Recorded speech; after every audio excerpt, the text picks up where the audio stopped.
On day 1, I spawned in as SHREK. I'm a powerful ogre. No wait, I'm a tiny baby ogre. Nice. Just then, I heard a plop and saw a slime was headed right at me. That's when I noticed I only had a few hearts. I've got to get out of here. I took off running. I was in no state to be fighting anything. Just when I thought I had gotten away, I noticed I had almost run into an entire group of slimes. Whoa, wrong way. I quickly turned and ran off in another direction. This swamp is a dangerous place. Luckily for me, I soon saw a cave and jumped inside. Whew, I think I lost them. I better lay low for the night. I looked around the cave and saw there were a few mushrooms. I picked a few of them and scarfed them down. Where is my family? I'll have to look for them tomorrow. I plopped down in the dirt and went to sleep. On day 2, I woke up and headed out of my cave. There's just got to be more people like me out there. I took another bite of mushrooms. Ugh, these mushrooms aren't very good. Ogres like me are going to need something better to eat than that. I'll have to figure that out later though. I started exploring the swamp when I came across a frog sitting on a lily pad. Hey you, excuse me, but have you seen any other ogres around? I have, but they aren't here anymore. I'm not sure what direction they went though. Well, at least I know there's some around here for sure. In the meantime, I decided I needed to start getting some tools together, so I started punching trees to collect some wood. With my freshly gathered wood, I then made myself a wooden sword. Then I made myself a wooden pickaxe. I took off into the swamp again, and soon saw a huge tree trunk sitting in a clearing.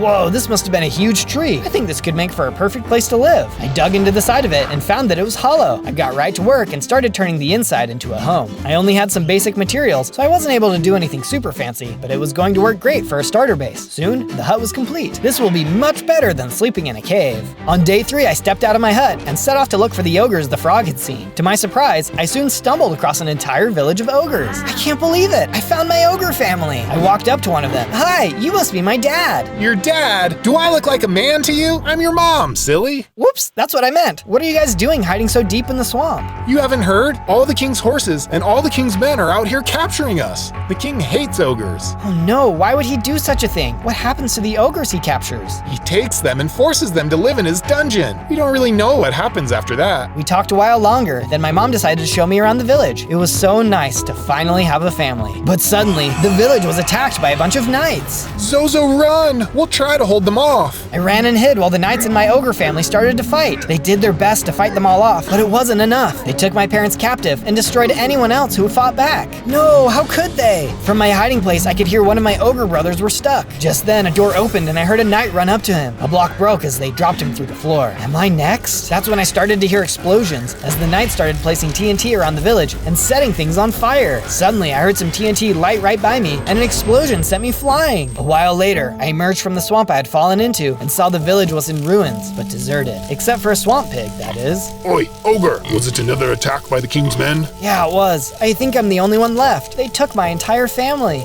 I'm sorry. This keeps happening to ogre families all over the swamp. Someone needs to do something about it. I agree, but I'm just a baby. Who could possibly fight off a king and his army? I have a hut not too far from here, though. Do you want to stay with me? It might be safer if we stick together. Safer? Did you see what happened here? The safest place for me is far away from ogres. Sorry, you seem like a nice guy, but I don't think it'll be safe for me. I understood and left to go back to my hut. I wasn't strong enough to fight an entire army, but the least I could do is make some simple tools to defend myself. I had found a deposit of cobblestone, so I got to work mining out as much of it as I could. Back at my hut, I got right to work, crafting myself a stone pickaxe, sword, shovel, hoe, and axe. Now, let's make some improvements around here. It was time to truly make this hut a home. Using the materials I had gathered, I began fixing up the room and giving myself a few more comforts. I might be here for a long time, so I made everything as nice as I could, given the circumstances. I even made myself a chimney. I definitely didn't want my house to be full of smoke. I also needed to have a food supply, which looked like it was going to be mushrooms for now. I had found a nice damp cave under my base, so I planted some mushrooms there. That night, I was outside of my base when suddenly a bunch of skeletons attacked. Get back, you fleshless creeps! It was a good thing I had made myself a sword because I might not have been able to fight these guys off. I still wasn't very big, but I was still a tough ogre. Soon, all of the skeletons were defeated. Just then, I felt a surge of power and I grew a little bit in size. And check it out, I even gained more hearts. I was feeling good, but it had been a long day, so I headed back into the hut to rest. On days 4 to 5, I went digging in the mine for some coal. It was bad enough having knights attacking ogres, let alone mobs. Once I had collected enough coal, I made myself some torches, then headed outside to set them up. There we go. That should fix my mob problem. Later that night, I was sitting at my table when I heard a noise outside. More skeletons. What's going on here? I fought them off, but realized they must be spawning from somewhere else and walking over. In the distance, I could see more mobs, so I ran toward them, fighting them off one by one. Where are you guys all coming from? I kept following them through the swamp, taking them out as I went. Eventually, I saw a stone structure with a long stairway leading down under the swamp. Uh-oh, this looks like a huge grave. I don't want to go down there, but but I've got to clear these guys out. I headed down the stairs, fighting off zombies. When I got to the bottom, there was a huge group of them. Ah, get away, you brain suckers! There were a lot of them, but they weren't very smart.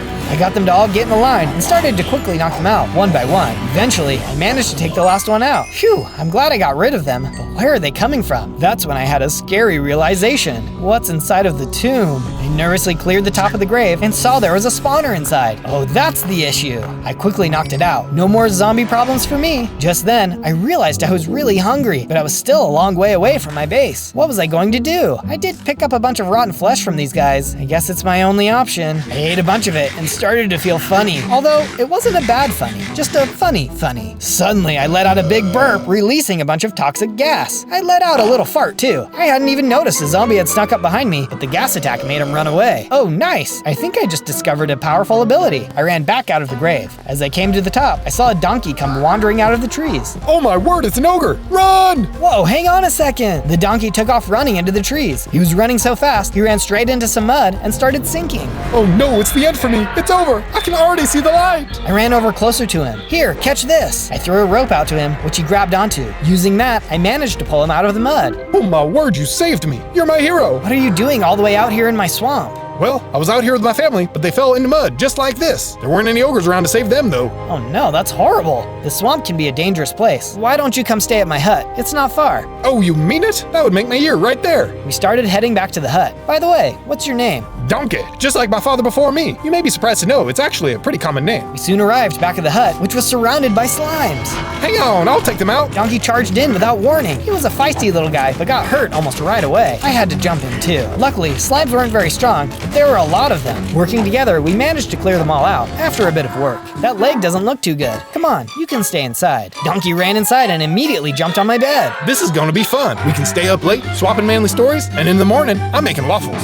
Okay, I guess you can sleep in my bed. I walked over to the armchair and settled in for the night. On day 6 through 8, I started the day by working on a house for Donkey. He was a really nice guy, but I wanted my bed back. I was pretty sure he'd be over the moon when he saw it. Right as I finished, he came running over to me. He was super excited about the new house, but also about what he had found. Just behind the base was a bunch of iron. Nice work, Donkey. I'll go check it out. We ran over to where he had pointed, and sure enough, there was a ton of iron there. I got my pickaxe out and got right to work, mining it all up. With my pockets full of iron, I headed back to the base and filled the furnaces up with iron. While it smelted, I headed back outside to do some more work. I got down in the dirt and carved out a nice path between Donkey's house and my own. I felt like it looked really great. Now let's go check on that iron. The iron had finished smelting, so I used it to make an iron shovel, pickaxe, axe, hoe, and sword. I also had enough to make an iron helmet, chestplate, leggings, and boots. I decided to make Donkey some armor too, just in case he went recklessly charging into battle again. I went outside to meet him. Hey Donkey, I made both of us some iron armor. This should help keep us safe in case we get attacked again. Nice one, but what are we waiting around for? We've got armor. Let's go defeat the king and save your family. Donkey, you've got to stop being so reckless. If we just charge into things, we're going to get ourselves hurt.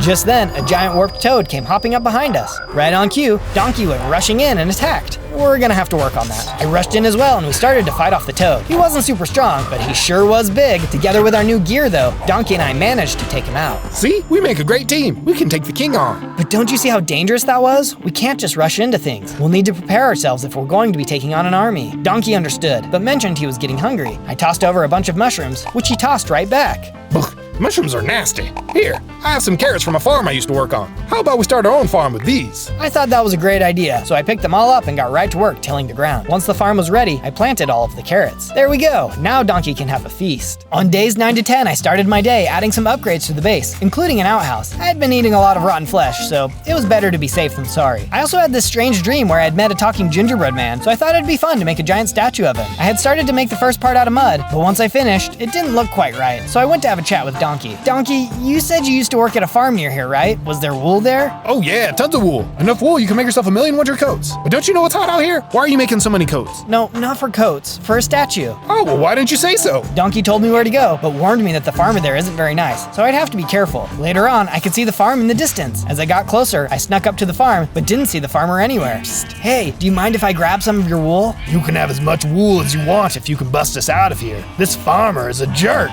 Yeah, sure, I can help you out. Well, where is that farmer anyway? What, you didn't see him? You walked right by him. As I turned to look around, a stick broke beneath my feet and a tiny, angry goblin came charging at me. He was making a crazy sound, too. Oh, what the heck? Where did you come from? This little farmer goblin was nuts. I tried to talk sense to him, but he just kept making his crazy sounds while he tried to hit me. I took a bite of rotten flesh and could feel myself gassing up. I started letting the burps fly and eventually managed to take him out. Before I went to let the sheep out, I took a look around the farm. Inside of the barn, I found some shears as well as some cocoa beans. This is perfect. Now I can dye the wool brown. From there, I rounded up all of the sheep and headed back toward the base. We took a boat to get across the swamp, and I got right to work building them a new pen. Once their pen was finished, I dyed some of them brown and used the shears to collect the wool. I also took a moment to plant some of the cocoa beans so I could make some cookies later. Oh, and I almost forgot. Using some of the wool, I made an extra bed. There was no way I was going to let Donkey sleep in my bed again. I went and put his new bed in his house, which he was really excited about. On days 11 to 12, I was having a crazy dream. In my dream, I was running through a dungeon and could see my family locked behind bars. I tried to open the door to free them, but it wouldn't budge. Suddenly, I was in a tower that had a long flight of stairs. As I got to the top of the stairs, I saw a fancy door, but it wouldn't open. Nearby, I saw the key. Using the key, I was able to open the door. Inside was the most beautiful ogre I had ever seen in my entire life. She told me that the king was keeping all of the ogres captive, and she needed my help. Suddenly, there was a figure in the doorway. It was the king's henchman. I woke up in a cold sweat. That dream felt too real. It couldn't possibly be real, could it?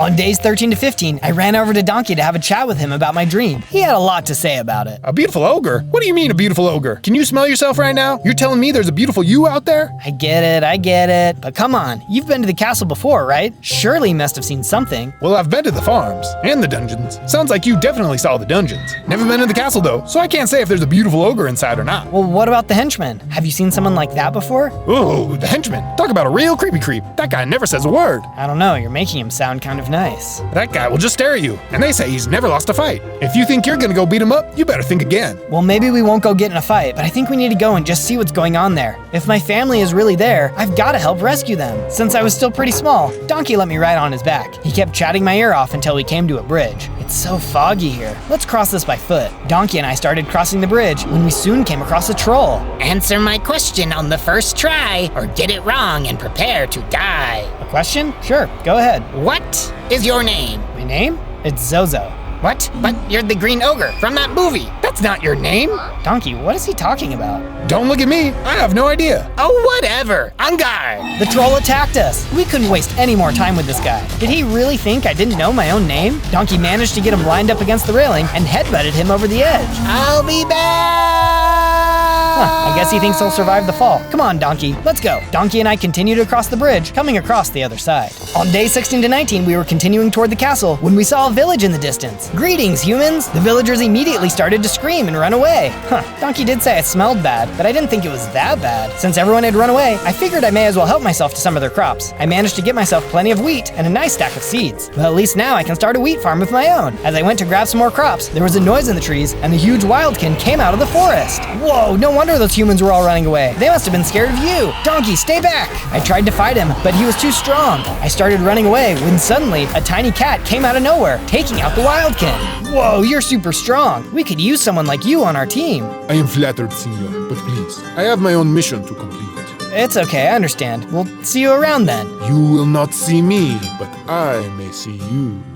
Okay. On days 20 to 22, Donkey and I could see the castle in the distance. As we got closer, we saw that there was a village on the edge that was completely falling apart. What happened to this village? Why is it so run down this close to the castle? Donkey had no idea either. We decided to wait in the village for nighttime, then we'd go take a look around. Once night had come, we snuck up to the castle walls and used some blocks to stack up and look over the top. What I saw shocked me. Oh no, the ogres! The king's knights had gathered even more ogres, and look who was inspecting them. The henchman from my dream. He's real. I wonder if that means everything else is real too. Just then, I noticed someone looking out from the castle balcony. It was the girl from my dream. Wow, she's even more beautiful in real life. Just then, I heard a shout behind me. A guard had found me and was calling for backup. I had no choice but to fight him off. We exchanged blows, but I managed to knock him out pretty easily. Just then, there was a huge surge of energy, and I grew to be even bigger than before. I felt stronger than before, too. I looked up at the girl on the balcony and could see she had noticed me. I had no time to say anything, though, as I was suddenly surrounded by more knights. I had to get out of there. Here's something for ya. I let out a little fart, and jumped off the wall into a pond. Some guards were trying to capture Donkey, so I hurried to help him out. I was too big to ride him now, though. We were going to have to run. Donkey, it's the henchmen. Come on, let's get out of here. We ran off into the forest, losing them in the trees. Before we got too far away, though, I hopped up a tree to get one more look at the princess. That's when a tiny child prince, no wait, it was a man. A tiny man grabbed her and pulled her inside. That must have been the king. He's trying to hide her away, just like my family. I'll be back for all of them. On days 23 to 26, Donkey and I arrived back at the base. I went to go look at the sheep and saw they had made a nice stack of wool for me. Turns out, they had been shearing themselves. Wow, these guys are even smarter than I thought. Yeah, we heard that. Then I went over to take a look at my cocoa beans and saw they had grown in. I'll be able to make even more brown dye now. Since I had gathered a bunch of seeds from the village, I also got right to work setting up a wheat farm. Rotten flesh gave me a superpower, but I couldn't just eat that all the time. Not to mention, I'm gonna be able to make cookies. Who doesn't want that? Next up, I got to work expanding the base. If I was going to rescue the princess and have her come back to live here, she needed to be impressed. I decided that I would make my base feel more like a castle, so she would feel just as fancy. With the improvements finished, it was finally time to get back to work on that statue. With my new brown wool, I was able to start building the statue the way I was imagining it. I thought it was looking a lot better. By the way, we're going to need all the help we can get in order to save the princess, so click the subscribe button or we'll never win. On days 27 to 31, I headed out of my base to go look for more supplies. As I explored, I realized the swamp had changed. I was in a mangrove swamp. This place was definitely much more spooky than the swamp I called home. But why are there so many bats? I was so distracted by the bats, I almost didn't see the zombies and skeletons who attacked me. Uh-oh, don't get too close to me, get away! I got some hits in, but there were too many of them. Their arrows were really starting to hurt too. And just when I thought things couldn't get any worse, even more zombies and skeletons jumped into the fight. I think this might be the end for me. When all hope seemed lost, another ogre suddenly came running over. He was really strong too, knocking mobs out left and right. Whoa, where did you come from? This ogre even used a burp ability, but it was way more powerful than mine. He also had an explosive fart attack that was really clearing the place out. Together, we fought off the rest of the mobs and finally had a chance to chat. Thank you for saving me. I thought it was the end for me. You're strong, but you could be stronger. Come with me. The ogre led me deeper into the swamp, and we eventually came across a small hut. I like your house, but what are you doing out here all alone? I used to live with my family, but the king's men came and captured them. I was much weaker then, so all I could do is run away. I've been out here training and honing my abilities, so that one day I could save them. Well, you seem pretty strong to me. Why haven't you tried to save them yet? The truth is, I'm too scared. Saving you is the first time I've really tried using my full abilities in a full fight. It works, but I don't know. Well, maybe if we fight together? Although I'm not nearly as strong as you are. Well, that's not a problem. I can teach you everything I know. That would be amazing! On days 32 to 35, my training began. My new friend, whose name was GRINCH, had me doing all kinds of crazy exercises. First off, I had to run around a track, which he said would help build up my endurance. After a few laps, we headed over to the bag to get some punches in. Smack that bag like you mean it. What are you, a pixie? After that was the scariest one, walking the beam over a pool of lava. GRINCH seemed to really enjoy watching me do that one. Next was parkour. Jump, Zozo, jump. Deliver the unexpected. No one is ready for big yoga. Next was swordplay with the dummies, but more than that, I was learning to fight multiple bad guys at once. After that, I ran over to the rope climb and made my way to the top. Done! That wasn't so bad. Yes, good for you. Now do it again. After many hours of training, GRINCH pulled me aside to chat. Okay, let's see that burp power of yours. What are you using to power it? I ate some rotten flesh and let out a burp. That's really not bad. But to truly complete your training, you must defeat the King Slime. GRINCH told me where I needed to go, and I set off for my next challenge. After a while, I could see the King Slime hopping atop a hill, wearing his crown. Bring it on, Slime Ball! I jumped into battle, swinging my sword. I had fought slime before, but this guy was definitely stronger than any of the other ones. His jello punches were certainly powerful. If I can just remember my training, I can defeat him. I thought about the jumping, the balance, the strengthening. All of it had built me for this moment. I swung my sword for a final time, destroying the Slime King. Got him! I noticed that he had dropped something. Suspicious stew. Oh, gross. This is probably made of slime. At least I don't have to eat it. I took off to go tell GRINCH that my training was complete.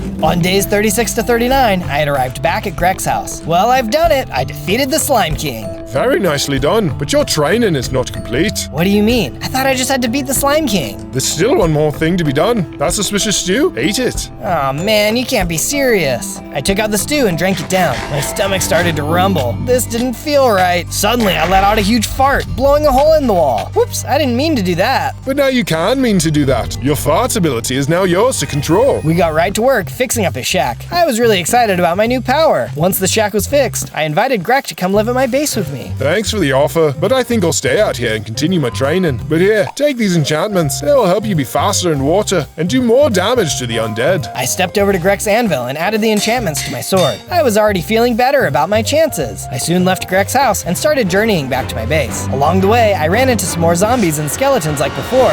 This time, I was all powered up. With my new fart power locked and loaded, I managed to blow them out of my way while I hit them with my sword. Amazing that only a few days ago this would have ended me, and now I could fight them off with ease. On days 40 to 43, I arrived back at my base, but it was under attack. As I got closer, I could see a Zautar was attacking. Hang on, Donkey, I'm coming to help. Donkey had been doing his best to defend the sheep, but I could tell he was losing. It's a good thing I had gotten there when I did. The Zautar was really tough. Let's see how you like the smell of this. I unleashed my new fart bombs, which he really didn't like. To be fair, no one else around seemed to really like it either, apart from the fact it was only hurting the bad guy. At long last, I was able to land the final blow and destroy the Zautar for good. That's when I saw he dropped an enchanted book. Oh look, it's an efficiency enchantment. I could use this to mine more material faster. Donkey heard what I said and came over to chat. I saw some funny looking blue rocks in a cave nearby. That mean anything to you? Sounds like diamonds. I headed over to the cave Donkey had found, and sure enough, it had several diamond blocks. I hopped on down and managed to quickly mine out a bunch of them. These will be great for upgrading our gear. Back at the base, I went over to the crafting table and used my newly gathered diamonds. I was able to make Donkey a new set of armor. Then I used what was left to make myself a new set of tools, including a sword. I'll have to find more later to make armor, but this will work great for now. On days 44 to 49, I wanted to improve the base to look even more like a castle, so I headed out to find some more materials. As I was exploring the swamp, I came across some old ruins. It had the perfect blocks I needed to improve the base. Problem was, it was full of banshees. Oh, you guys are so creepy. The banshee was really scary, but I had a base that needed to look cool, so how could I let a creepy monster like that keep me out? I kept mining out as much material as I could while fighting banshees off along the way.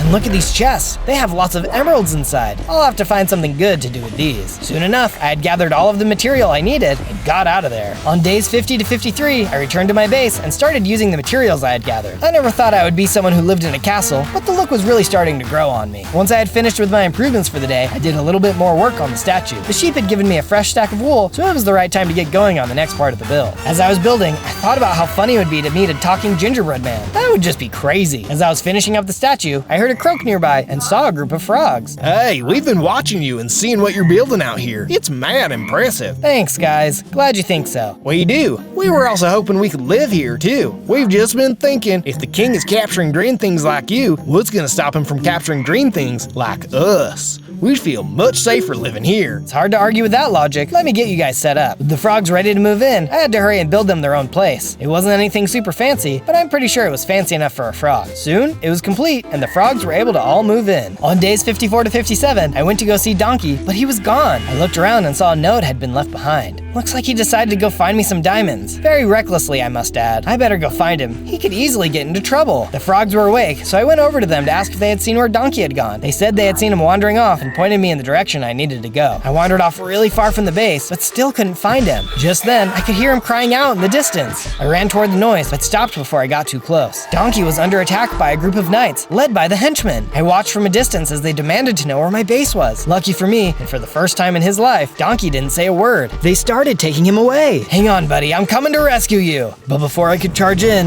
a Zautar started attacking the group of knights. The henchman quickly swung his sword and defeated it in no time. Oh man, he beat them so fast. There's no way I could take him on now. Best thing I can do is follow them. As I followed the band of knights, we soon arrived in a savannah where I could see they were taking Donkey into a fortress. This must be the henchman's personal base. I'll have to get geared up and come back. Stay strong, Donkey. On days 58 to 62, I made my way to Grek's hut out in the swamp. I was going to have to get a lot stronger if I was going to save Donkey. I soon arrived and met up with Grek. I have bad news. Donkey has been captured by the henchmen. I need to get stronger so I can rescue him. Well, the henchmen, you say? I may have something that can help with that. He explained that he had been working on special ogre armor, but needed some specific materials to finish crafting it. But in order to get it, I had to travel to the Mushroom Islands. Blah, more mushrooms? I thought I had left those behind for good. But for Donkey, I'll do it. I traveled back out into the world and eventually made it to the Mushroom Islands. As I walked along, I was suddenly attacked by a bunch of mungai. Eating mushrooms was bad enough. Now I have to fight them too? These guys were a crazy little bunch, and I was getting sick of them trying to hurt me. I wasn't strong enough to fight the henchmen, and I was more than strong enough to knock these guys out of the way. Just then, I saw something terrible. terrible. Is that a giant mungus? The monster was throwing mushrooms at me too. It felt like this entire place was made just to taunt me for my dislike for mushrooms. I managed to get cover behind some giant mushrooms and jumped out to strike. The strategy worked well, and eventually I landed the final blow. That's enough living mushrooms for me. I saw the giant mungus had dropped a death cap mushroom. This must be what GRINCH was after. Just then, I felt my strength begin to grow, and I grew into a full-sized ogre. And look how many hearts I have now. On days 63 to 66, I had left the Mushroom Islands and returned to GREK's house. Zozo, look at you. You're all leveled up.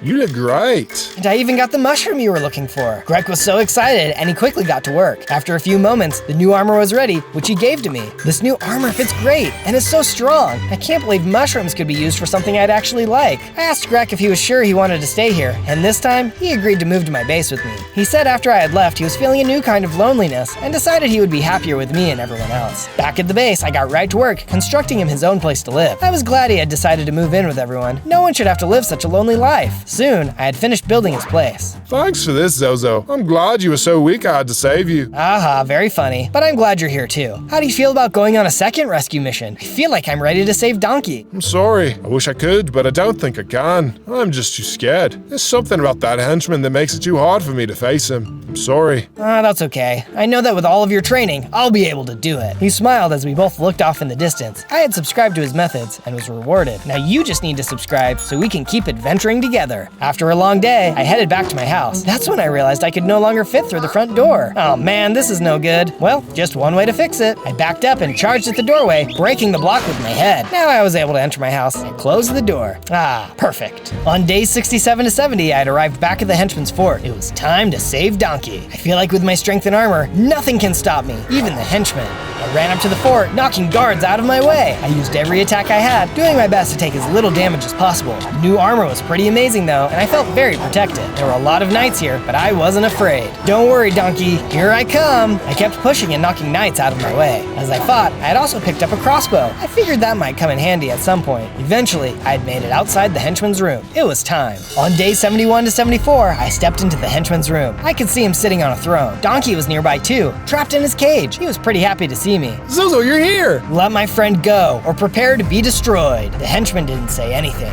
I guess you really don't talk, do you? Aha! We leapt into battle, exchanging blows. It was made clear really quickly I wasn't ready for this fight. Even with my new strength and armor, I was getting beat. I tried my burping attacks and my farting explosions, and nothing seemed to hurt him. But just then, Donkey called out with some advice. Zozo, the switch! Hit the switch on the wall! That's when I noticed that it was connected to a cage hanging from the ceiling. I got the henchman lined up under it, then hit the button, dropping the cage. You did it! I'm saved! Free at last! Free at last! I broke Donkey's cage, letting him out. I saw that there was a treasure chest nearby, so I went over to search it. This thing is full of netherite. That must be how his armor is so strong. I collected everything so I could use it later. I also opened a note from the king. According to this note, the ogre from the castle is an actual princess, not just a princess to me. Now I really have to rescue her. On day 75 to 78, Donkey and I busted out of the fort and made our way back to the base. Once we were back, Donkey pulled me aside to chat. Oh man, Zozo, I feel terrible. I'm glad to see you didn't get hurt trying to rescue me. It's okay, Donkey. You've just got to be more careful next time. That reminded me, I could never be too careful and needed to upgrade my gear. Using the netherite I had taken from the henchman, I was able to upgrade my pickaxe, shovel, sword, and axe. Next up, base improvements. Enchanting was a key part of improving my equipment, so I decided to add in some bookshelves to beef up the enchantment table's abilities. Then I headed outside and worked on the entryway, replacing all the woodwork with stone. Now I could have a proper door, too. Later on, I was inside my house when GREK came to talk to me. Someone has been busy. This place looks great. I found something that I thought you could use. GREK tossed out a fire aspect book. Oh, awesome! This is just what I needed. I grabbed the book and headed over to my enchanting table. Using the enchantment, I upgraded my netherite sword. Now it had a cool fire effect to it. Now I'll be too hot to handle. On day 79 to 84, I was too tempted to try out the new sword, so I took it out to the swamp. There were some jungle zombies nearby, so I got right to work, putting it to the test. Oh man, this thing is a beast. I can't wait to use it against some castle knights. Just then, a creeper snuck up behind me and exploded. Ah, that really hurt. But what's that? The creeper's explosion had opened up a hidden cave. As I looked over the edge, another creeper exploded behind me, knocking me in.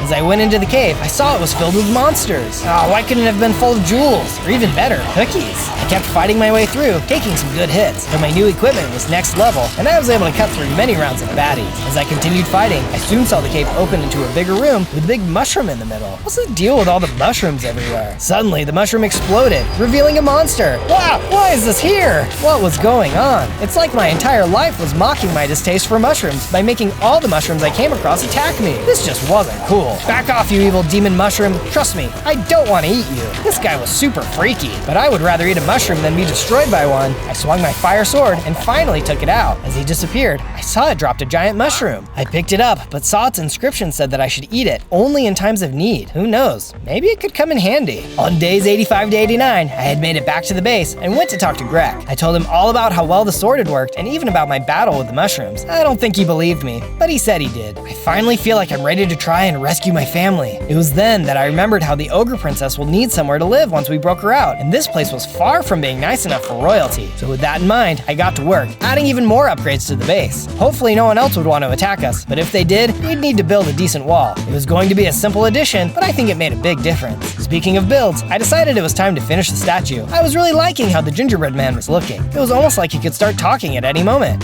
As I finished up, I remembered I had planted ingredients to make my own cookies. I knew what I had to do next. On days 90 to 94, I spent the days gathering up as much wheat and cocoa as I could. I was going to need a lot of ingredients for all the cookies I had to make. If I'm going to bake these cookies right though, I need a proper kitchen. I thought the place looked a little classier with a better kitchen too. Once the kitchen was complete, I made as many cookies as I could. With all the cookies baked, I then spent the day passing out all the cookies to my new friends. I told them all how I was sad my family had been kidnapped, but was grateful for each of them. We really felt like a big, happy, adopted family. With all the cookies passed out, it was time to go to the castle. Before I could leave though, Donkey came to talk to me. Zozo, you really think I'm gonna let you go charging in there all alone? You'll have to let me, Donkey. You remember how dangerous it was. And plus, if things go wrong, everyone here will need someone to lead them. I can't think of anyone better than you. Donkey was really grateful to be so trusted and thanked me for being his friend. That was that, and it was time to go. On days 95 to 97, I was traveling back toward the castle when I came across a weird robot stuck in the sand. Hang on, little guy, I'll help you. I rushed over to him and dug him out with a shovel. Yahoo, thank you. I was worried my battery was going to run out. Hey, wait a second. Have we met? Are you serious? Of course we have. I'm you. Oh, that's right. I almost forgot I spent 100 days as a robot. That was one of the craziest adventures. That fat cat was so greedy. Oh man, tell me about it. It was also sad. We lost some good friends along the way. Very true. I'm hoping I can save some family and friends right now. Wait, you're in the middle of an adventure right now? What are you talking to me for? Go, go, go! The little robot zoomed away. Yeah, I better get going. But seriously, after this video, go check out my robot adventure. A while later, I arrived back at the village outside of the castle. I could see the place was full of knights who were being mean to the villagers. Hey you, leave them alone! I charged in and started taking out all of the knights. I wasn't afraid of anyone now that I was big and strong. Soon enough, the knights were all defeated and some villagers came over to me. Thank you for rescuing us. But you're an ogre? We had always heard ogres were evil. Yeah, well, it might be best to not always judge people by how they look or believe everything you hear. Some people might surprise you. Just then, I noticed more knights and rushed off to fight. I couldn't believe people could say such mean things about ogres. I had to hurry and save everyone. Then they'd see how nice ogres really are. On day 98, I entered the castle grounds. The guards continued to swarm in, attacking me like a pack of hornets. As I fought them, I noticed that I was being watched. Up on the balcony, I could see the tiny king and the princess. Don't worry, I'm coming! The tiny king pulled her back into the room. I had to hurry. I managed to fight off the rest of the knights, then headed into the tower. I entered the throne room, but the king wasn't there. The henchman, get out of my way. The henchman stared at me and said nothing. You give me the creeps. What do you think about this? I walked up to him and threw out a cookie. He picked up the cookie and stared at it. Even though he didn't say anything, I could tell he was confused. Distraction! Hi-ya! I swung my sword and hit him, lighting him on fire. He swung back and the fight was on. I couldn't back down this time, and there was no cages to trap him in. It was either him or me. How can you support the king? He's hurting innocent animals and ogres. The henchman didn't care and kept hitting me with his heavy blows. I was stronger, but he was still just as dangerous as ever. Our fight had led us to the top of some stairs and into a narrow hallway. It was a close battle, and I was starting to wonder if I could actually beat him. I managed to land a good hit when suddenly his helmet disintegrated and he was revealed to be an ogre. What the? You're an ogre? But wait a second, why do you look so familiar? Just then, the wall exploded and GRINCH came through the wall. Zozo, wait! This ogre, he's my brother. Your brother? Just then, the henchman spoke. GRINCH, you old softy, get out of my way. No, SHREK, I've been too afraid of you for too long. Zozo here has taught me what it means to be brave. Oh, how cute. You've got yourself your first friend. No wonder, you're both losers. Zozo, you go on and save the princess. I'll handle my brother. His greed has caused him to forget what matters in life. Handle me, will ya? I'll show you. I hurried and ran out of the room as I heard the two ogres begin to fight. I had to get to the princess. On day 99, I ran into the next room and recognized it as the tower from my dream. That's when a bunch of knights started attacking me again. You little tin heads better get out of my way. I knocked them out left and right, throwing them down the stairs. I was going to make it to the top no matter what. Eventually, I reached the top and opened the fancy doors. The king and princess were inside. How can you call yourself a king, hurting innocent animals and creatures in your kingdom? A king? Please. I am a lord. Lord Farquaad. All right then, Lord Farquaad. Your cruelty has gone on long enough. This is the end. Not so fast, ogre. Suddenly, Lord Farquaad pulled out a potion and drank it down. He grew and turned into a horrible-looking monster, blowing the roof off the castle. Oh, who is the big guy now? Wait, why is my voice an even higher pitch than before? Whatever. Bye-bye, ogre. He attacked. I don't know what he drank, but he definitely wasn't the little guy anymore. His hits really hurt. I managed to get some hits on him, but even on fire, he couldn't be stopped. You pesky ogres, your time is over. Just then, I remembered something. The magical growth mushroom. I was really hoping I'd never have to use this. Hopefully it helps. I gulped down the mushroom. It was disgusting, but it worked. I grew to a massive size, and I gained even more hearts. Oh yeah, I'll show you who the big guy is. It doesn't matter. I'll still defeat you. We jumped at each other and continued to fight. He was strong, but I was stronger. Why are you doing this? Why are you keeping all these ogres as prisoners? You see that ugly brute standing over there? I paid good money for someone to go and pick her up for me. And when she arrived, she had been cursed by a witch. How could I ever love something that looks like that? Wow, this guy was such a jerk. How could he be so mean? He had started doing ground attacks too, which did some real damage. They told me that she would look like that until she fell in love. Can you believe that? So I figured I could just get her to fall in love with another ugly ogre. Then once she was back to normal, I could take her back. But you ogres aren't just ugly, you're violent too.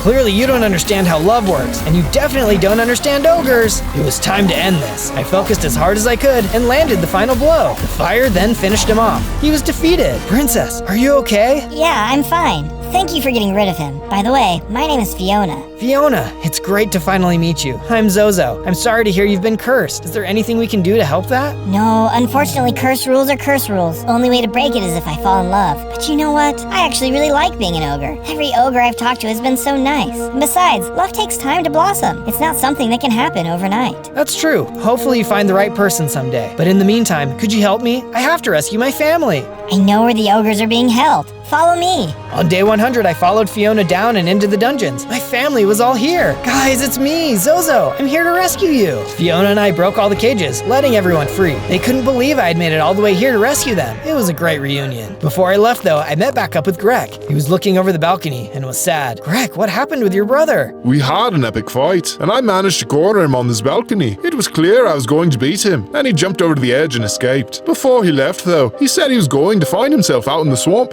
I can only hope he finds himself a good friend like I did, who can help him become a better man. Wow, I hope so too. By the way, this is Fiona. Charmed to meet you, lassie. Likewise. Maybe love could blossom faster than we thought. We soon left the castle and returned to the base. Donkey was really excited to see me, and we all celebrated. It looked like the swamp was once again a safe place to live. For now. On day 1, I spawned in as a mutant dragon. Whoa, I'm a dragon, but it looks like I'm a mutant one. I had spawned deep underground in a mine shaft, and I noticed I had an iron pickaxe equipped already. Looks like there's one thing to do, dig.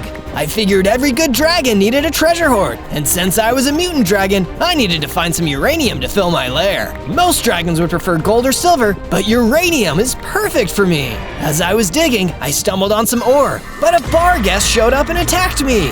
Wait, I'm just a kid. I was so afraid that I dropped my pickaxe as I ran for it. If I was a full-grown dragon, I could have handled him no problem. But because my mutation was still weak, the only way I could survive was by running. I'm just a hatchling for now, and I only have 4 hearts. I tried to make my way to the surface, but I was intercepted by another bar guest. Oh no, I guess there was more than one. I was boxed in on all sides with no escape. Ha ha ha! I've got you! Now I can eat this dragon and absorb his mutagens to become unstoppable. Well, this isn't good. I was dragged away and thrown into a cage. On day 2, the bar guest brought in another prisoner who had also planned on eating. At first, I thought he was a normal rooster, but when I looked again, I realized that he was a cockatrice. Dinner, meet the appetizer. We hope you two can get along.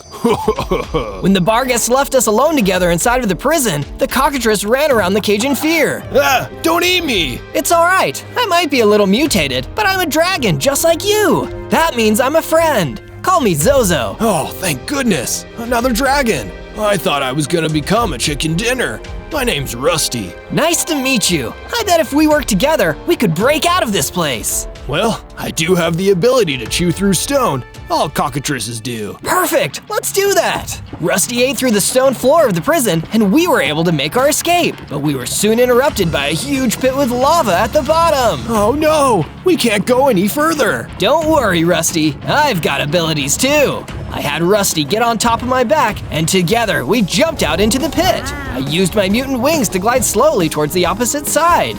And just like that, we had made it past the lava pit. That was impressive, Zozo. Thanks, Rusty. We stayed underground for a little while longer before Rusty dug us a path back to the surface. We decided to split up for now so that the bar guests would have to do the same to catch us. On day 3, I found myself inside of a strange forest that I didn't recognize. I wasn't sure if I was still in bar guest territory, so I wanted to lay low, but my hunger meter had other plans. I have to eat something, fast! I skulked around the woods and ambushed some cows for meat. It seemed like I was the only mutant animal around, so all the other ones were scared of me. I had to be extra careful if I wanted to hunt successfully. I also picked up some fruits and vegetables because dragons are omnivores. We'll eat anything. Just then, I noticed there was a bizarre creature approaching me. Greetings. Who are you? What? You don't recognize a fellow mutant when you see one? I'm a mutant dragon. What are you a mutant of? I am half mutant crab and half mutant brain. Call me Dr. Invertebrain. I don't get it, but that's okay. I'm Zozo. You need to listen to me, Zozo. There are a lot of enemies after us mutants right now, and I've got some knowledge that can keep us safe. How do I know I can trust you? Because I'm a brain. It's my job to be smart and think of things, so you just leave that part to me. This way. Then Dr. Invertebrain crab walked deeper into the forest. I wasn't sure if I should follow him, but I felt like I'd be in more danger if I didn't. On days 4 to 5, I caught up with Dr. Invertebrain, and he told me more about the enemies that were coming after mutants like me. You've probably caught on a little bit, but there are creatures out there that think they can steal our mutant powers by eating us. We mutants can unlock special abilities that no one else has, and because we are so rare, the ones who want our powers will stop at nothing to capture and consume us. That doesn't sound fun. I'm happy with being a mutant and having unique abilities, but being attacked because of it is going to make my life so much harder. Mine too. I suggest you try to awaken your greater mutant powers as soon as you can. Those will help protect you against the enemies. Thanks for the tip, Doc. One more thing. Here are some stone tools to replace the pickaxe you lost. Another way to keep safe is to make a base where they can't get to you. With the new set of stone tools that Dr. Invertebrain had given me in hand, I set off in search of a safe area to build my base. It had to be a place where I could keep a nice treasure hoard, as well as store all the food I had gathered up in the strange forest. I reached a small valley between 2 hills and decided that it would work. I began working on my base straight away, and it was coming together nicely. Eventually, I'll have a nice big lair where I can store all of my belongings. I had barely started when the same bar guest from before showed up again. You won't escape this time, Zozo. Suddenly, he attacked with full force, trying to capture me again. I drew my stone sword and tried to fight back, but he was too strong. That's when I remembered what Dr. Invertebrain said to me back in the forest. I have to unlock my greater mutant powers. I concentrated, and seconds later, I was able to use a breath weapon of green energy that blasted the Barghest back. It wasn't fire like you might expect for most dragons, but I wasn't most dragons. I was a mutant dragon, and the Barghest was done for. Suddenly, I felt my dragon powers tingling, and I started to get bigger. And whoa, I've gained 6 more hearts. I felt stronger than ever before. Maybe I could do this after all. On days 6 to 8, I left the base to go search for Rusty. I figured since the Barghest wouldn't be bothering me anymore, he would also want to know. I had a feeling that my problems as a mutant were far from over, but at least I could tell my fellow dragon friend that he was safe. I wonder what Invertebrain really meant about enemies. It couldn't have been just the Barghest, because they were pushovers once I activated my real powers. This thought stayed with me until I met up with Rusty next to the strange woods. Hey, Rusty! Zozo! I took care of those guys that were trying to eat us. We should be safe now. That's great news, but you should still be careful, Zozo. I've heard that there's a bad guy on the loose who is trying to gain mutant powers the same way that those bar guests wanted to. Sounds bad. I'll keep my eyes out. Thanks, Rusty. When I got back to my base, Dr. Invertebrain was waiting there. I told him that it was true that there was still a bad guy out there hunting mutants, and he agreed to tell me more. I too know about this evil hunter of mutants. In fact, I once had to deal with him face to death. His name is Zed, and he is the Duke of Dragons. The Duke of Dragons? You mean the ruler of dragonkind is after me? Even though I'm a dragon? It makes no difference to Duke Zed whether you are a dragon or not. As long as you are a mutant, he will try to steal your powers. From now on, you must be wary of every dragon you meet. Did that also include Rusty? I was starting to get worried about our friendship. There has to be a way I can go live with other dragons, even though I've been mutated. There is one way. If you find a way to pass your mutant powers on to someone else, then Zed would have no reason to come after you. That might work. Do you have anyone in mind? I just might. But in order to do it, we need a power transfer stone, which can only be found on Sunny Mountain. In that case, I'm off to get the stone. On days 9 to 10, I made the trip out to Sunny Mountain to seek out the power transfer stone that Dr. Invertebrain had told me about. I had to find a way to become a normal dragon so I wouldn't have to worry about people trying to steal my mutant powers. The path up the mountain had no trees, so the sun was beating down directly on me. Now I know where the name comes from. Farther along, I noticed a ruined set of standing stones, and I thought that maybe that was where the power transfer stone was. I went over to investigate, and a Geonock appeared. So, another mutant has come to claim the power transfer stone. Dream on! I am the stone's protector, and you should turn back now. No way! Getting that stone is super important to me. If I have to fight you for it, then consider this battle begun! I unleashed my breath attack, but the Geonock seemed resilient to my mutant powers. I realized I would have to use my sword for this, but it was stone against stone, so it wasn't doing anything either. Will you not turn back, even though it is futile? Of course not! I will never give up! Then perish. You first. Right when I needed help the most, a sunbird swooped down and gave the Geonock the hot foot with its fire breath. The Geonock's outer layer started to weaken, so I hit him with my sword until the battle was over. I went to retrieve the power transfer stone from the standing rock formation, and then I thanked the sunbird that had helped me. We flew down the mountain together, stopping at the bottom of it for a quick chat. Thanks for the help. I'm Zozo. I am Tibernius, the winged warrior, and I am on a quest to find the next Duke of the Dragons. I saw that you were a dragon in danger, so I dove in to rescue you. That was very nice of you, but I've got nothing to do with any Duke of Dragons. That's by choice. Anyway, I need to get this power transfer stone back to an ally of mine. Don't tell anyone I was here. On days 11 to 12, I found that Dr. Invertebrain was still living at my base, which was what I was hoping for since I planned to give him the power transfer stone. I retrieved the stone, Doc. Ah, perfect. My plan is going perfectly. By that I mean our plan is going perfectly.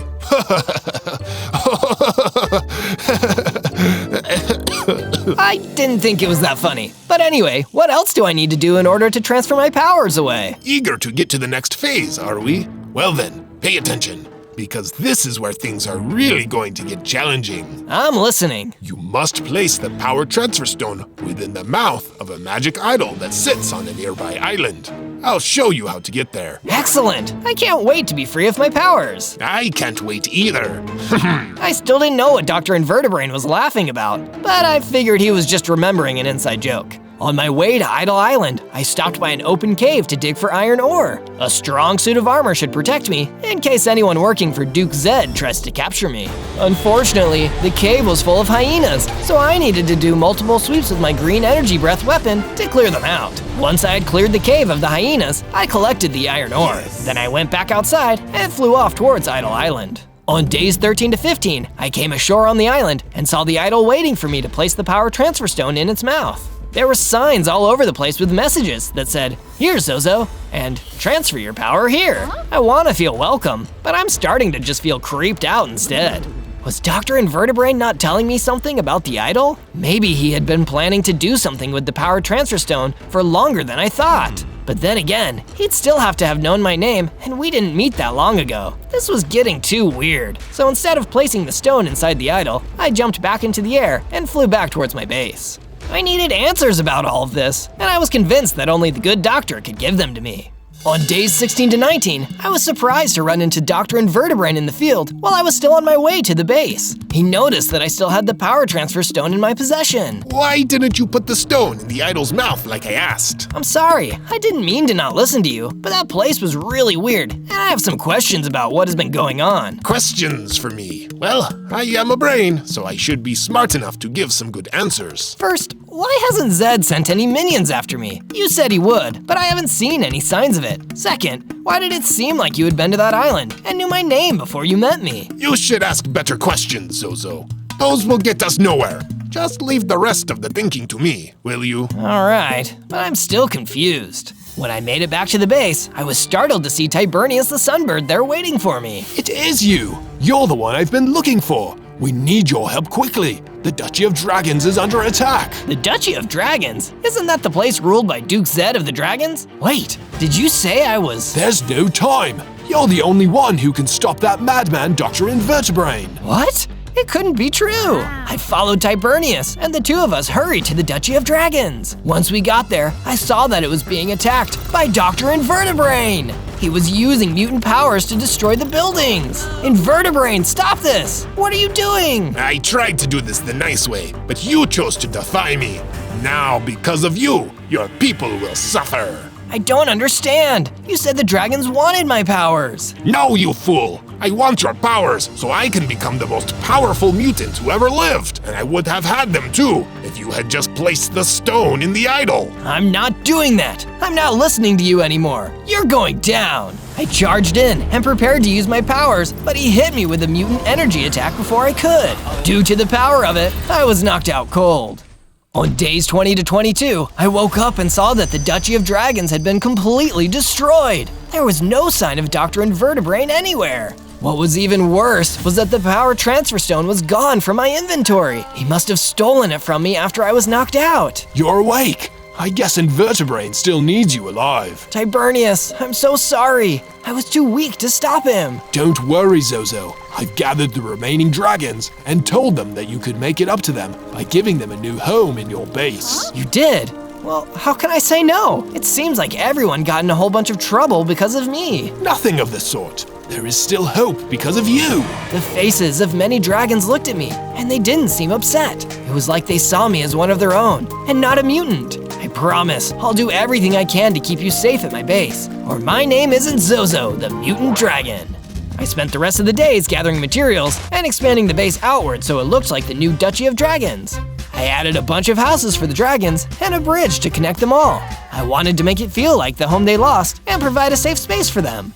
On days 23 to 26, I was searching a nearby mountain for some gold that normal dragons really like and found a hidden canyon with loads of it. The canyon seemed to be crawling with aggressive macas, which seemed to be very territorial and seems like they could deal a lot of damage. I better go out of my way to avoid a fight.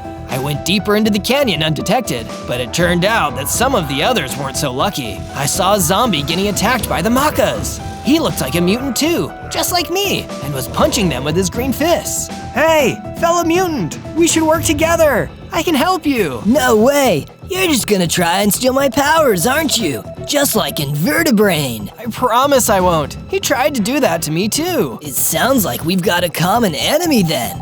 Okay, I'll accept a hand. I jumped in to help and used my energy blast to scatter the macas so the mutant zombies could take them out one by one with his punches.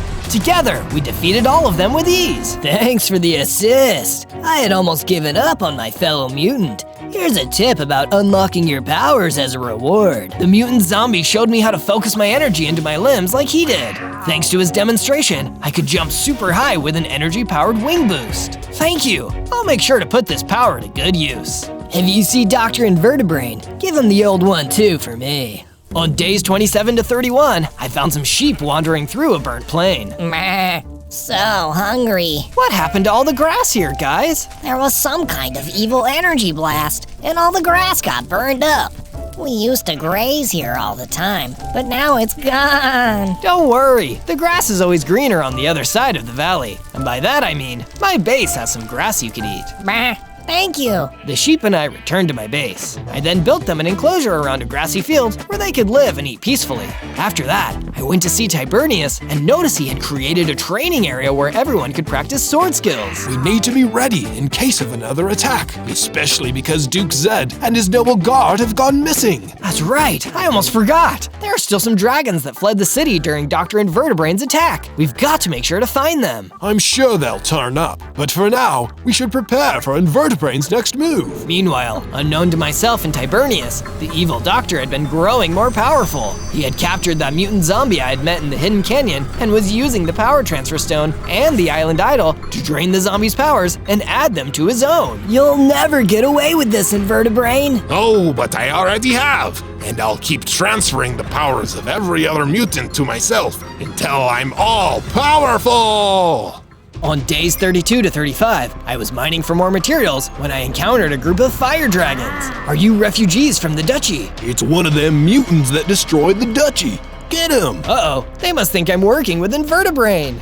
I used my mutant wings and glided to the other side of the group of dragons. I didn't want to attack them, so I tried a diplomatic approach. I promise that I'm the good guy. Don't lie to us, dragons. We've been deceived before. Just when I thought nothing could work, a bigger dragon appeared who looked like he was their leader. Stop this at once. Do not attack Zozo anymore. He has fought bravely to protect his fellow dragons, as I knew he would. You know my name? I know a great many things about you, young dragon, for I am Duke Zed, the Duke of all dragons. You're Duke Zed?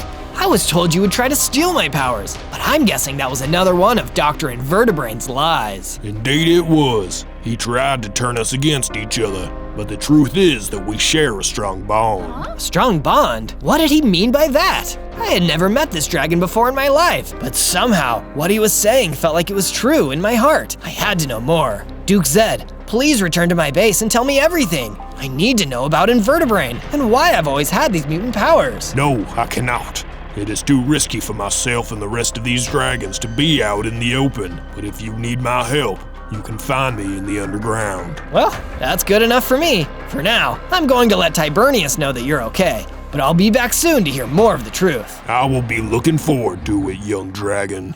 On days 36 to 39, I decided to get prepared for the next battle by getting my armor to iron. I crafted an entire set from the iron I had collected a while ago. Not too shabby if I do say so myself. I also wanted to upgrade my tools. Since I had access to several caves with iron ore deposits in them, I started from there and kept digging until I had enough iron. Wow, these are some awesome mines. I should look to see if I can find even more cool stuff.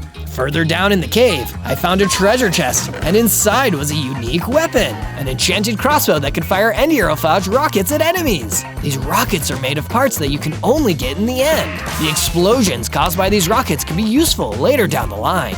I went back to the base in order to show Tibernius the cool weapon that I found. When I arrived, there was another guest inside of the training area, a warped toad. Tibernius was standing by, so I knew it was okay. Hello, I'm Warpo. It is riveting to meet you. I'm Zozo. Oh, I'm well aware. Every mutant has heard of you now. You're the mutant dragon who defied Dr. Invertebrain. You're a mutant too, Warpo? Why, yes I am. There's somebody I need to take you to see. It's an old friend who has some important news about the battle between good mutants and evil mutants. You should go, Zozo. Don't worry about the base. I will defend it for you. Thanks, Tibernius. That makes me feel a lot more secure. It'll be a few days' journey, but I promise you that what they have to say is worth the journey. All right then, Warpo. Let's get a move on. On days 40 to 43, I traveled with Warpo until we arrived at the home of the person he wanted me to talk to. It turned out to be none other than the mutant zombie that I had helped before. He was now just a normal zombie because Dr. Invertebrain had drained his mutant powers. He told me everything about the power transfer stone and the island's idol. So that's what would have happened to me if I had gone through with it. Glad I avoided that. Us too. You're the only mutant whose powers come close to matching Dr. Invertebrain's. That's why he wants your powers most of all. That might be true, but how can I become more powerful than him? The last time we fought, he knocked me out easily. That's why we're here. I managed to steal back the power transfer stone while Invertebrain wasn't looking. Now we can transfer Warpo's mutant powers to you, and make you stronger. Are you okay with that, Warpo? That I am. Dr. Invertebrain must be stopped, and I'm willing to give up my own powers if it means you can take him down. Then let's get to it. That's what I like to hear. Go ahead and place your hands on the stone. Just then, a giant crab burst into the house and attacked us. Hand over my brother's power transfer stone, or I'll put the squeeze on you with my claws. Your brother? Do you mean Dr. Invertebrain? Yeah, I'm Herma, his non-mutant crab brother. Even though my brother is evil and a mutant, I'm as loyal as they come. So am I, you crusty crab. Zozo, Warpo, I'll hold this guy off. Make the transfer, and hurry! And with that, the zombie who used to be a mutant pulled out a sword and started fighting with Herma. I turned to Warpo, and the two of us used the power transfer stone to give his powers to me. It worked. Now run for it. We all split up, and Herma didn't know which one of us had the stone, so he kept rampaging and wrecking the zombie's house. I was the one who had it though, and as I retreated back to my base, I could feel the strength that Warpo had given me running through my veins. I could tell I was closer than before to being strong enough to defeat Dr. Invertebrain. On days 44 to 49, Zed showed up at the base with the remaining dragons. I did my best to make sure they felt welcome. After that, I made sure no one was coming towards the base by checking the surrounding area. Once I knew everyone was safe, I met with Zed alone. I thought you were going to stay in hiding. I was, but learning of a certain powerful item changed all of that. I think that my subjects and I have discovered the key to defeating Invertebrain. Go on. We have reason to believe that there is a way to build an idol just like Invertebrain's. An idol that can amplify the power transfer stone and allow you to take his mutant powers before he takes yours. You mean I could defeat him by giving him a taste of his own power-stealing medicine? Exactly, Zozo. But it will require you to build the idol in a particular shape before you switch the power on. Whatever must be done, I'll do it. Thanks, Zed. You're actually a really cool guy. I began to build the specific structure needed to house the idol. It was important that I get this right, because I was up against one of the most powerful brains in the world. When it was prepared, I left the base in search of the rest of the idol. On days 50 to 53, I went to a village that Zed said would be able to give me information about building the idol. It was an island village of crafters who specialized in building powerful idols like the one I found on the island so many days ago. They might have accidentally helped Invertebrain in the past, but today they would be able to help me. I asked the village blacksmith for information, and he turned out to be just as willing to help as I hoped. The secret to the island's power is in the crystal eyes. The more pure the crystal is, the more it can amplify the energy of the stone that is placed inside of it. See, do you know where I can find these crystal eyes? They are extremely rare.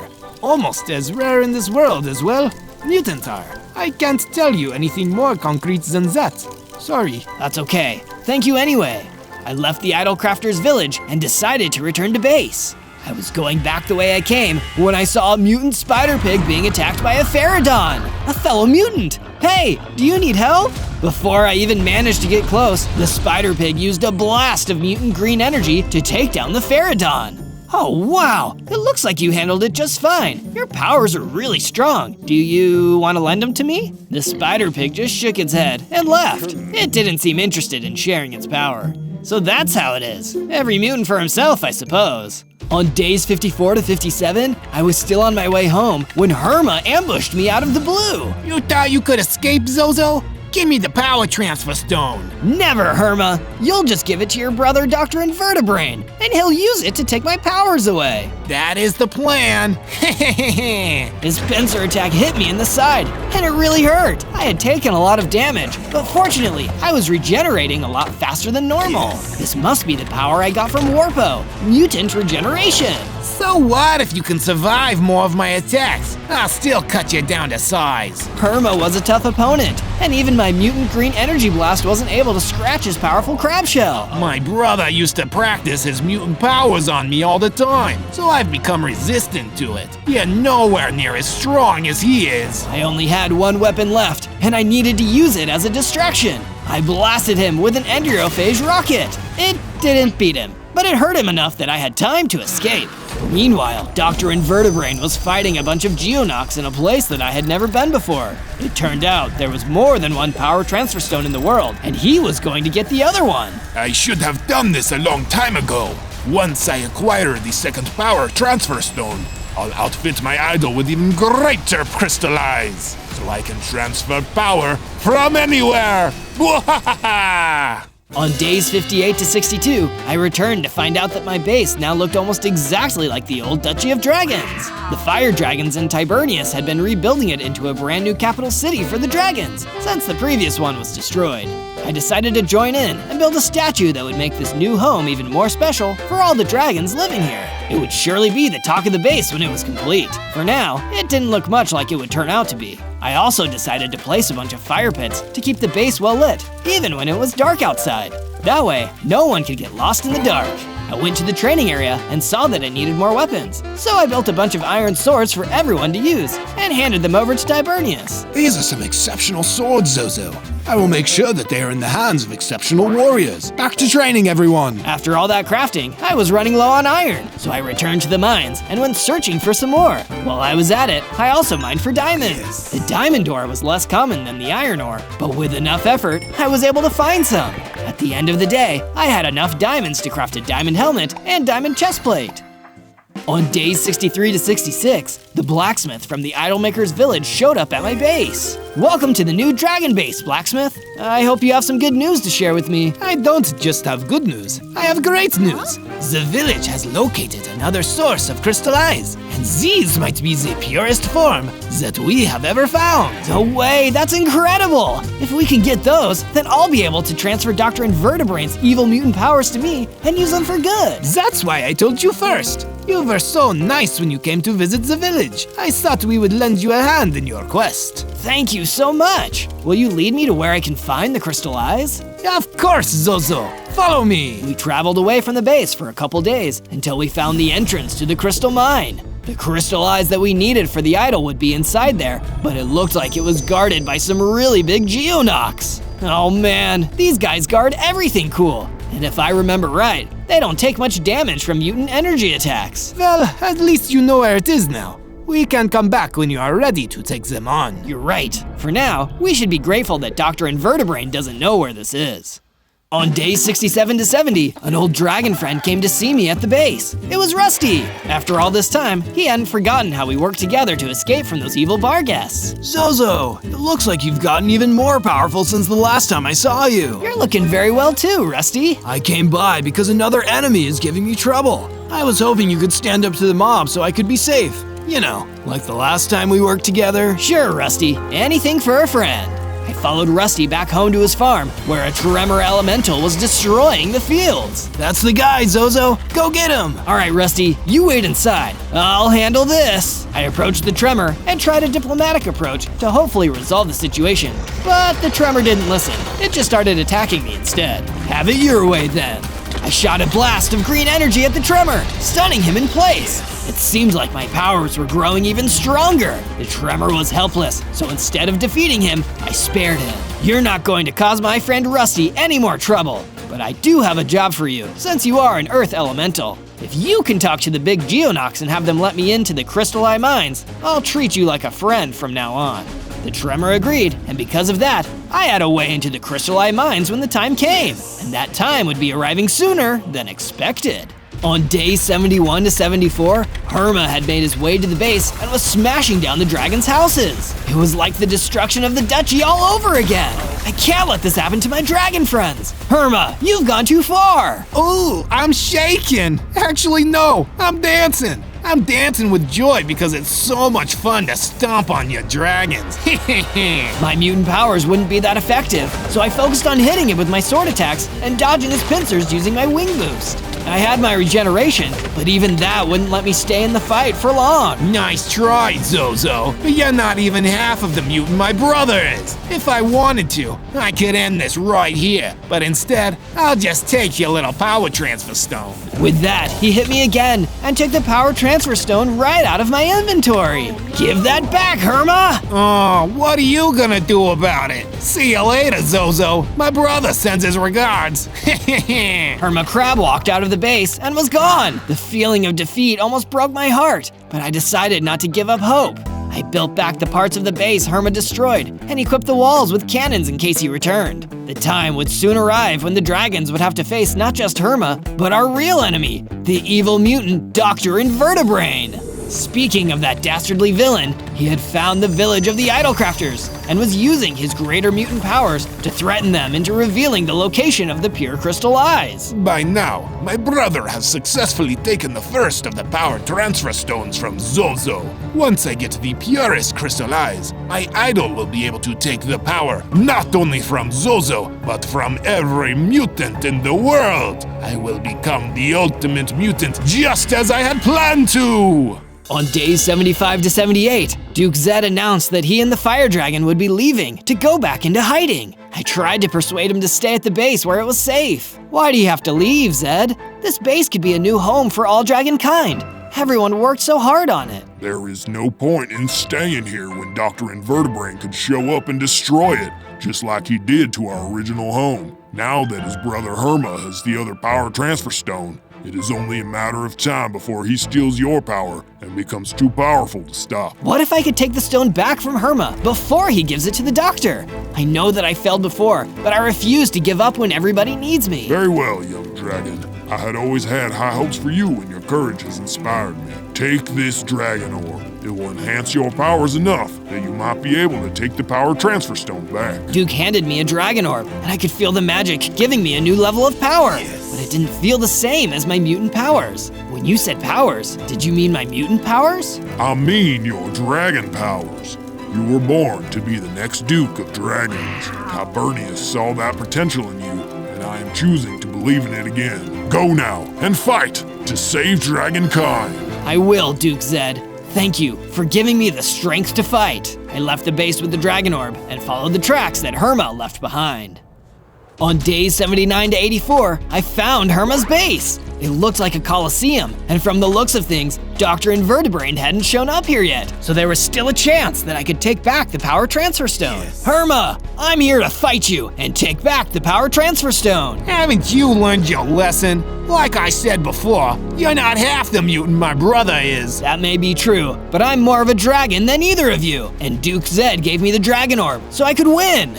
So that was Zed's plan. Let's see how it goes. Even with the power of the dragon orb, Herma was incredibly tough. My attacks could damage him, but I still couldn't rely on my mutant powers. I flew up and dive bombed him from above, but it was no use. Even if I had more anti-aerophage rockets, the battle was still going against me. Time to call it quits, Zozo. Herma swung its pincer at me. My regeneration wasn't fast enough. It looked like it was going to be lights out. Not so fast. When all hope was lost, Tibernius showed up and covered the arena in smoke. Thanks to that, we were able to sneak away. But Herma managed to hit Tibernius in the smoke. Tibernius, you're hurt. Don't worry about me, Zozo. I have something you might want. He gave me a power transfer stone. I've always wondered what would happen if a non-mutant tried to transfer power through it. What do you say, Zozo? Will you accept my fire powers? Of course! Let's fry this crab! I used the power transfer stone and sent all of the fire powers of a sunbird into me. Now I could breathe fire just like a dragon. I was now larger, stronger, and capable of shooting strong flames. My heart's even doubled. You're toast, Herma. Brother, I have failed you. No! With Tibernius's powers, I defeated the crab and was able to keep the stone.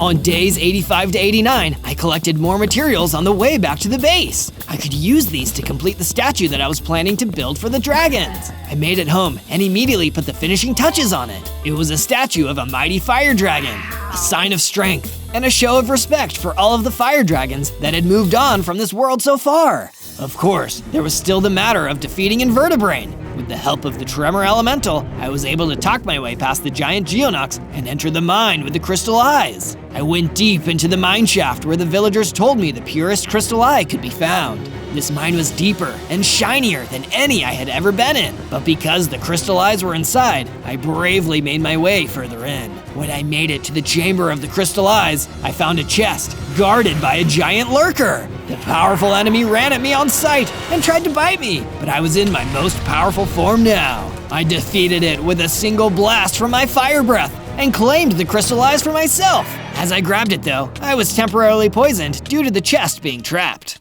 On days 90 to 94, I returned to the entrance of the Crystal Eye Mine and found that Dr. Invertebrain was waiting for me. Of course, you were after the Crystal Eyes too. I should have known. And thanks to you, I don't have to bother getting past those Geonoc Guardians. Seems like you are helping me again, Zozo. Just like old times. I will never help you again, Dr. Invertebrain. You betrayed me. I got those crystal eyes for one reason, to defeat you and save the dragons from your reign of destruction. It wasn't me who betrayed you. You were the one who betrayed me. All you had to do was give up your mutant powers and you could live freely. But you sided with the dragons instead. And then you destroyed my brother. This is a warning, Zozo. Hand over the crystal eyes, and I will spare you after I take your powers. Disobey me, and I will wipe out both you and all the dragons, including Duke Zed. I'm not afraid of you. I may not be as mutated as you, but I have Tibernius's fire powers and the dragon orb. I am everything that my friends made me. I will win. So be it. This is your destruction! Invertebrain used his strongest mutant powers against me, and it was even more than the level of power he was using when he destroyed the Duchy of Dragons. Back then, a single attack would have knocked me out in one hit, and even though I was stronger, the damage was still too much to handle. He knocked me down with a blast of mutant energy, and while I was stunned, took the crystal eyes away from me. How can you still be this strong? How can you still be that weak? Whoa! Pitiful dragon, you will soon know what it means to be the only one of your kind, after I steal your mutant powers, that is. Dr. Invertebrain got away with the crystal eyes. Even now, I was powerless to stop him. The hole he left behind was giant. On days 95 to 97, I was able to call upon enough mutant power to fly out of the hole that Dr. Invertebrain had trapped me in. Yes. Since I still had my powers, I knew that there was time to warn the others. Instead of heading to the base, I remembered what Zed told me and went to the underground to find him. If anyone could back me up in my next fight against the evil doctor, it had to be the Duke of Dragons. When I made it to where the fire dragons had been hiding out, I saw that I had been too late. Dr. Invertebrain had already found the dragon's secret base and attacked them. The dragons were injured, and it looked like many of them wouldn't make it. Zozo, is that you? Zed is over that way, and he doesn't have much time either. You must talk to him before he goes. I nodded and made my way to where Zed was lying down, dying. It was a sad sight to see the Duke of Dragons like that. Zed, I'm here. I'm so sorry. If you had the dragon orb, maybe this wouldn't have— It's okay, young dragon. I always knew you were the only one who could stop our greatest nemesis, Invertebrain. He always planned to use the mutant power inside of you to conquer the world. And that is why he stole your egg from us before you hatched. How do you know that, Zed? I didn't know where I came from before I hatched. I remember your egg, a mutant dragon egg. It was different from the others, but still a dragon. Still my son, the next Duke of Dragons. Zed, you're my dad? Yes, young dragon. And when I'm gone, you will be crowned the Duke of Dragons. Take care of them, my son. Zed was gone. I now knew everything. Invertebrain tried to raise me as his own, so he could someday take my powers away. But everything he tried had failed. The mutant he tried to steal would now become the dragon who defeated him. On day 98, I made it back to the base and found it in ruins. It seemed that Dr. Invertebrain had kept his wicked promise and wiped out the dragons. The fire dragons, the ones from the Duchy, and even Rusty. Every last one of them had been destroyed. It was horrible. On some level, I felt like it was all my fault, and the guilt of not being able to save them weighed heavily on me. Was this your plan, Invertebrain? To take everyone I cared about away, so I wouldn't have anything left to fight for? It was only a matter of time until my powers were transferred to Dr. Invertebrain. He would get to that island with the idol, and then I wouldn't stand a chance against him. This is hopeless. There is always hope, Zozo. Your father believed this. Tibernius! Look at me, Zozo. I gave my fire powers to you because I believed in you. And even in my powerless form, I still believe in you. What can we do? He was always stronger than me, and even if I win, I can't bring everyone back. Perhaps you can. Remember what powers you have now. If you have the pure crystal eyes, you'll be able to transfer power into yourself, but also to others. Of course. If I transfer your firepower to the dragons, along with my regeneration, the combined power could revive them. There's only one way to find out. Let's take those crystal eyes back. Together, Tibernius and I vowed to do just that. On day 99, I raced to the Idle Island to confront Dr. Invertebrain. The 2 power transfer stones and crystal eyes were floating next to the idol, and he was about to combine them. I dive-bombed over and grabbed the crystal eyes and power stones from the magic stones they were on. Zozo, you dare disobey me again? I dare. You thought you could crush my spirit, but like I've said time and time again, I don't give up. You're not thinking straight, that's why. Only I have the brains to rule this world. You should have just let me do the thinking. Your thinking stinks, Doc. I'm going to fix the damage you've done. I flew high into the sky with the crystal eyes and power transfer stones, then glided over the water to land on the mainland shore. There was no way that crab could catch up to me now. I zoomed back to the base and placed those pure crystal eyes next to the idol that I had built many days ago. Then I flipped a switch to combine them. Please work, please work! I let my powers go, and they flowed into the machine to be given to all of my fallen dragon friends. The fires within the dragons began to reignite, and they regenerated back to life. Rusty was the first to show up. He ran over to me and jumped for joy. I'm saved. You did it, Zozo. Giving us your mutant regeneration power saved us. Don't forget the firepower too, courtesy of Tibernius. You better believe I won't forget it. I feel all warm inside and fired up. Put an end to that Dr. Invertebrain once and for all. Thanks, Rusty. I'll make sure to defeat that Brainiac once and for all, and make the land safe for all mutants and dragons alike. On day 100, Dr. Invertebrain looked up to the sky and saw me flying towards him. What? What are you doing back here? After saving all of the dragons by sharing my power with them, I've come back to finish this. You're going down, Brainiac. Curse you, Zozo! If you think you can beat me now, I promise you that you are still too weak. Maybe alone I was, but not with everyone having my back. All of my friends believe in me, and I refuse to give up or let them down. I attacked and blasted Dr. Invertebrain with my flame. That wore him down enough that I could face him in close-quarter combat. We battled, mutant against mutant, hitting each other with all we had. He was strong and evil, but I didn't let up for even a moment. You tried to control me, to take everything from me.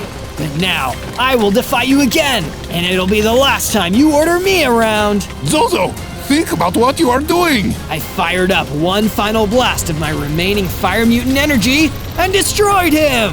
No! The battle was over. Now the rebuilding of the Dragon Duchy could begin, and all mutant and dragon kind could finally live in peace and harmony. I may have been born a mutant, but because of my heart, everyone was now free to be who they truly are. On day 1, I spawned in as the Hulk. Oh yeah, look at me, I'm incredibly tiny. I was small, but I could still punch pretty hard and jump pretty high. Before I could spend too much time admiring my abilities though, I was attacked by a bunch of baboons. Get away from me, you mad monkeys. I thought about running away, but wait, I was the Hulk. I started swinging my fists. In no time, I had pounded the baboons into the ground. Bet you thought this little green guy was an easy dinner. I decided to go looking for my friends. As I was exploring, I came across a village. While walking the streets, I noticed that it was empty and several of the buildings had been damaged. Wow, I wonder what happened here. I kept exploring but couldn't find any survivors, so I found myself a good house and went to sleep for the night. On day 2, I left the village and entered a nearby forest. Time to start punching trees. I punched down trees until my fists were starting to hurt, then set up a crafting table to make myself some wooden tools. I made all the tools I was going to need, then headed over to a nearby cave. Wood can only get me so far. Better get some stone. In the cave, I managed to find some coal, along with plenty of stone. As I was mining though, I suddenly heard a noise behind me. Ah! The little boy ran off into the cave. He had totally caught me off guard. Hang on a second, come back here. I ran off in the direction he had gone and soon caught up with him. That's when I saw a skeleton was trying to attack him. Hang tight. With my Hulk strength, I managed to take him out. Then I turned to the little boy. Please don't eat me. Eat you? Why would I eat you? So, you're not gonna eat me? No, of course not. I don't want to hurt anyone. What are you doing down here in this cave? A big monster came to our village and destroyed it. My mom told me to hide in this cave. The monster reminded me of you, but I guess you're not as big as he was. Like me? Huh, that's confusing. But do you think it's safe to go back to the village? I didn't want to break it to this kid that the village had been completely wiped out, so I didn't. It's still pretty scary out there, so our best bet is just to stay here in the cave. We can go look for your family tomorrow. On day 3, the boy, whose name was Nash, and I headed back to the village. This was going to be awkward. forward. Nash showed me to his house, but it was completely destroyed. He was feeling really sad when suddenly we heard a cry from the inside. Someone is in here! I ran over to a pile of rubble, and underneath I could see a pair of eyes. It's Mila. That's my big sister. I quickly cleared out all of the blocks, letting the little girl out of the rubble. Are you okay? What happened here? I think I'm okay. It was a green monster that attacked us. He was big and scary. Kind of like you, but he didn't have friendly eyes. He ran around our town, destroying everyone and everything in front of him. Our house collapsed, so I don't know if my parents escaped or not. I'm sorry to hear it. How long has it been? I don't know. Days have gone by since I've been under here. Just then, we heard a howl and a group of feral wolves appeared. They must have been scavenging in the abandoned village. Hang on, kids, I'll take care of this. I sprang into action, hitting the wolves. They were vicious as they snapped with their fangs, but I wasn't going to let them hurt these poor kids. Soon enough, I had taken several of them out. It wasn't enough though, as I could hear some more wolves off in the distance. Come on, guys, I don't think I can fight all of them off. Let's get out of here. We ran from the village until we were a safe distance away. It was time to start building us a shelter. First off, I put together a full set of stone tools so I'd have the equipment needed to get any job done. Then I got to work building a simple house for us to stay in. It wasn't anything fancy, as we needed something quick, but at least for now, it was a place to call home. Once the house was finished, I then made several torches and put them outside to stop mobs from spawning. We had survived another day, but who knew what surprises were coming next? On days 4 to 5, I left the kids at the house and went to go look for some food. We weren't going to last out here if we didn't have something to eat. Oh, look, pigs! I had spotted some pigs, so I rushed over and attacked them. I quickly knocked them all out and collected all of their meat. Just then, Black Panther came out of the trees. T'Challa, what are you doing out here? There is a beast that has been destroying the villages in the area. They call him Abomination. I have tried to face him myself, but he was too powerful. Oh man, if you can't beat him, how can I? I'm so small. You know, there is a cave near here that contains something I think might help you. He explained where I needed to go, and so I set off to find what he was talking about. After a bit, I soon found the cave he was describing. As I entered in, I saw what he was talking about. It was gamma radiation. This is what made the Hulk in the first place. I stepped up to it and immediately started to absorb the radiation. I could feel it entering my bloodstream when suddenly I grew bigger and stronger than before. Awesome! I feel like I could beat anything right now. Speaking of which, there was a roar as a Zoglin had just shown up. He must have been absorbing the radiation too. Let's try these new powers out. But much to my disappointment, he was really strong. I was losing the fight. I was taking too much damage and had no choice but to hurry and run away. On day 6 to 8, I had arrived back at the house. That's when I realized I had eaten all the meat I was supposed to bring home. Oh man, the kids are probably hungry. I turned around and headed back out. Luckily, it didn't take too long, and I quickly found some chickens. This will make a great meal for the kids. I then headed into a nearby mine to try and find some better materials. As I went deeper into the mine, I soon came across some iron. Yes, now I can finally stop using these stone tools. With my pockets full of iron, I headed back to the house for good this time. As I entered the house, the kids were really impressed with how much bigger I had gotten. Unfortunately, they were less impressed with eating raw meat. That's a good point. Let me fix that. I got right to work adding on a kitchen to the house. I'm not sure why I thought feeding them raw meat would be a good idea. I guess I'm just used to being able to eat whatever I want. With the kitchen complete, I got the chicken all cooked up. Now the kids would be able to have a decent meal. With the food all sorted out, I then started smelting down the iron ore. Using my new iron bars, I made myself a brand spanking new set of iron tools, which would be way better than my stone ones. Then I got to it, making some iron armor. I wasn't able to make a full set. I wasn't sure it would be strong enough to take on Abomination, but it would be better than nothing. That's when I realized that none of us had a place to sleep. I then made the kids their own bedrooms, complete with beds in their favorite colors. On days 9 to 10, I woke up to a knock on the door. It was Black Panther. How are you feeling about your powers now? Abomination is nearby. Perhaps together we can defeat it. Yeah, together I'm sure we'll have a chance. I followed Black Panther out and across the land. We soon arrived at a seaside village. I could see Abomination rampaging through the town, destroying people and buildings alike. Oh man, he's bigger than I thought he would be. This isn't going to be an easy fight. We couldn't let him to continue to hurt these innocent people though, so I charged down into the village, straight at Abomination. Leave these people alone. Abomination turned and hit me hard. Ouch! I don't care how much you hurt me. I'll never stop fighting you. Get out of here, you lab experiment. I don't have time for pests like you. I kept fighting, but it was clear I didn't have a chance. Just as Abomination was ready to finish me off, Black Panther hopped into the fight. He was able to get a few hits in, but it wasn't enough to stop Abomination. He was just too strong. The two of us ran off as Abomination continued his rampage through the village. We had both nearly been defeated, and T'Challa was nearly on the verge of death. Luckily, we made it out of there alive. On days 11 to 12, we arrived back at my base. T'Challa, let me make a room for you to heal up. I quickly got to work making him a fresh new room so he could relax and get his health back up. I soon finished the build, and T'Challa was able to move in. The kids had run in to see him and were very excited. Apparently, they thought he was their new kitty. T'Challa was not amused. Hang out here, guys. I'll see about getting us some food. I started to leave the house, eating our last bit of meat. In the distance, I could hear some spiders. I better take those out before they get too close to the base. I soon came upon the spiders and managed to fight them off without too much trouble. As I picked up the string they dropped, it gave me an idea. If I had some leads, I could get some pigs and raise them at the house. Luckily, I soon came across some slime. I fought the slime, destroying all of its parts. I picked up the slime balls they dropped and then used the ingredients to craft some leads. Time to go pig wrestling. I went searching through the woods and eventually found the pigs I was looking for. Using the newly created leads, I led them back to the base. I then led them into a pen that I had built earlier. Finally, now there will be enough meat for everyone. I wanted to be sure we had some variety though, so I broke some grass to get seeds. I'd also gathered some water in a bucket, so I was all ready to build a farm. I tilled the ground and placed the water, which then let me plant the seeds I had collected. This base is really starting to come along. The only thing I was missing at this point was a statue to really put my mark on the place. Since I was so busy with food, I thought I would make it my favorite food. You'll have to let me know if you can guess what it is. Once I had finished the first part, it had gotten pretty late, and I could see some creepers had started spawning near the base. I better take care of that before they blow everyone to bits. I headed down to the base and knocked out all the creepers. Fighting them was always scary business, but I managed to knock them all out without too much trouble. On days 13 to 15, I decided that I needed to focus on getting more powerful, but I wasn't sure where to start. Just then, there was a knock on the door. Tony, what are you doing here? I was flying over and saw the statue you were building. Who else would build that other than you? Figured I'd stop in and say hello. Boy, Tony, you really dropped in at the right time. This abomination has been rampaging through the towns here, and I'm not strong enough to stop him. Oh, well, I know what you mean. I've had a few scrapes of my own I wasn't sure I was going to get out of. What have you got so far? Well, I came across some gamma radiation that powered me up, but that's about it. Well, what are you wasting your time with me for? That's your answer right there. Surely there's more radiation points out there. You think so? But how could we find them?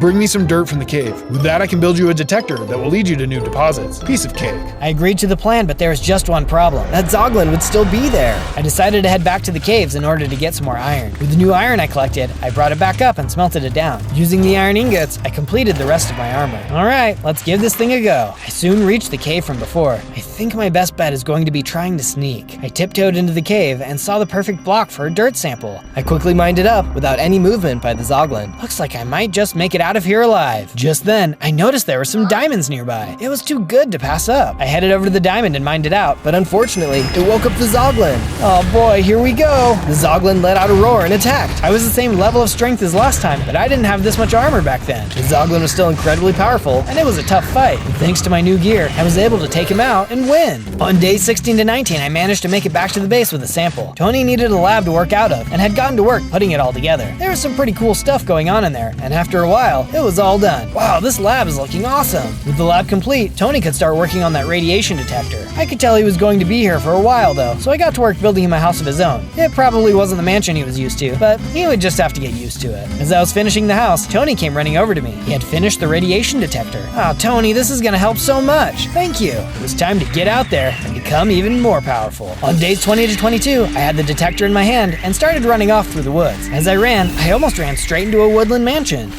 The gamma must be underneath this mansion. I'll have to keep my guard up though. This place is dangerous. I walked into the mansion and took a look around. As I walked down the hallways, I was immediately attacked by illagers. Don't mind me, it's just a casual breaking and entering. The illagers started firing off their arrows, and I ran around giving them the old one too. It was tough, but luckily my iron armor was doing enough to protect me. I kept pushing my way through, fighting the illagers off as I went. Eventually, I saw a chest room and started taking a look inside. Oh wow, these materials will be perfect for my statue. What luck! I checked more chests and found even more materials in the chests. As I passed around the room, I saw something floating on a pedestal. Power gloves. I'll bet I can punch super hard now. I kept following the tracker and came across some more illagers. Using my new power glove, I was able to knock them out much faster than before. Boy, am I glad I found this thing. As I continued down the hallway, I soon saw a very strange looking set of stairs. This must be the place. As I reached the bottom, I saw a massive warped mosquito. Hi, wanna move? Suddenly, the mosquito took flight and charged. This dude had clearly been hitting the gym, and his punches were powerful. I had to do a lot lot of running and hiding to try and stay in the fight. Ugh, mosquitoes were already bad enough. Why is this one so much worse? In addition to his punches, he also shot a gross-looking liquid at me. I had to end this, and fast. Using the plants as cover, I managed to jump out and get hits in. It took a lot of effort, but eventually, I was able to take him out. Now that is how you squish a bug.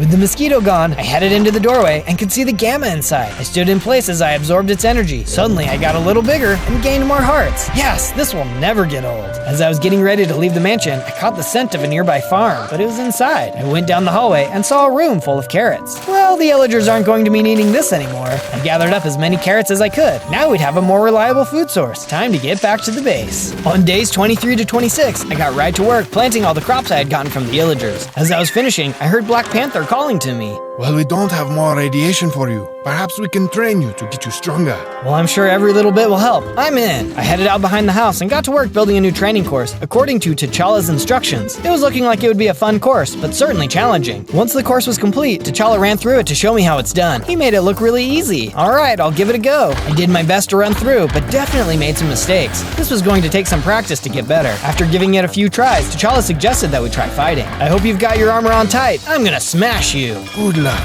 We faced off and started to fight. I was really strong, but I think that was my mistake. The Black Panther was an experienced fighter and was able to get more hits in. In the end, he was able to defeat me. Aw man, looks like I've got a lot of work to do. Do not worry. Even the smallest seeds can become a mighty tree. You will get there. On days 27 to 31, I was feeling especially motivated to get stronger. I decided to start looking for some more radiation stations. Okay, let's see where this thing leads me this time. I followed the radiation detector across the land and eventually reached a snowy tundra. It looks like it's pointing me to this cave over here. I didn't see any green glowing, but maybe it was just deep within. I headed deeper into the cave. Suddenly, I was attacked by a bunch of diamond zombies. Leave me alone! I was able to beat them back, but they were much tougher than I thought. I needed that radiation boost more than I realized. I kept going and ran into a whole group of diamond skeletons too. Luckily, some of them shot each other, so they ended up fighting amongst themselves while I took them out. Guess that's what happens when you don't have a brain. The good news was that I was able to spot some diamonds, which I happily mined out. Well, this doesn't make me stronger physically, but it will definitely give me a leg up in a fight. With all the diamonds mined, I headed back up out of the cave. Before I could get too far though, I heard a noise behind me. It was a Yeti. Uh-oh, these guys are strong. The Yeti and I started to fight. I was right, his blows were landing some hard hits. I wasn't sure I could take him, but I had to be strong. I couldn't leave those kids behind. I rose up and started landing blows. I could tell I was going to win. I only needed to land one more hit when suddenly the Yeti let out an ice attack, freezing me in place. He was hurt and ran away to go heal. This is not good. On days 32 to 35, I was still frozen. Luckily, the ice was starting to melt, and I was able to break free. Well, it's a good thing that Yeti left. Now, where was I? I followed my radiation detector, which soon led me to another cave. But look who it was. That Yeti. I know I can beat him, but he's probably just going to freeze me again. But I need that power. I moved closer to him, but before I could start to fight, he spoke. Wait, don't hurt me. I thought you were the Abomination. I can see that you're different, though. I try to be. What do you know about him? Not much, other than he destroyed my village. Everyone I know was lost in the battle, and I'm the only one of my kind left. What a monster. Why do you think he attacked your village? Well, my village was near a gamma radiation source like the one in this cave. My best guess is that he was trying to get to it. Oh no, it must power him up too. I've got to get to the radiation before he does. He has to be stopped. I've been watching this cave to try and stop him in case he shows up, but I trust you to stop him. I'll let you in, but be warned, there's a monster even more powerful inside. I'll take my chances. I headed into the cave. Soon, I saw what the Yeti had been talking about. Inside, there was a ghost mage. Uh-oh, here we go. The ghost mage charged at me. He wasn't going to make this easy. He looked like he had been waiting here a little too long. I'd be upset too if I didn't have any legs. But hey, at least he could levitate. Get out of my way! I swung as hard as I could, and at long last, the ghost mage was defeated. Now I could finally access the radiation. I stepped up to it and could feel the power enter into me. Soon, I was even stronger than before. Oh yeah, that's the good stuff. As I left the cave, I invited the Yeti to come and stay with us. Since his village was destroyed and he no longer had a reason to guard the cave, he happily agreed. On days 36 to 39, I got right to work building the Yeti his own room. Turned out he used to live in a world full of monsters where he would help in their mailroom. He said he got banished to our world. It was all politics. Poor guy. With the Yeti's room complete, I decided to give the base some more upgrades to make it a little safer. We needed to beef up our defenses, just in case Abomination ever found us. Once the defenses were all completed, I was starting to get hungry. That's when I headed over to continue work on my stat statue. By this point, you've probably got a good idea of what my favorite food is. Leave your guesses in the comments. After a bit, I had finished the second part. That's when Black Panther came running up to me. He said he was impressed by how much bigger I had gotten. He said there was still a lot more work I had to do though, and invited me to do the obstacle course again. I would, but I'm just not very good at it. It's hard to do an obstacle course when there are so many other things I'm trying to get done. I understand, but it will help you. If you can complete the course, I have an item I believe will help. Oh, I like the sound of that. I'll have to keep training then. I ran over to the obstacle course and got to work. It was still hard, but I felt like I was doing even better than before. Black Panther encouraged me, even when I fell off and had to try again. I wasn't able to beat it today, but soon enough, I would have to win that prize. On days 40 to 43, I tried to use my radiation detector to find more gamma, but it wasn't working. Oh man, what's up with this thing? I headed over to Tony and asked him what was going on with it. He explained that I must have found all the gamma radiation within range of the detector. So how can we expand the range? Tony told me to wait there and headed into his plane. When he returned, he tossed out some Eyes of Ender and told me I needed to get some Ender Pearls. Oh boy, this isn't gonna be easy. I thanked him for his help and started searching for the end portal. My journey led me across the land. At one point, I even came across some diamonds, which I was able to use to finish up an entire set of diamond armor. I'm going to need this in the end for sure. It took a lot of searching, but eventually I made it into the stronghold and soon found myself outside the end portal. I inserted the Eyes of Ender. Well, here goes nothing. I jumped in. On days 44 to 49, I appeared in the end. Let's get those Ender Pearls. There were several Endermen nearby, and I got right to work chopping them down. These guys were really scary when you looked them in the eyes. You just had to be brave. I ended up getting into more than I asked for though, and was soon surrounded by them. How was I going to get out of this one? Suddenly, there was a sound above me, and the Scarlet Witch came flying in to help. Together, we were able to take out the rest of the Endermen. Oh, you showed up just in time. I thought I was a goner. Always happy to help a friend. Do you know what's going on with the Endermen though? I noticed that not a single one of them dropped any Ender Pearls. I have noticed this as well, yes. There is something going on, but I don't know what it is yet. Well, let's stick together and maybe we can figure this out. She agreed and we continued on through the end. Nearby there was an end city, so we went to check it out. As we got closer, we saw something terrifying. Look at that Enderman, he's bigger than all of the others. We charged in and started to fight. This Enderman was unlike anything I had ever seen before. He had 4 arms and would clap them together, trying to smash me in them. He would also pick up and throw blocks at me, as well as teleport around. This battle was really tough. With the Scarlet Witch's help though, we finally managed to take him out. He let out a shriek and exploded in a display of Enderman goop. It was pretty intense. And look, an Ender Pearl. The giant Enderman had left a single pearl behind. The Scarlet Witch told me I should take it, as she had more research she wanted to do in the end. She opened up a portal for me to return to the overworld, so I stepped in to head home. On days 50 to 53, I arrived back at my base. Safely back home, I went over to Tony to give him the Ender Pearl I had collected. He thanked me and got right to work, improving the gamma radiation detector. Suddenly, there was a sound outside. What was that? As I got closer to the sound of the noise, I saw that some Endermen were there. Scarlet Witch must have left the portal open too long. I hurried to defend the base from the Endermen, knocking them out one at a time. Once they were defeated, Scarlet Witch came through the portal. Oh, I am sorry about that.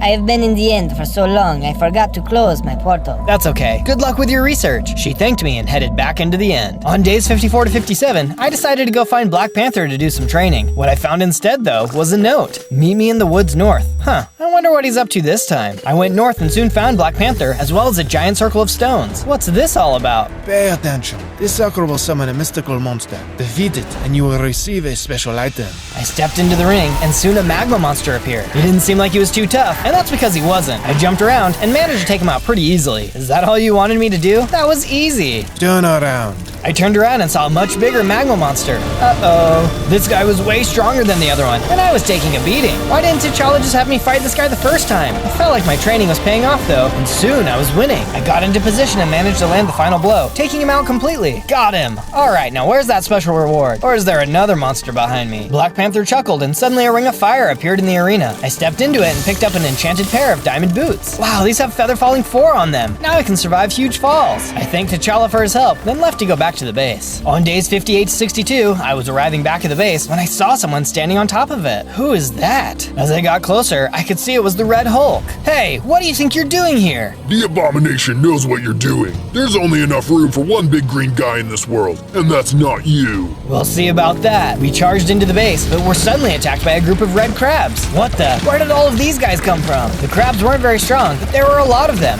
We were so distracted by the crabs, we didn't notice Red Hulk had snuck around the walls and into Tony's his lab. We soon defeated all of the crabs, but there was one question on our minds. Where did Red Hulk go? We ran around the base and soon saw the house he had run into. He had managed to break into the lab. Tony quickly ran around to check if anything was stolen. Bad news, big guy. The gamma radiation detector is gone. Oh no, now Abomination will be able to find all the sources before me. There's no way I'll be able to beat him without it. Suddenly, I realized something else was missing too. The kids! We ran around the base and eventually saw them hiding under a desk. They were scared, but unharmed. It's okay, guys. It's safe now. Don't worry. I promise I will always protect you no matter what. Now that everyone is safe, follow me. I can use my tracking abilities to find where the Red Hulk ran to. Let's go! On days 63 to 66, Black Panther and I were tracking Red Hulk's path. Soon, I could see a large tower in the distance. That must be it. Hang back and I'll go take care of this. I made my way over to the tower and entered in. I was immediately attacked by a bunch of red crabs. Get your pincy pincers away from me! I managed to clear out all of the crabs on the ground floor and started running up the stairs. What a weird place to call home. As I reached the top, I saw Red Hulk was waiting for me.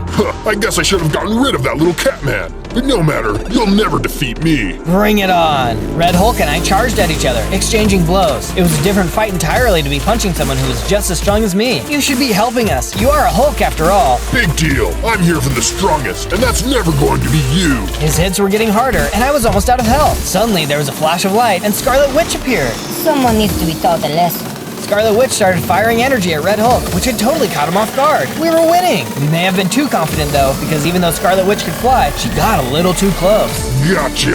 Red Hulk landed a hit, knocking her out of the sky, down toward the ground. No, you'll pay for that! My blood began to boil, and I suddenly grew in size, becoming even stronger than before. I charged at the Red Hulk, smacking him again and again. He tried to fight back, but it was no use. Soon, he was defeated. I can't believe Scarlet Witch had to die. I'll never forget her. On the ground was the gamma radiation detector, which I happily picked up. I ran back down and out of the tower. Waiting on the other side was Black Panther and Scarlet Witch. What? I thought you were gone. What do you mean? I thought you knew I could fly. You knocked me down, but I caught myself. It seemed like you had it from there. Right, that makes sense. Well, I got stronger. Let's go. On day 67 to 70, we returned back to my base and got right to work building a place for the Scarlet Witch to stay. I was so happy to find out she survived the fight. That was way too close for comfort. I soon finished her place. Then I went on to build something for the kids. I couldn't believe Red Hulk was able to get into our base so easily. No wonder the kids were scared. If it had been the Abomination, things could have gotten much worse. Soon, I finished building them their very own playroom. My armor had taken a beating in the fights, so I went over to Tony to give him supplies to fix it up. He was happy to help, so I set off to work on the statue. I then headed outside to finish up the next part of the statue. I'm sure you've guessed what it is by now, a hamburger. It's definitely one of my favorite foods. What's yours? Soon, the next part of my burger was complete. On days 71 to 74, I was having a horrible dream. I'd finally found Abomination, but something was wrong. He kept getting bigger and bigger, while I kept getting smaller and smaller. I wasn't going to be able to beat him. I woke up in a cold sweat. Oh, what's going on, kids? Sorry to wake you up, but we wanted to tell you thank you. Yeah, even though the base was attacked, we've never felt safer. We know you'll always do what you can to protect us. I assured them that would always be true. I believed myself when I said it, but I couldn't help but feel nervous about the fight ahead. On day 75 to 78, I felt more motivated than ever to get stronger in order to protect my friends. Alright, let's see where a boosted detector takes me this time. I followed the arrow and soon found myself back in the forest where I had been training with Black Panther. It led me to the summoning circle, which suddenly transported me to the Nether. Whoa, whoa! As I arrived, I saw tons of Mega Monsters who attacked. Jeez, all my friends really need to work on their portal management skills. These guys could have come through. I kept fighting and was able to get through the Magma Monsters. That's when I noticed there was some ancient debris nearby. Oh, excellent! I'll be able to upgrade my armor and tools to netherite with this. On days 79 to 84, I was still following my detector through the Nether. I could tell I was close. But before I could go much farther, Abomination came out of nowhere. Well, thanks for being my guide. Looks like this is my stop. Your guide? What? All that muscle and so dumb. Didn't even realize I was following you this whole time. With this radiation, I'll finally be in my full form. No! I charged at him, but even without his final form, he knocked me out of the way, no problem. I was in big trouble. He took off and went into the volcano. All I could do was watch as the volcano started to erupt. What did he do? Suddenly, a giant Abomination came leaping from the volcano and landing right in front of me. Now I am truly powered up. Your little adventure ends here. I knew I didn't stand a chance in this fight, so all I could do is run. I turned as Abomination started chasing me through the Nether. I had no idea if I was going to get away. Come back here, weakling. I'm going to crush you. I ran and ran, but suddenly I came to a giant cliff. Time to say goodbye. Goodbye. I jumped. On days 85 to 89, I was still falling. After what felt like forever, I landed in a pool of water, in a jungle. How in the world did I get here? Suddenly, a crocodile came out of nowhere and attacked. It was just a few punches, and I took him out in no time. It felt good to be able to be on the winning end of a fight again. All right, where am I? I've got to get back to the base. I took a look at the surrounding area and realized I wasn't far from my base. But thankfully, Abomination didn't follow me. I should be home in no time. As I arrived back at my base, I went to talk to Tony to tell him everything that had happened. So yeah, now I don't know how I'll be able to beat him. Well, there might be one more gamma spot you could use. I didn't mention it before because it's pretty hard to get to. Where do I need to go? I'll do whatever it takes. It's deep inside of the Earth. Give me some time to improve the detector, and I'll be able to lead you right to it. There wasn't a whole lot for me to do but wait, so I decided to use the time to finish the hamburger statue. I know it was kind of a strange thing to build, but there was something about a giant hamburger that just gave me a sense of normalcy in this crazy world. Soon, the statue was complete. On days 90 to 94, I went to visit Black Panther. All right, T'Challa, today's the day. I'm going to beat your obstacle course. You are already strong enough, my friend. You don't need to prove anything on the obstacle course. I have to prove it to myself. Besides, I want to win that item you mentioned. Ah yes, the item. Go on then. I ran to the course and got right to it. I could get all the strength and muscle in the world, but if I couldn't triumph a test of will, what good was it? The obstacle course was still as hard as ever, but my friends believed in me, and I had to win. Before I knew it, I had beaten the course. Yes, I did it! Well done, well done. Here is your prize, as promised. Black Panther tossed out a hammer. Is that Mjolnir? Thor's hammer? I picked it up. Wait, I picked it up. It's just a replica. I may have made it sound cooler than it was going to be. Sorry about that. It's okay. I actually really like it. It reminds me of my friend. If only he could be here too. That's when I had an idea. I headed over to the hamburger statue and started to make some adjustments. I decided to add a helmet and some arms. It wasn't my friend, but I was happy to have a reminder of him. I was admiring my statue when suddenly Thor appeared. Thor, what are you doing here? Well, I'm not really there. I'm just kind of there. But the real question is, why did you make me a hamburger? It's a long, hungry story. Don't worry about it. Sure. Say, we do sound a lot alike, don't we? Well, that's because I spent 100 days as you before. Oh yeah, that was awesome. Everyone should go watch that video next. Yeah, absolutely. All right, well, good luck on your upcoming fight. I know you'll smash it. Nice, you're always so funny. Talk to you soon. Thor disappeared. Time to go check on that new detector. On days 95 to 97, I went to Tony's to see if he had finished the detector. As I entered, it looked like something was wrong. Tony, what's going on? Tony was floating in a water tank on life support. I took a look around and saw a note lying on the table. What was going on? Only thing that could give the detector enough juice was my arc reactor. I will hang out here till then.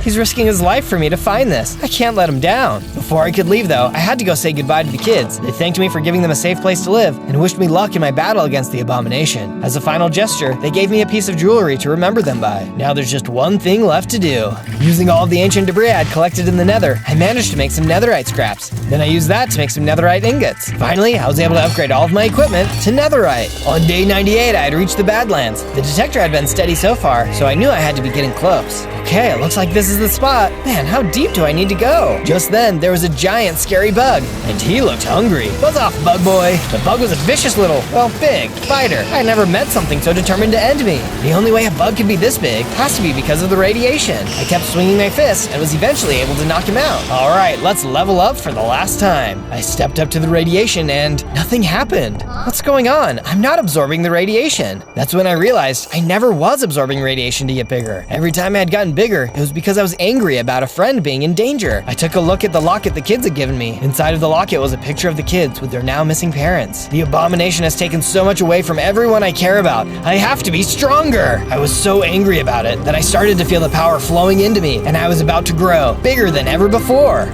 On day 99, it came bursting from the ground in my final giant form. And look how many hearts I have. Time to find the Abomination. That's when I noticed that the detector could find other gamma radiation users. Man, Tony thought of everything. I flicked the switch and saw it was pointing at me. Wait, that's not right. I flicked it again and it pointed another direction. Oh no, it's pointing to my base. I took off running. My friends were going to be in trouble. Back at the base, there was an explosion outside the walls. The kids hurried and ran under the desk for cover. Here he comes, Wanda. Get ready. Abomination came breaking through the wall as Scarlet Witch and Black Panther tried to hold him off. They were doing their best, but he was too strong. As I got closer to the base, I could see the fight was intense. I hurried and jumped in.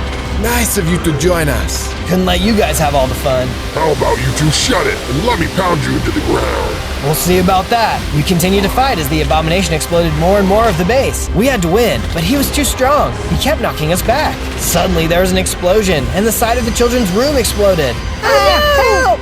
Oh now you've got me really angry, and you won't like me when I'm angry. A surge of energy came into me, and I grew even bigger than I thought was possible. Hulk smash! I started swinging, punching the heck out of the abomination. What? How? Where did this come from? The abomination was really backing down now. I punched and punched. Then at long last, he was defeated. Goodbye for good. We took a moment to celebrate our victory. But wait, what about the children? We rushed over to the house and found the kids under the desk. Oh, thank goodness you're okay. They laughed and cried out of happiness. They gave me a hug and I started to calm down. As I calmed down, I shrunk back to a more normal size. The danger was gone.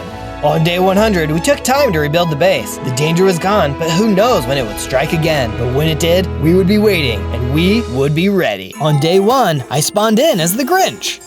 Wow, look at that. I'm the Grinch, ready to steal Christmas. Oh no, I only have 3 hearts. I guess it's true what the story says. The Grinch's heart is way too small. I was so focused on my hearts, I didn't hear the huge group of bad snowmen creeping up on me. They blended in with the snow at first, but I heard them just before their leader grabbed me.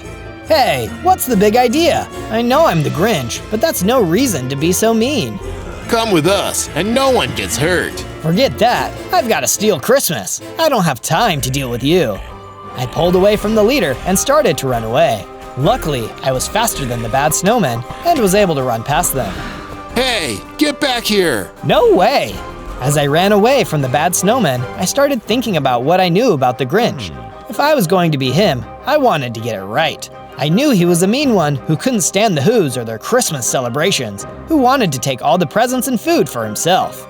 But wait, the Grinch doesn't work alone. He has his trusty dog Max, his only friend in the whole world. I looked around for a dog, but couldn't see one anywhere. Oh no, what happened to Max? How can I steal Christmas without him? I was about to start searching the ice caves for my dog when an ice cave spider crawled out of the cave and bit me. Ouch! I could feel that the bite had poisoned me, and I had to think fast to counter the effect. I ran and ran and ran until I found a village, and there was a pen full of cows. Perfect. Excuse me, Miss Cow. Can I have some of your milk? Sure, fine by me. I was able to get a milk bucket and cure the poison before I got too sick. But before I could look for any other supplies, a farmer came into the pen. Eek! Get out of here, you! Stop trying to ruin our holiday fun! You didn't have to tell me twice. I made my way back toward the caves, and after making sure there weren't any more spiders waiting for me, I crawled into one to rest. I found some logs, sticks, and charcoal, and crafted and placed a campfire to get warm. As I settled in, I thought about Max the dog again. What's the point of stealing Christmas without my best friend? I have to find him and get him back so we can pull off the holiday heist of the century. On day 2, I woke up and went out of the cave. I made it through the first day, but if I was going to keep surviving, I needed to find a safe place to hide out. But I didn't want to stay somewhere that the bad snowmen might come looking for me again. I decided that, whether they liked it or not, I should camp out closer to that village. That way, I'd have lots of people who would also see the snowmen coming. But I couldn't set up right in the village either. If I was too close, people like that farmer might get mad and chase me out of town. Then I'd have to start all over. I decided to have a look around and see what was right by the village. It turned out that there was a mountain right next to the village, and from the top of the mountain, I could see the villagers down below. Perfect. Not too close, but not too far, and not out by those dangerous snowy caves where the snowmen found me before. This is it. This is where I'll build my base. But before I could build it, I needed some tools. I made myself a crafting table and crafted a wooden pickaxe. Next, I took that pickaxe and mined some stones. Awesome! Now I can make stone tools. I made a pickaxe, an axe, a shovel, and a sword. Then I got to work gathering some more wood so I could build my base. All the way up here, on the edge of a cliff, it was going to be kind of tricky to build, but I knew I could do it. While I was working, I saw a figure approaching me. It looked like a villager. I'm just building a base. I'm not here to steal from you. But as they got closer, I realized it was a pillager instead, and he shot an arrow at me. Oh, no you don't. I drew my sword and managed to fight him off. Then I chased him away from my base for good measure. As I was walking back to my base, I saw that someone had dropped some cookies and left a chest in the middle of the forest. The chest had a bunch of supplies in it. These aren't mine. It would be selfish to take them. But I am the Grinch after all. It started to get dark and began to snow, so I settled in for a good night's rest. I'll get even more done tomorrow. On day 3, I woke up knowing that I needed to get more supplies. I looked all over the mountain, but I couldn't find anything useful. So I decided to sneak back down into the nearby village instead. If the villagers are going to treat me like a criminal because I'm the Grinch, then I guess I'd better start stealing. I decided to go to a different village than the one right below my base, just in case they caught me and chased me back home. Instead, I went to the next village over and started sneaking through town looking for supplies to snatch. But as I entered the village, I heard someone scream. Help! I did see something though, a horde of zombies attacking the village. No wonder someone was screaming. Get back, undead creeps! I drew my sword and started swinging, fighting off the green ghouls. A little girl appeared on top of a nearby building, holding a bow and arrow. She started firing arrows at the zombies, and between her arrows and my sword, we drove all of those nasty undead back out of town. She came to greet me. Thanks for the help. Sure. My name is Cindy Lou Who. What's yours? Zozo, but you can call me Mr. Grinch. Say, have you seen any bad snowmen around here, or just these zombies? The snowmen came yesterday. They took a whole bunch of people with them. My family, too. I don't know who they're working for, but they keep kidnapping people and destroying our town. That must have been what happened to her parents. Come back to my base with me. We can hide out and stay safe while we figure out who those bad snowmen are working for. On days 4 to 5, Cindy and I worked on the base together. We demolished the previous starter house I made and built a bigger house. I even added a loft where Cindy could live, but it still wasn't completely finished. We needed to strengthen our security to keep safe, just in case the snowmen came back, or something else found us. And whoever was ordering them around, the big bad who took Max, was probably way tougher than them. I'm getting pretty hungry. Could we look for some food? Great idea. Me too. I think I saw some apple trees down this way. Help me pick some. I've got some other supplies we can use to make a pie. I love pie. Who doesn't? Cindy and I found a whole bunch of apple trees and started picking the fruit to take back to our base. As we were gathering apples, we suddenly heard a howl. What was that? Cindy and I both looked around and saw a pack of feral wolves closing in around us. Cindy was so much more defenseless than me, I couldn't let the wolves get to her. Quick, Cindy, climb this tree and get to safety. I'll handle these wolves. I can use my bow and arrows from up there too. Cindy climbed up out of reach and started firing arrows at the wolves. I helped out with my sword from down on the ground, and together we were able to defeat the wolves. As Cindy climbed back down from the tree, I noticed something shiny on the ground. A bottle. One of the wolves must have been carrying this in its mouth. It's a potion of healing. Yes. Sweet. I grabbed it, and together Cindy and I took all of our apples back to the base. We're going to need to find a way to keep danger away from our base. I think I might have an idea. But first, let's eat. On days 6 to 8, Cindy and I started to get really hungry again. We can't live on apples forever. We need to find another food source. Oh, I know what we can do. We had cows and chickens back in my village. No one's using them right now. We should go get them. Oh, great. Let's make some pens for them first. We worked together to build the pens, 2 for the chickens and a big one for the cows. We even added a small farm to feed the animals. Then, we headed back down to Cindy's village to round up the animals. As we were working hard to herd the animals in the right direction, which was much more difficult than I expected, I heard a voice yelling at us. You're a mean one, Mr. Grinch, but you're no match for me. Better come willingly if you ever want to see your dog Max again. What? Who's talking about my best friend Max? I looked up, but I couldn't see anyone. I could just hear them. Wait, look! Cindy pointed, and I saw a huge Jabberwock looking down at us from the top of a tall tree. You took Max? My friends call me Steve, and my enemies call me Evil Steve. I took your little dog, and Cindy's parents too. And I won't stop there. You think you can steal Christmas? Try doing that when there is no one left to celebrate it. I'm taking them all, and there's nothing you can do to stop me. Next, I'll take you too. The Jabberwock jumped down from the tree and landed hard in front of us. The force from his blow knocked my sword right out of my hand. Oh no, what should I do? This isn't the kind of reindeer I thought I'd be meeting as the Grinch. I ran after the sword, and Cindy followed me. Evil Steve just stood there laughing, and we knew we weren't strong enough to beat him. Not yet. I grabbed my sword, and we ran back to the base. Evil Steve didn't chase us, but we knew it wasn't the last we'd seen of him. Next time, we'd have to make sure we were ready, so we could defeat him and set everyone free. Maybe I can be the Grinch who saved Christmas instead. On days 9 to 10, Cindy could tell I was getting discouraged. I was feeling pretty scared after our encounter with Evil Steve, and pretty worried that I wouldn't be able to get Max back. It'll be okay, Zozo. I think if we work hard, we can get strong enough to beat him, to rescue Max and my parents and everyone else. How? He's so big, and we're so small. I know you don't think you can be a hero like this, but you helped me with the zombies, and again with the wolves.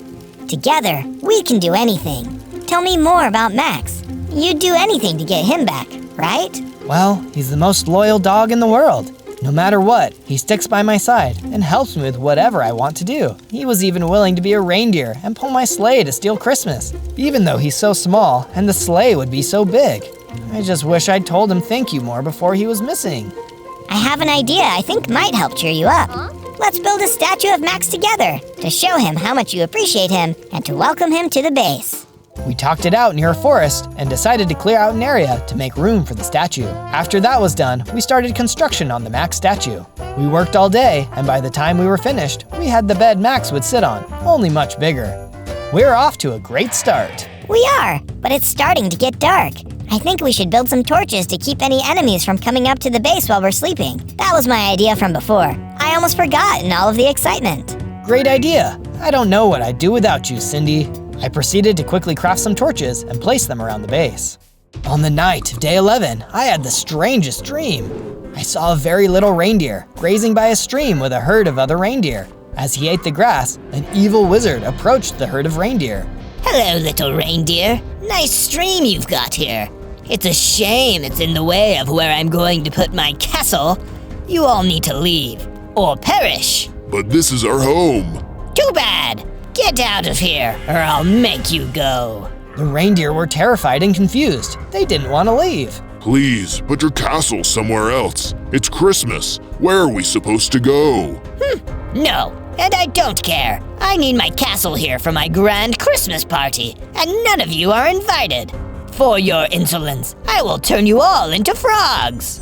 And the wizard cast an evil spell, transforming every reindeer in sight into frogs. But the littlest reindeer ran away before he could be cursed too. He ran and ran and ran to a nearby village. Please, help me. An evil wizard turned my family into frogs. But none of the villagers would listen to him. They closed their doors and locked him out.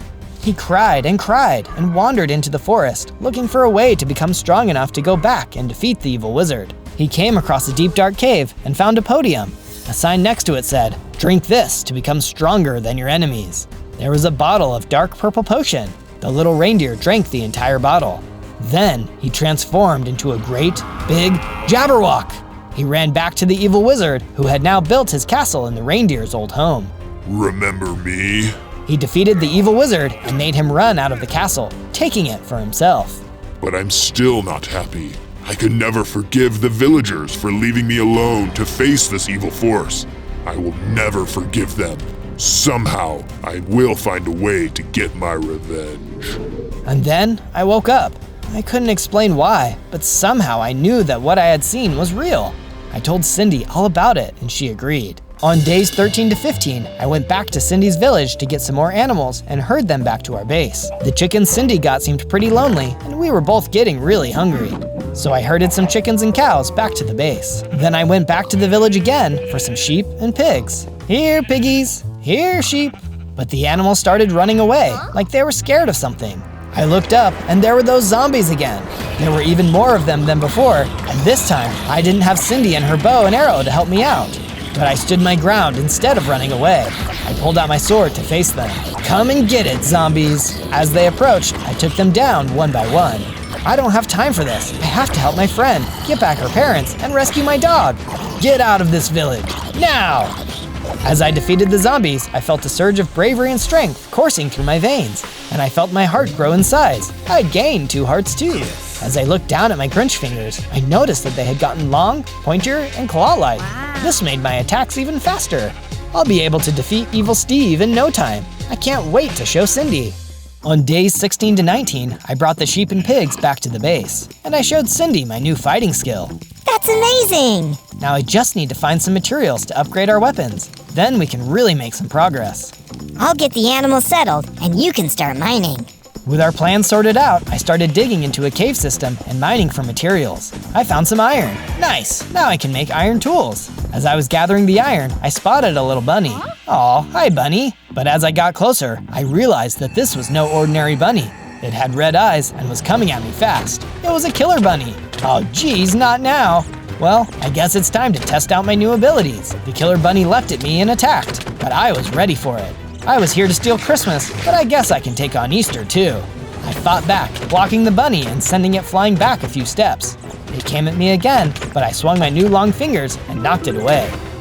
With a bit of time to gather myself, I pulled out my sword and slashed it back and forth until the killer bunny got scared and ran out of the mine and off into the woods. Hop along now, little bunny. Go pick on someone a little less awesome.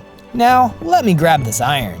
I took the iron back to my base, smelted it, and made a full set of iron armor and tools for me and Cindy. On days 20 to 22, I woke up to the sound of Cindy calling for me. Zozo, Mr. Grinch, we need to get ready. Are you here? I'm up.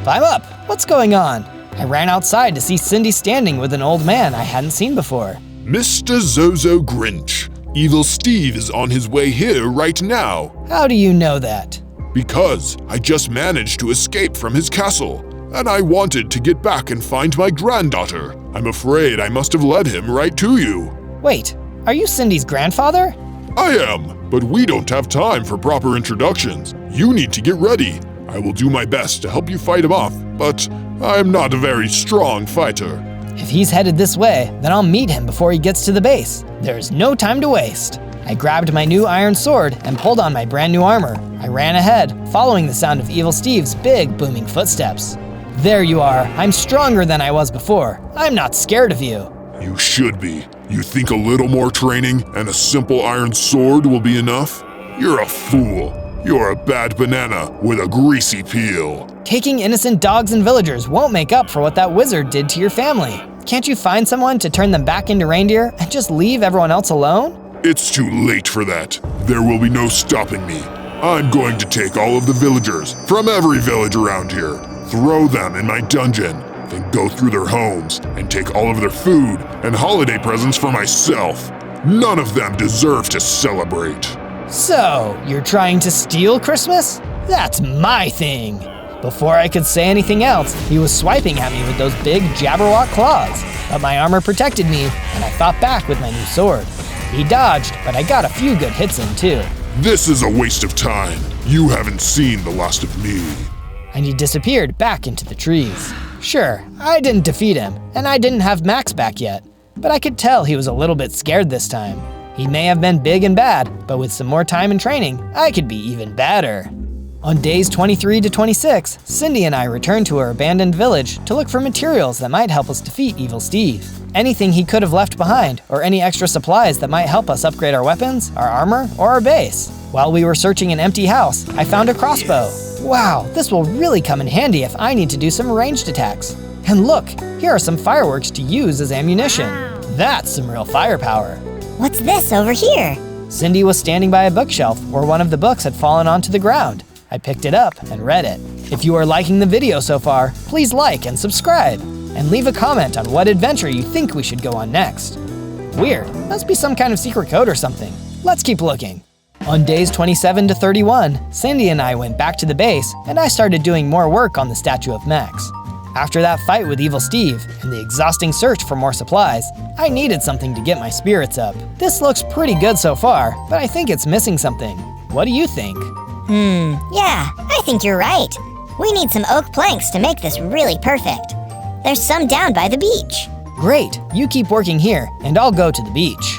I made the journey to the beach based on Cindy's directions. And when I got there and started looking for oak trees, a tarantula crawled out of its home and attacked me. Hey, whoa, I'm just here for some oak trees. I don't want any trouble. But the tarantula didn't listen to me and just kept attacking. It bit me.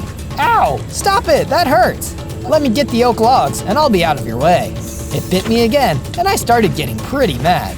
Okay, if that's how you want to do this. I grabbed my iron sword and slashed at the tarantula, knocking it away before it could bite me again. It skittered away, leaving me alone once and for all. Finally, now let's see about that oak tree. I gathered all the blocks I needed for the statue and headed back to the base to help Cindy keep building. On days 32 to 35, I was heading back to my base when suddenly I saw a moose charging right at me, its antlers lowered to strike. Hey, I'm just walking here. I dove out of the way, but the moose just turned around and started to charge me again. What did I ever do to you? This time, I climbed a tree and pulled out my new crossbow. I shot a firework toward the moose, and when it exploded, it scared the moose so badly it jumped up into the air. Then it ran away without another look. Wow, that was impressive. Who said that? I looked around but couldn't see anyone. Down here. Below the tree, poking out of a hole, was a mouse. Say, if you're a big mighty hero, would you help me with something? What is it? This awful Jabberwock stole a present I got from my mother. Could you help me get it back? I'm trying to defeat him anyway. Where is it? I heard he has a bunch of his stolen loot stashed on an island nearby in a treasure chest. He keeps it there until it's time to bring it all to his castle. Don't worry, I'll get the present back. On days 36 to 39, I traveled to the island that the mouse had told me about.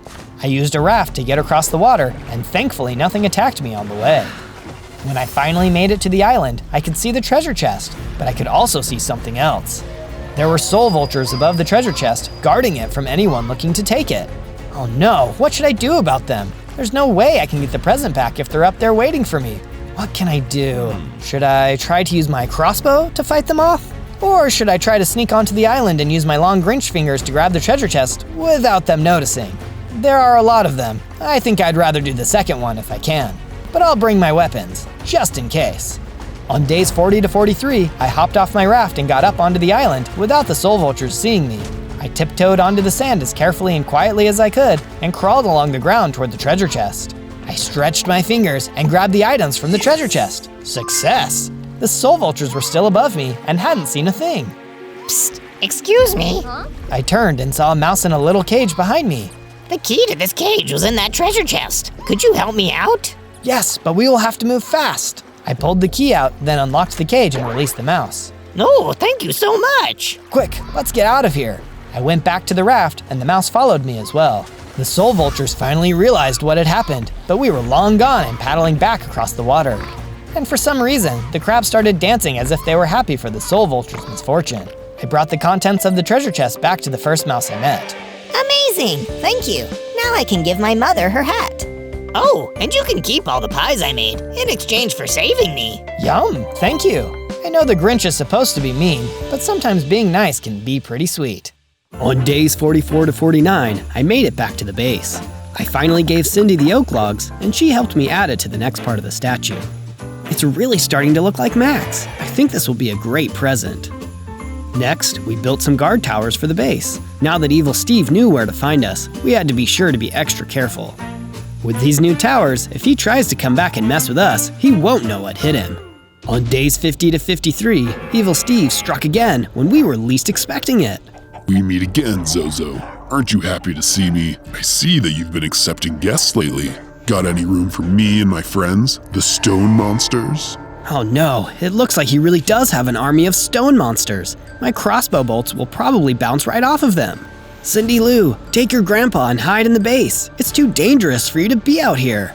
But Zozo. Just go, it's okay. I can handle myself. Cindy and her grandpa ran back to the base. I had to buy them some time. Either you let us in, or we'll bring you and your friends back to my castle.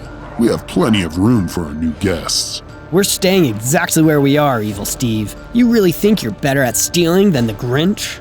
No, but I'm better at kidnapping. Get 'em, boys. That's when the stone monsters came at me. I'm so glad I made those iron weapons and tools, or I would have never stood a chance. They came at me one by one, and I struck at them with my sword until they were either knocked down or ran away. But wait, where's Evil Steve? Zozo, help me.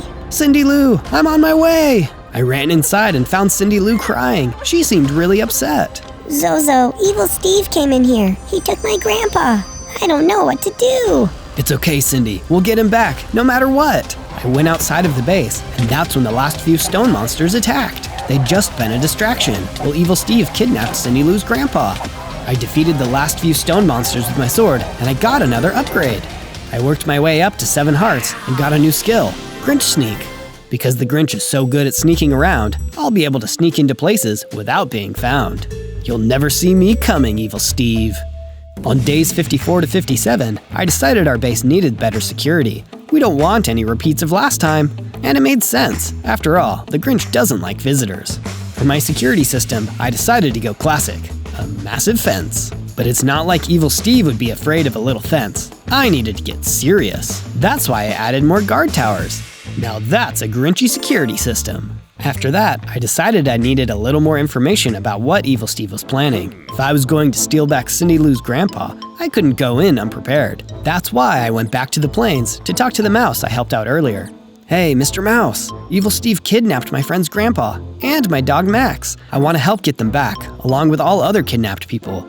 Do you have any idea what he's planning? Well, I've always tried to avoid Evil Steve myself, with him being evil and all, but I know every year he hosts a big Christmas party, and he makes all his prisoners go, whether they want to or not. If you're planning on sneaking in, that'll probably be the best time. Now there's an idea. Maybe stealing Evil Steve's Christmas wouldn't be such a bad thing. On days 58 to 62, I decided it was time to upgrade my armor. Iron was fine and all, but for going after the big boss, I needed something serious. That's right, it's time for the Grinch to get his long, grinchy hands on some diamond armor and weapons. But getting your hands on diamond armor isn't easy. I found a huge dark cave and decided to explore it, but eventually I got to a dead end. Well, I guess sometimes the only way to go is down. I started mining deep into the ground with my iron pickaxe. That's when I discovered an even deeper part of the cave where lava was flowing. But hey look, there's a diamond deposit. You know what they say, diamonds are Grinch's best friend. At least, I think that's the expression. The last thing I expected was for this cave to be haunted. A ghost ancient warrior popped out of the wall and started attacking me. I'm sorry for disturbing your burial grounds. I just wanted some diamonds, I swear. But he didn't listen to reason. He kept attacking me, so I needed to pull out my sword and defend myself. I've been fired my crossbow a few times. I've heard of ghosts of Christmas past, present, and future, but this is something else. Thankfully, I'm a much stronger fighter than I used to be.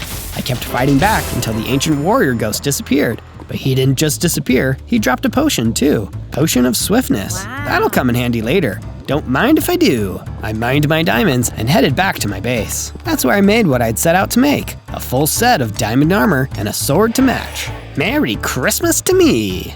On days 63 to 66, I carried on working on the statue of Max. It reminded me of what was most important, getting Max and Cindy Lou's grandpa and everyone else back safely for Christmas. But my statue of Max was looking a little sad. It needed something, but what? Oh, I know. Max always loved chasing a ball around. I should add a ball to the statue. I started making a nice red ball right in front of the statue of Max. It looked as if he was looking at it cheerfully. That's the Max I remember. When I get him back, I'm gonna play ball with him for hours. And if you want hours of fun too, then you should subscribe to Zozo and check out all of our fun Minecraft adventures. I love reading all of your awesome comments too. On days 67 to 70, it was finally time to stage my first rescue mission. The mouse told me that Evil Steve keeps all of his prisoners in his massive castle. If Max and Cindy Lou's grandpa are gonna be going to any Christmas parties this year, it'll be mine. Whoa, look at that castle. It's so creepy. Why would anyone want to go to a Christmas party in there? Uh-oh, looks like he's got some more minions outside. Are those undead warriors? They make zombies look like sweet old grandmas in comparison. Evil Steve doesn't mess around when it comes to home defense. Maybe I should get some of those for my base. But I needed to worry about that later. How can I fight my way in? If I just go in, swords blazing, I might have attracted too much attention. I need to create a distraction. This is where my crossbow came in. I aimed it carefully from a hidden position and fired a bolt at a random corner of the castle walls. That got their attention. Then, I needed to move fast. Lucky for me, I had a potion of swiftness. While the undead warriors were on their way over, I took the potion and then used my Grinch sneak skill to slip right past them and made my way into the castle, right under their nose. Now I'm really living up to my Grinchy reputation. On days 71 to 74, I made my way deeper into Evil Steve's castle. It was somehow even creepier on the inside. After exploring for a bit, I opened a door at the end of the hall, and behind the door was a bunch of undead warriors waiting for me. Guess those undead warriors were way smarter than I gave them credit for. I'm totally surrounded. Do you think we can just talk this out? The undead warriors didn't feel like talking. Actually, I don't even know if they can talk, but they sure can fight. I pulled out my diamond sword and went toe-to-toe with Evil Steve's Undeath Warrior security force. They jumped at me one by one, and every single one of them gave me a run for my money. By the time I'd finally defeated them all, I was exhausted, but I also noticed one of them drop something, an antler headdress. Wow, this suits my style perfectly. I'm gonna look so cool. Not only was the antler headdress a strong fashion statement, it also gave me increased knockbacks on my attacks, an additional half a heart, and healed me when I was in a pinch. But personally, I think the coolest part of it all was that I'd have antlers, just like Evil Steve. I was so obsessed with my cool new hat that I almost didn't notice the giant door at the end of the hall. That looks like the door to the dungeon. Don't worry, everybody. Zozo is coming to save you. On days 75 to 78, I finally broke into the dungeon in Evil Steve's castle. It was huge. I couldn't even count how many villagers he had packed into cells. I even recognized the farmer who'd chased me off on my first day. Help me, Zozo. You gotta get us all out of here, please. Don't worry, I'm gonna get you all out of here. But we need to be careful. Evil Steve could be anywhere around here. The farmer dropped a potion of healing, and suddenly I could hear Evil Steve. Oh no! You're right, Zozo. I could be anywhere. Of course, he's right behind me. That's the exact kind of luck that the Grinch would have. You fell right into my trap, Zozo. I bet you're here for your precious little dog, aren't you? I'm here for everybody, but yes, of course I want Max back. Then you'll have to go through me, you grinchy little fool. That's when Evil Steve swiped at me with his huge, curved Jabberwock claws. He was so much stronger and faster than any of his minions. I could see why he runs the show around here. He hit me so hard, I lost a few hearts. That put me in real trouble. But wait, I remember now. I have the healing potion. Bottoms up. Recharged, I pulled out my diamond sword and ran at him. Evil Steve was shocked at how strong I had gotten. That'd teach him to look down on me. I told you I was a mean one, Evil Steve. I bet you believe me now. But I shouldn't have been so confident, because everything was about to get much harder. On days 79 to 84, Evil Steve stopped attacking and seemed like he wanted to talk. It seems I underestimated you, Zozo, but don't worry. I won't make that mistake again. Bear witness to my true power. I've beaten all your guys, Evil Steve, and I'll beat you too. Huh, I wouldn't be so sure. I could see everyone cowering in their cells, so I knew I was about to see something really, really scary. And Evil Steve didn't disappoint. He grew larger. He barely fit into the room. His claws were almost the size of me. One strike with those, even wearing my diamond armor, I'd be done for. I tried hitting him with my diamond sword, but he didn't even flinch. He started laughing hysterically, as if I had just tickled him. You thought you could mess with me and get away with it? You thought you could steal my party guest, my Christmas? You made a mistake, Zozo, but don't worry, it's the last mistake you'll ever make. He jumped forward and swung one of his claws.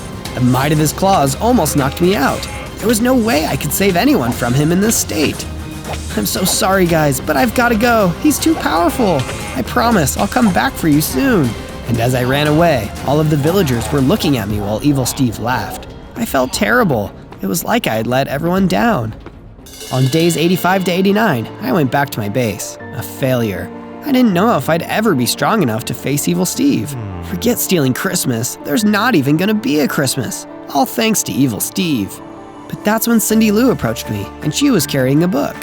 It's a multi-shot enchantment book. With this, your crossbow will fire 3 shots at once, so it'll be 3 times as powerful.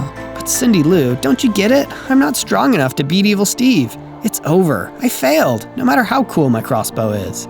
That's not true, Zozo. You're smart and kind, even for a Grinch. And I know you want to get Max and my grandpa and everyone else back. One way or another, you'll figure it out. I believe in you. And that was exactly what I needed to hear. In that moment, I knew I could save everyone. Maybe I could even save Evil Steve. But there were a few final things I needed to do first. I finished the Max statue, finishing off the antler I tied to the top of his head. He looked exactly like I wanted him to, and I just knew when Max saw the finished statue, he'd be amazed. And then there was one last thing I could do that might give me an advantage against Evil Steve. To defeat him, I needed to talk to the guy who made him the way he was. The evil wizard. Found him out next to a frozen lake, living in a beat-up old shack rather than a big castle. I asked him if he knew anything that might help me stop Evil Steve.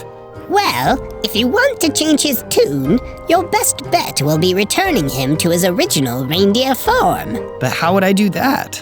There's a potion of form reversion, but the only one I know about is hidden in the ancient tomb and guarded by the Vex. Then I guess I'm going to the ancient tomb. On days 90 to 94, under the instructions of the evil wizard, I went to the ancient tomb in search of the potion of form reversion.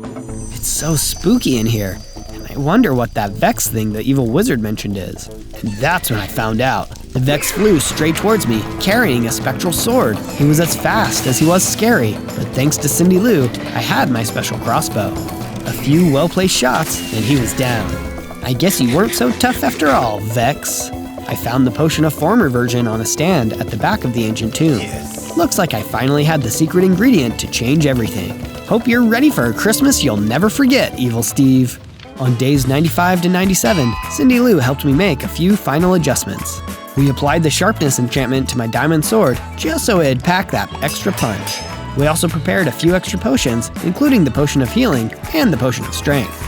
I wouldn't want to take you on now, Zozo.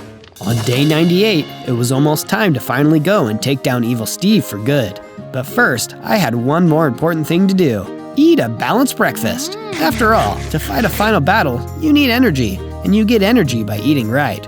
Did you know you can also get an energy boost from typing ZOZO on YouTube and finding all of our videos? And be sure to leave a comment telling us what character or creature you'd like to see me play next. I love reading your suggestions. On day 99, it was time for the final battle. I returned to Evil Steve's castle, armed and loaded with every weapon, enchantment, and potion I'd gathered over my time here. Alright, Evil Steve, time for you to find out what I'm really made of. I used my Grinch sneak ability to get back into the castle without being found. Evil Steve never seems to run out of undeath warriors. Hope you guys don't mind if I just slip by without saying hi. I knew my way around since I got in last time, and I used my sneak ability and found my way to the dungeon room immediately. I knew that Evil Steve would be waiting for me, so I quickly drank a strength potion and ran straight into the main room of the dungeon. You're back, Zozo. Ready to be defeated again? Not this time, Evil Steve. I'm a whole new Grinch. The time was right. I went through my final upgrade into Super Grinch. My hearts really did grow 3 sizes that day, because now I had 30, as well as being bigger, faster, and stronger than ever before. You're getting uninvited for my Christmas party for this, Zozo. That's okay, Evil Steve. You're still invited to mine. And so the fight began. He was fast and strong for sure, but in my current form, we were finally evenly matched. I took my potions of healing and strength, and they kept me fighting fit. It's over, Evil Steve. You can't win this. With a few hits from my diamond sword, Evil Steve was cornered, and I had my trump card left over, the form of reversion potion. Time to take your medicine, Evil Steve. I gave him the potion, and in the instant, he transformed back into the reindeer he once was. Wow, I finally feel like myself again. I don't feel like being so evil anymore. Glad to hear it, Steve. How about you help me free all these prisoners then? I'd like my dog back, Cindy Lou wants her grandpa back, and everyone else just wants to go home. Yes, Zozo, of course. Now where did I put that key? With Evil Steve turned back into a reindeer again, and becoming regular Nice Steve, he returned to his home and seemed happy to be back to normal. I finally did steal Christmas, and also stole back all of the villagers, and Max, and Cindy Lou's grandpa, and everyone else. We all celebrated Christmas together, and had an awesome time. I may not have been that great as the Grinch, but at least I had a wonderful Christmas. On day 1, I spawned in as a Pokemon Creeper. Creeper. Oh, thank goodness. I was worried for a second I'd only be able to say my own name. That takes some of the sting off being a baby with 5 hearts. I checked my inventory and found that I had a Pokedex guidebook. This would help me recognize all the other Pokemon I encountered. I looked at my surroundings. I was in some kind of forest. Not quite the Kanto region, but I could still explore. Further into the forest, among some tall grass, I discovered some more creeper Pokemon, just like me. Creeper.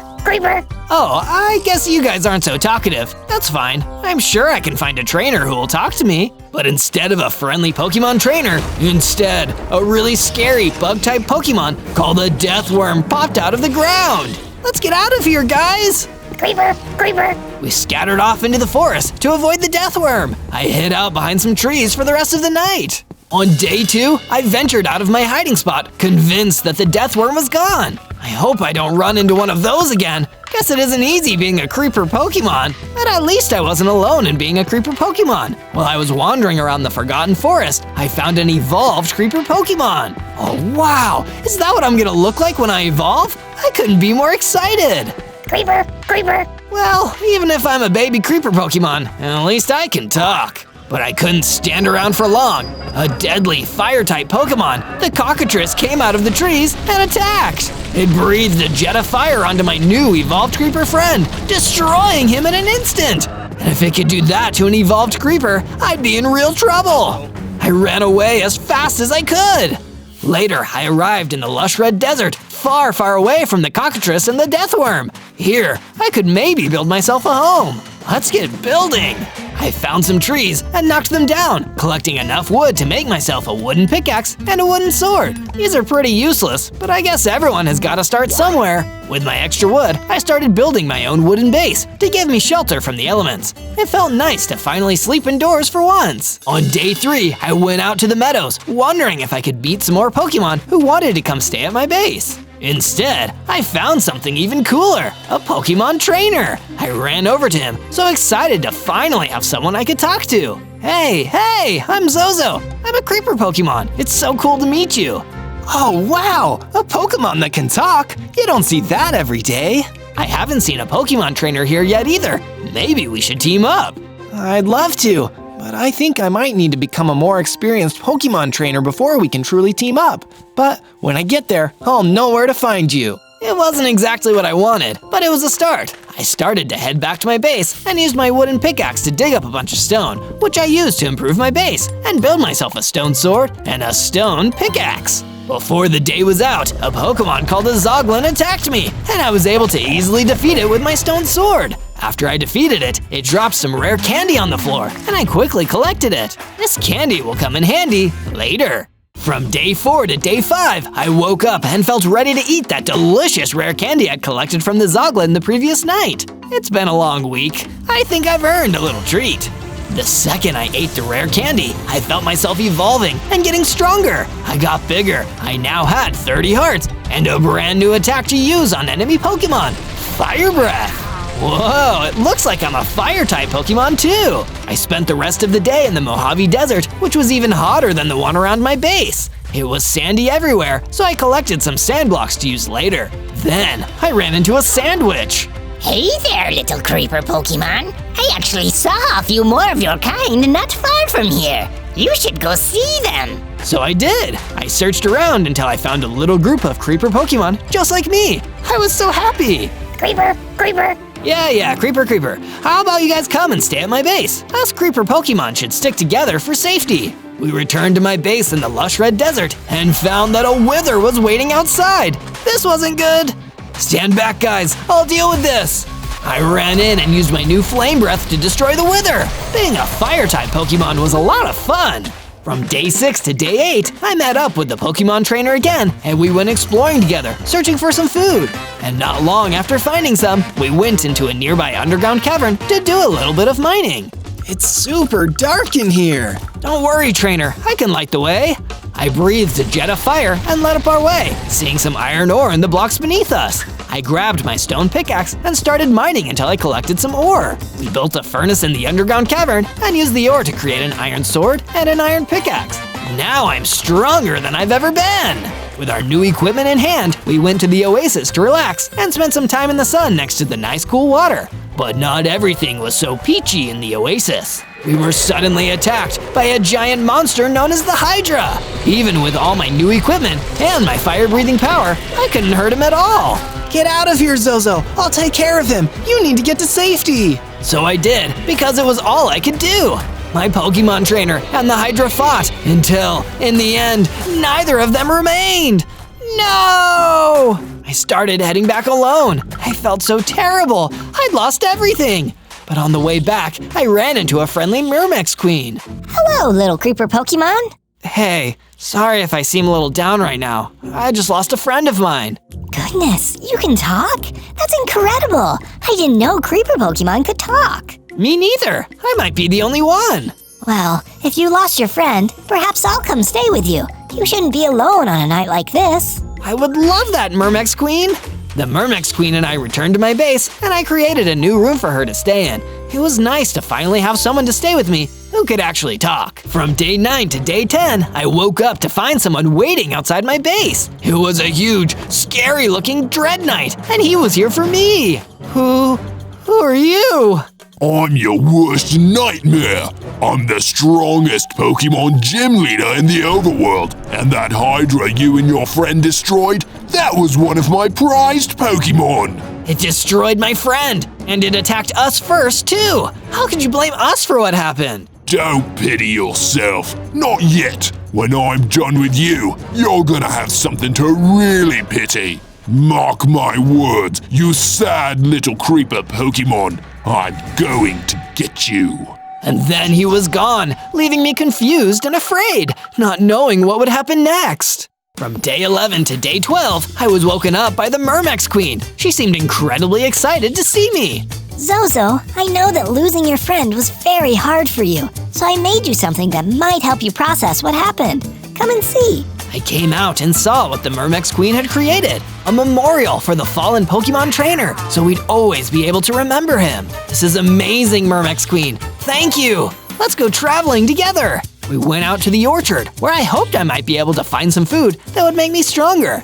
Instead, we just found an angry siren who didn't want to have our company. Being attacked while just going on a walk really gets me fired up. I breathed fire on the siren, defeating it, and the Myrmex Queen and I continued searching for ways to get stronger. That's when we met a friendly troll, and I decided to ask him. Wow, a talking Pokemon. That's exciting. If you want to get stronger, you can seek out Professor Oak. He's an expert when it comes to Pokemon, and I've heard he's got a clinic somewhere out in the meadows. Professor Oak? Now that sounds like an idea. I'll need all the help I can get to be strong enough to defeat the Dread Knight. Wanna come stay at my base in the meantime? Sure, that sounds like fun.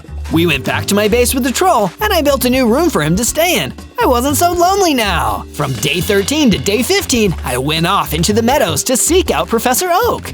If that Dread Knight guy really was after me, I needed to get evolved as quickly as possible. While traveling through the meadows, though, I got attacked by a terrifying dragon-type Pokemon, the Lightning Dragon. There's no way I'm ready to face that thing. The Lightning Dragon was heading straight towards me. I tensed up and prepared to get destroyed, when suddenly a huge energy blast struck the side of the Lightning Dragon, defeating it and saving my life. When I turned and saw who fired the energy blast, it was just a tiny little pixie. I immediately ran over to thank her. You saved me there. I'm Zozo, and I'm so grateful for the help you gave me. If there's anything I can do, please let me know. I'd always do whatever I can to help out a kind stranger. But sadly, I used up the last of my magical power to defeat that dragon. Do you think you could go and defeat the ghost-type Pokemon who's been haunting the meadow? After the way you saved me there, it's really the least I could do. I traveled further into the meadow until I saw the spooky ghost type floating around. Thankfully, the undead hate fire, and with my fire-breathing power, I was soon able to defeat it. This ghost is toast. I then returned to the pixie to give her the good news and ask her if she knew anything about Professor Oak. Thank you for the help, Zozo. Professor Oak is out of town on a research trip at the moment, but he'll be back in a week or so. Thanks for the heads up. At least I was able to help here in the meantime. With that valuable info, I turned and started heading in the direction of my base. From day 16 to day 19, I returned to my base, only to find it was being attacked by a deadly Gorgon. I saw the friendly troll who told me about Professor Oak running at her, trying to defend the base. But it was hopeless. She destroyed him in one hit. No, Mr. Troll, you monster!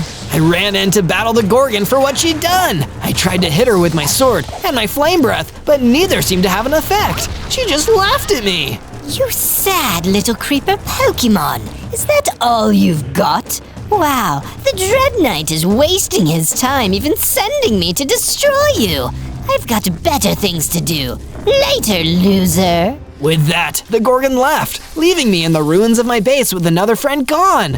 At least I still had the Myrmex Queen, and she came to comfort me. Don't worry, Zozo. We'll get back at them. And in the meantime, we'll repair the base and build back better. I took the time to extinguish the fire around my base. Then, I returned to the underground cavern, mining more materials so I could make myself some iron armor. I can't afford to be unprotected right now. By the time I got back to my base, I found something exciting. The Myrmex Queen had invited over a bunch of Myrmex workers. They'd not only built a whole barracks for them to all live in, they'd also built a watchtower for us to keep a lookout for any more of the Dread Knight's henchmen. I ran over to the Myrmex Queen to thank her. This is amazing, Myrmex Queen. It's starting to really look like a base here. You know what would make it even more like a base? A super cool statue. That's an excellent idea. And in fact, I know exactly what to build. From day 20 to day 22, I was wandering around the prairie, looking for new friends and potentially new upgrades in gear. Instead, I found an angry dread scuttler.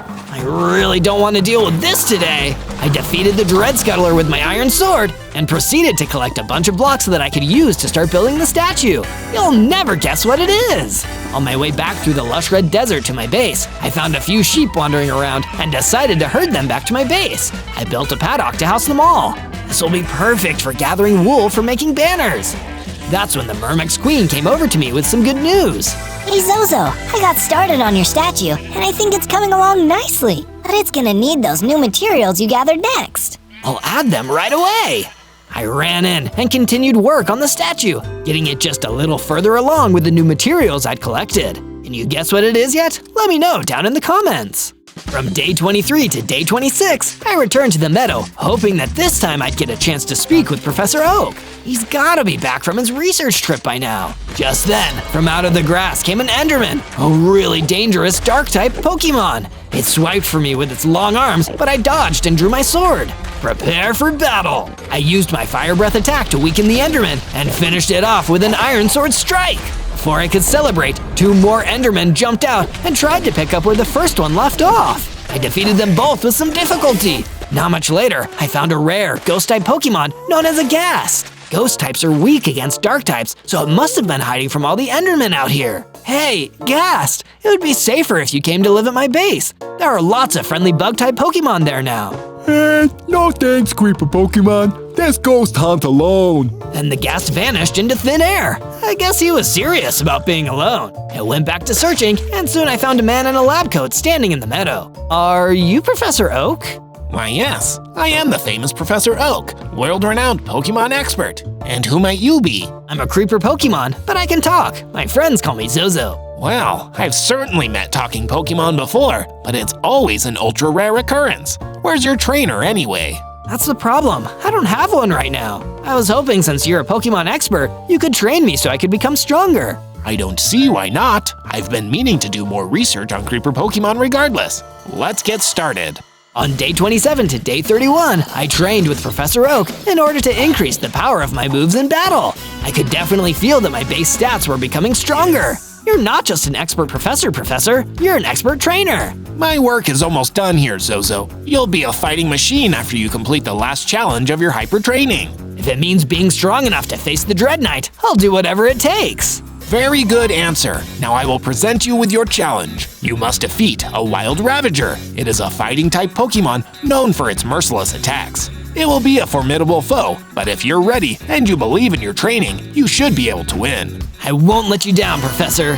Here are some super potions that might help you recover your hearts in the battle. Thanks! I went to where the Wild Ravager could be found and took on the Professor's challenge. Using everything I had learned so far on my journey, I battled the Ravager. It was a tough fight, and the Ravager's fighting moves were very strong. But I was strong now too, and I managed to hang in there and retaliate with some attacks of my own. I was down to low health, but I still managed to get the win.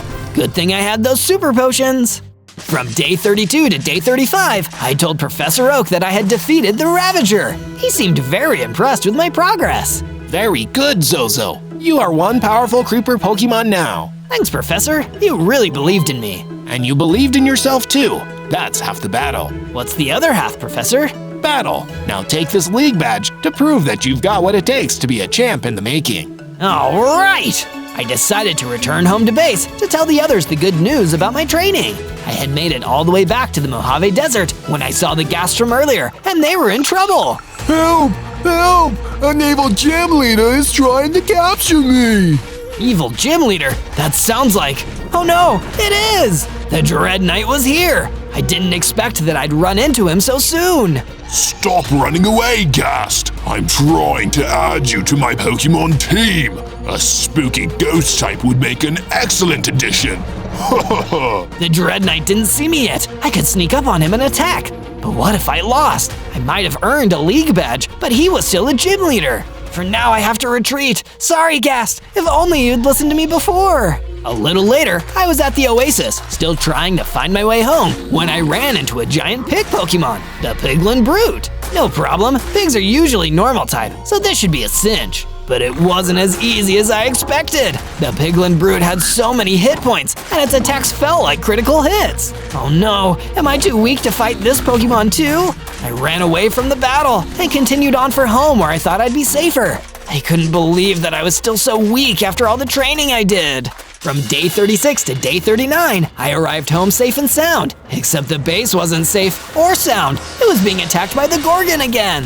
Oh no, last time I fought her, I barely did any damage. We meet again, Zozo. Have you come home so you can lose to me again? No way! If I don't step up and beat you now, the Myrmex Queen and all the others will be in danger. Suit yourself. I'm going to enjoy this. We began to battle, and once again, my fire breath and sword attacks were not very effective. And that's when it hit me. Gorgon must be a rock type, and that's why she has such high defenses. But there's one way to deal with rock types, a fighting type attack like Rock Smash. I unequipped my sword and attacked with my fists like a fighting type. Somehow, it actually damaged her. What? I'm hit? Enjoy your victory while you can. You still aren't worth the trouble. Gorgon left the base. I guess my training with Oak did pay off. The Myrmex Queen approached me, looking proud. Zozo, you're back, and not a moment too soon. I just heard there was a power bracer in the lush red desert. If you could get it, you'd be able to upgrade your attack power to the next level. That sounds like just what I need. We should go find it. I took Myrmex Queen with me, and the two of us went to the lush red desert to search for the power bracer. We didn't get far before we encountered another wild cockatrice. They must be really common for fire types. There was a villager in danger of getting scorched, so I stepped in to help out, striking the cockatrice down with my sword. Thank you for protecting me. You're one friendly Pokemon. Here's a map to the beach where you can find some treasure. Gee, thanks. We said goodbye to the villager and kept searching through the desert. We found the power bracer without needing to worry about another fight. Great job, Zozo. Now let's return to base and get it equipped. I got excited and I tried the power bracer on. It fit like a glove and I could feel the power already. We went back to our base afterwards. From day 40 to day 43, the Myrmex Queen and I decided to do a little bit more traveling. That villager we saved the other day had told us about a beach where we could get treasure, and that sounded just too good to pass up. The map we were given showed us the way to where the treasure was. We decided to take a route back through the Forgotten Forest, and that's where we encountered some more ghost-type Pokemon, a horde of skeletons. Hasn't the Dreadnought been catching ghost-type Pokemon? I'll bet these are his. They can't beat us if we work together, Zozo. Together, the Myrmex Queen and I reduced the Dreadnought skeletons to a bunch of bones. With all the upgrades I had gotten, it was no sweat. It looks like there was one we missed, and it's getting away. But I guess running from stronger Pokemon is what you'd expect them to do. We made our way out of the Forgotten Forest and into a rocky beach. This must have been the place where the treasure was. Sure enough, there was an open mining pit with a whole bunch of diamonds, ripe for the taking. Sweet! From day 44 to day 49, I was back home at my base, doing some training exercises by myself when Myrmex Queen showed up. Hi, Myrmex Queen! Hi there, Zozo. I've done a bit more of my part to the statue. Do you mind adding some details to it when you get the chance? Sure, I can actually do that right now. I went to the statue and began to add some special blocks in order to really make it look good. You can almost tell what it's going to be now. It'll be really exciting when it's complete. I worked on the statue for a bit longer before I noticed that a traveling trader had come to provide us with some hyper potions for the price of some emeralds. These are some quality potions. You can trust me. Better than super potions, that's for sure. We were running very low on healing items. I didn't have any emeralds on me, but luckily the queen had some and brought them from storage. That should do it. I bought the potions and thanked the trader for his service. The base was attacked again, right after he left by another dark Pokemon, a Wither. Good things I've been practicing my fighting moves. Hi-ya! Take that, evildoer! The Wither was defeated, but I knew I had to make sure the base was more defensible against enemy attacks. So I went and built a perimeter wall that would make it way more difficult for intruders to get in. From day 50 to day 53, I was collecting more supplies in a nearby prairie when one of the Myrmex workers from the base came and found me. He told me that the Myrmex Queen had been captured by a Pokemon trainer. Probably not a very nice one either. The Myrmex Queen was a good friend to me, so I knew that I had to go search for her. But I also knew that I would need some help. I decided to go talk to the smartest person I knew, Professor Oak. He was an expert in all things Pokemon, and he might know what kind of trainer I'm looking for too. Fortunately, he happened to be close by and researching the local Pokemon. Professor, please, I need your help. What seems to be the trouble, Zozo? The Myrmex Queen was captured by a Pokemon trainer, and I need to find her. That is rather troubling. I would suggest looking for the bug catcher. He's the kind of trainer that specializes in capturing bug-type Pokemon. That sounds like it's worth a shot. Thank you, Professor. The professor had given me a clue I could use to possibly find my friend. I would save her no matter what, even if I had to fight more skeletons. Speaking of, oh boy! There were some more of the Dreadnight's ghost-type skeleton Pokemon hanging around, but at this point in my journey, battling them wasn't much of a challenge. This time, I defeated every one of them all by myself, and one of them dropped another rare candy. I had better hang on to that for later. From day 54 to day 57, I was in the Mojave Desert again, searching for the bug catcher who might have captured the Myrmex Queen. The bug catcher took my friend. They must be the worst. And as if on cue, the Dread Knight jumped out.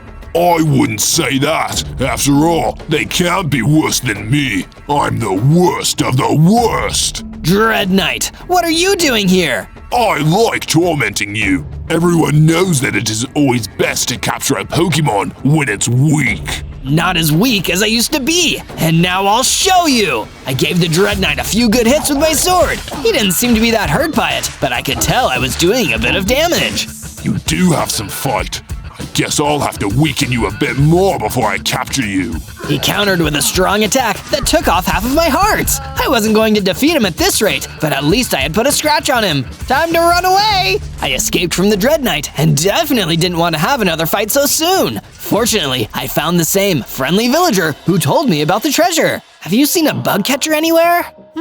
Now that you mention it, I think he was in the prairie not too long ago. Try over there. Thanks. I went to the prairie, but I didn't find the bug catcher or the Myrmex Queen. I did find a bug catching net on the ground and one of the Myrmex Queen's eggs. Oh no, it's true. The bug catcher has captured my friend. I wanted to go after him, but there was no sign of which way he went or where he might be now. From day 58 to day 62, I returned to my base, frustrated by the lack of leads when it came to rescuing the Myrmex Queen. The Myrmex workers were worried sick about their queen. I had to set a good example, so I went mining for some stronger materials. I found more diamonds, and with these and the treasure I found on the beach, I was able to create a diamond helmet and diamond boots. With my remaining diamonds, I crafted a diamond sword to match my armor pieces. I knew they'd be much more useful if I enchanted them, so I built an enchanting area into the base so I could do just that.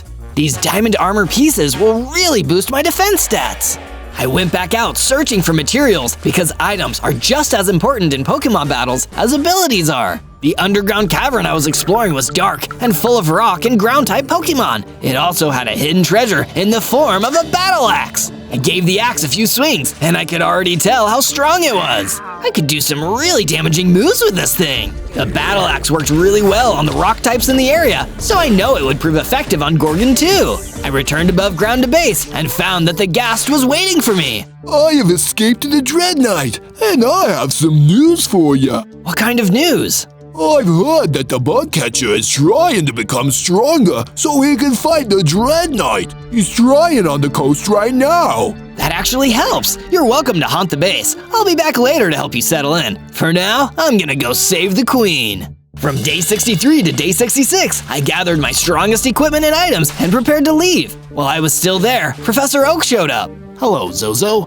Take this charged coal. You'll know when the right time to use this is. Thanks, Professor. I might be gone for a while, so watch the base for me until I get back. I headed off in the direction of where the bug catcher was training. Like most Pokemon trainers, bug catcher seemed to move around a lot. Hopefully, I would reach where he was before he moved on to a new region. I didn't stick around too long in any of the places I went before, but I did encounter a wither. Let's try out that charcoal. The charcoal made my fire attack stronger, and I was able to wipe out the wither in a single fire attack. Wow, Zozo! That was an impressive fire-type attack. Do you think you could help me light up the fireplace in my house? What are friends for? The villager showed me his cabin at the oasis. I lit the fireplace up so that he could get comfortable and stay warm. That was really helpful. I'll sure to do something nice for you next time, friend. From day 67 to day 70, I found the bug catcher on the rocky beach, and the Myrmex Queen was with him. It looked like they were both in the middle of a Pokemon battle with the Dread Knight's skeletons. Myrmex Queen, I traveled all this way to save you from the bug catcher.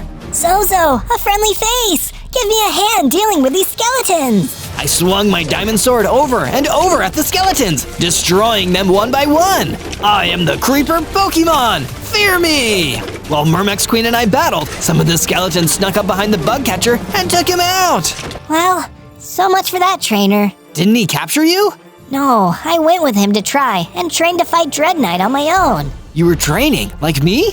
I thought I could solve your problem for you, but I'm sorry for worrying you. We're back together, and that's what matters. Nothing can keep friends like us apart. Now let's take apart the rest of these skeletons. With our combined strength, Myrmex Queen and I finished off the skeletons. The last one to fall dropped a spell tag, an enchantment which gives ghost-type power to items. I should use this later. From day 71 to day 74, I returned to the base with the Myrmex Queen. We were greeted by Gast, who had decided to stay after all, and had even built a place for himself. Looks like the rescue mission worked out. Sure did. The Myrmex workers have their queen back now, and it looks like the base is now feeling a lot more like home. Thank you for letting me live here, even though I said I didn't want to at first. Do you want to see the place I built? Sure thing. The Gast took me to his ghost-type Pokemon room. It was full of spooky things and sort of made me want to eat candy. This looks awesome!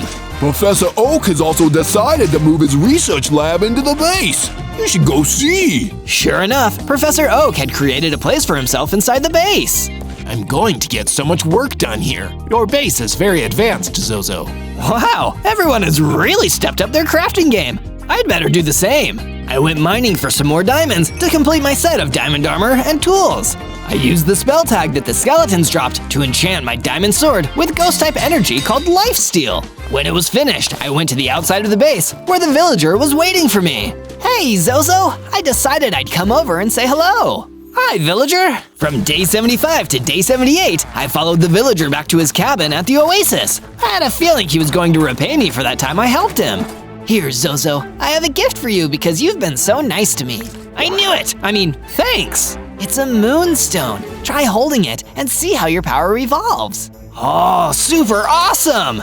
I held the moonstone and instantly learned some more powerful moves to use in battle. I went outside and battled a few cockatrice to test out my powers. My fire breath had leveled up into a fire blast attack. Even fire types can't take the heat now. From day 79 to day 84, I made some minor improvements to the base. Now that everyone was calling it home, I had to make sure that everyone was taken care of. There were some spare materials lying around, so I crafted a set of iron armor for the Myrmex Queen. Wow, thanks, Zozo. I guess I'm a bug type and a steel type now. You've always helped me in battle, but now you'll have stronger defenses for when we fight the Dread Knight's stronger minions. I'll do my best in our next battles. Thank you for thinking of me. After I finished talking with the Myrmex Queen, I realized that improving the base had left me short of some key materials, so I went searching for them. While I was out in the rose fields, I encountered a familiar, unfriendly face. It was the Gorgon! Your armor and weapons have changed, but you're still weak. What do you know, Gorgon? I know a lot more than you do about everything, including what Dread Knight is going to do next. What is he gonna do next? He'll become a Pokemon Master, of course. An evil Pokemon Master. Once he's done trying to capture weaklings like you. You can call me weak all you want, Gorgon, but I don't need to prove anything to you. I'm going home. From day 85 to day 89, I left the Rose Field and returned to my base, where the Dread Knight was lying in wait. Gorgon told me I needed to end our little cat and mouse game. So I've come here to capture you, once and for all. If it's a battle you want, it's a battle you'll get! The Dread Knight attacked with his usual opening move, but I was ready for it, so I dodged. I struck him back with my ghost-enchanted diamond sword. It seemed to deal some real damage. A ghost weapon? Well, that's new. Guess I don't need to hold back. His next strike was a brand new move I had never seen before. It left me completely defenseless. Oh no, what should I do? Then I remembered I was still carrying the charged coal that Professor Oak gave me. Maybe if I used it correctly, I could evolve. The last time I needed a rare candy for that, and I have one. I know. I'm gonna use them both at once. I activated the rare candy and the charged coal together, and suddenly I evolved into a brand new creeper Pokemon form with 80 hearts. Evolution, and so strong as well? I believe we have a battle to finish. Some other time, Zozo. The Dread Knight deployed his skeleton minions and ran away, but I was eager to test out my new powers on the Horde. I had a new signature move called Falling TNT, which dropped exploding TNT blocks on enemy Pokemon. Those skeletons were dust, and the base was completely safe. From day 90 to day 94, Myrmex Queen had almost completed the statue that she had been building the entire time. Wow, it's amazing, Myrmex Queen! It'll be even more amazing after you add the finishing touches. I have confidence that you'll make this statue look as incredible as I know it will. No pressure. It took a lot of materials, and I had to mine for more several times, but in the end, the statue stood triumphantly over the base. It was a statue of Arceus, the mightiest and most ancient creator god of all Pokemon. I am humbled to be in your presence, Arceus. Next on my list of things to do was help Professor Oak become stronger so that he could help me fight against the Dread Knight. I decided to give him a potion of strength. Thank you. And speaking of potion, you should go get some more healing potions from that merchant. We have a few more emeralds, and that should be enough to seal the deal. Good idea, Professor. This time I purchased Max Potions, the strongest form of healing potion available. From day 95 to day 97, I went back to the Rose Fields where I met Gorgon that one time. Her taunting distracted me, so I wasn't able to search the whole biome for materials. Uh-oh, it looks like some other ghost types are here. Zombie Pokemon! There were zombies everywhere, but because ghost types were actually weak against other ghost type attacks, my ghostly diamond sword was the perfect weapon to thin them out. That's right, shamble away! I continued to use ghost type attacks on the ones that got into melee range and used my falling TNT attacks to reduce their numbers. Eventually, I had defeated or driven away all the zombies in the Rose Field. When the battle was over, I noticed there was a special sword stuck into a stone. It was a netherite sword, and it was charged with even more ghostly power than my diamond sword. Oh, this is just what I was looking for. I took the sword with me and began to walk home to my base. On day 98, I was confronted by Gorgon just outside of my base. This stops now, Creeper Pokemon Zozo. You have gone from a minor annoyance to the one thing that is stopping Dread Knight from becoming a Pokemon Master. I'm going to end you here and now for his sake. Well, it was nice knowing you, Gorgon. What? I'm feeling like a one-hit KO! I drew my fighting battle axe, knowing it would be super effective against Gorgon, and with one single slash, I defeated her! Critical hit! Now that I'd defeated Gorgon, I knew the battle with Dread Knight would be coming, so I built the perimeter wall a bit higher and gathered my max potions. Has the time arrived for you to face your destiny, Zozo? I don't know about destiny, but I'm definitely ready to take down the Dread Knight. Then allow me to come with you. That way I can record what a fully evolved creeper Pokemon looks like at its most powerful. After you win, of course. And I will! The professor and I left the base, and soon we were on the road to the Dread Knight's evil Pokemon gym. This had been quite a journey, and if you want to see more of my adventures, remember to search ZOZO to find more videos and subscribe so you can always know when I upload next. On day 99, we arrived at the Red Rock Highlands, which is where we found the Dread Knight's evil Pokemon gym. The challenge will begin as soon as we enter his lair. Are you still ready to face him, Zozo? From the moment I spawned into this world, I knew I'd have to fight. I'm ready as ever, Professor. And let's head inside. Suddenly, the Professor and I were ambushed by more of the Ghost-type skeletons. Not these guys again! They surrounded us. These must have been the highest level Pokemon that the Dread Knight has. I could handle them myself, but Professor Oak was a professor, not a Pokemon. He was in serious trouble. Go on, Zozo. This may look like a troublesome situation, but I'm Professor Oak. I've seen far more rare and dangerous Pokemon than this and survived. The only thing that is different this time is that I don't want to slow you down. Professor! Go! I'll manage somehow. Go defeat Dread Knight. He must not become an evil Pokemon Master. I didn't want to leave the professor, but I could tell that he was serious, so I braced myself and ran directly into the gym, where I would soon come face to face with the Dread Knight. On day 100, I was face to face with the Dread Knight. Oh, it's you, Zozo. No more running, Dread Knight, for either of us. No matter who wins or loses, this will be the last battle that we ever have. I'm not backing down. A Pokemon cannot hope to stand against a master. I will show you the true meaning of fear. You don't have a ghost of a chance against me. No more puns either. We clashed weapons, and I was glad that I brought my netherite sword. It was the perfect weapon to use in this battle. I was able to make the Dread Knight move back out from melee range and launch my Fire Blast attack. Now that had to hurt. It's not very effective, you foolish creeper Pokemon. Rats! I thought I had him. I'm going to use my own signature move now. See if you can dodge it. The Dread Knight created a Shadow Ball, even more powerful than his skeleton guards, and he launched it straight at me. I dodged out of the way, knowing that one hit from that would KO me. Say good night, Zozo. Get it? Because I'm a knight. That's your worst pun yet, Dread Knight. It was Professor Oak. He had come to help. He threw a Pokeball, and instantly it absorbed the Dread Knight's power.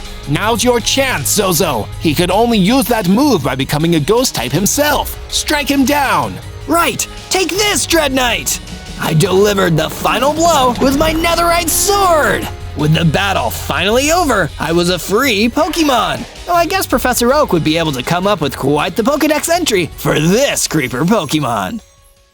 On day 1, I spawned in as Godzilla. Haha, check me out. I am so tiny. Look, I only have 5 hearts. I was so surprised, I almost didn't notice a scientist sneaking up behind me. I've got you now. The scientist started throwing nets at me, barely missing. Whoa, who is this guy? I've got to get out of here. The scientist continued to chase me, throwing nets. Up ahead, I could see a small hole, so I hurried and jumped inside, landing in a small cave. He's too big to fit, so I should be safe in here. Just then, I heard a rattling sound, and there was a rattlesnake right there. Oh no! I jumped back out of the hole right next to the scientist. There you are, you little lizard. I ran off as he kept throwing his nets. I was running out of places to hide. That's when I had an idea. I hope you don't like getting wet, and I hope I know how to swim. I dove into the ocean and was happy to find that not only could I swim, but I could swim extremely fast. It looked like the scientist wasn't interested in diving in after me either. I'll get you. What a start to the day. Who was that guy? Why would he want me? Maybe he was just trying to capture all the animals. I decided to ask a nearby fish if he knew anything. As I was swimming, I realized I could breathe underwater too. Hey, did you see that guy back there? What's his deal? The fish didn't respond and started attacking me. It was a barracuda. Hey, stop it! I don't want to hurt you, but I will. The barracuda didn't say anything and kept attacking. I guess he didn't know how to talk.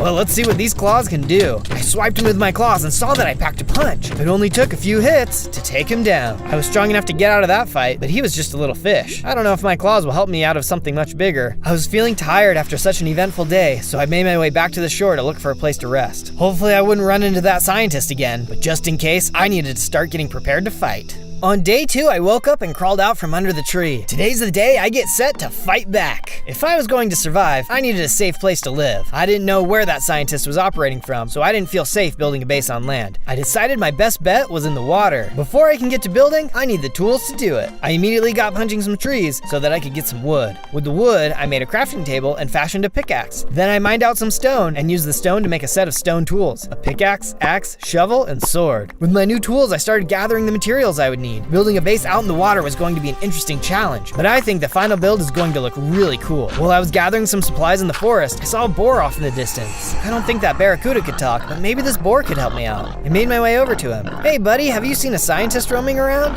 The boar took one look at me and charged. Oh come on, I was just trying to figure out what's going on. This guy was hitting pretty hard, and I took quite a bit of damage. It's a good thing I had made myself a sword. I'm sorry for bothering you, but now you're just being rude. I used my sword and took him down. Alright, looks like I'm the only talking animal out here. Let's get back to work. I managed to gather a bunch of other materials and even came across an old boat. There were a lot of materials to grab, so I got as much as I could so my vision could come to life. I headed into the water and found a good spot to build my base on the seafloor. Using the materials I had gathered, I built a platform and started putting everything I would need together. It was going to be hard for the scientist to find me down here. I was able to make some really good progress, but I'd need to go find some more materials tomorrow. On day 3, I needed to get some more supplies, so I headed over to a nearby mountain. I made my way up to to the top of the mountain and saw some watermelon. I went ahead and harvested them when suddenly I heard a strange noise. Huh? Where did that come from? I'm not letting someone sneak up on me again. I looked from side to side but didn't see anything. Maybe it was just the wind?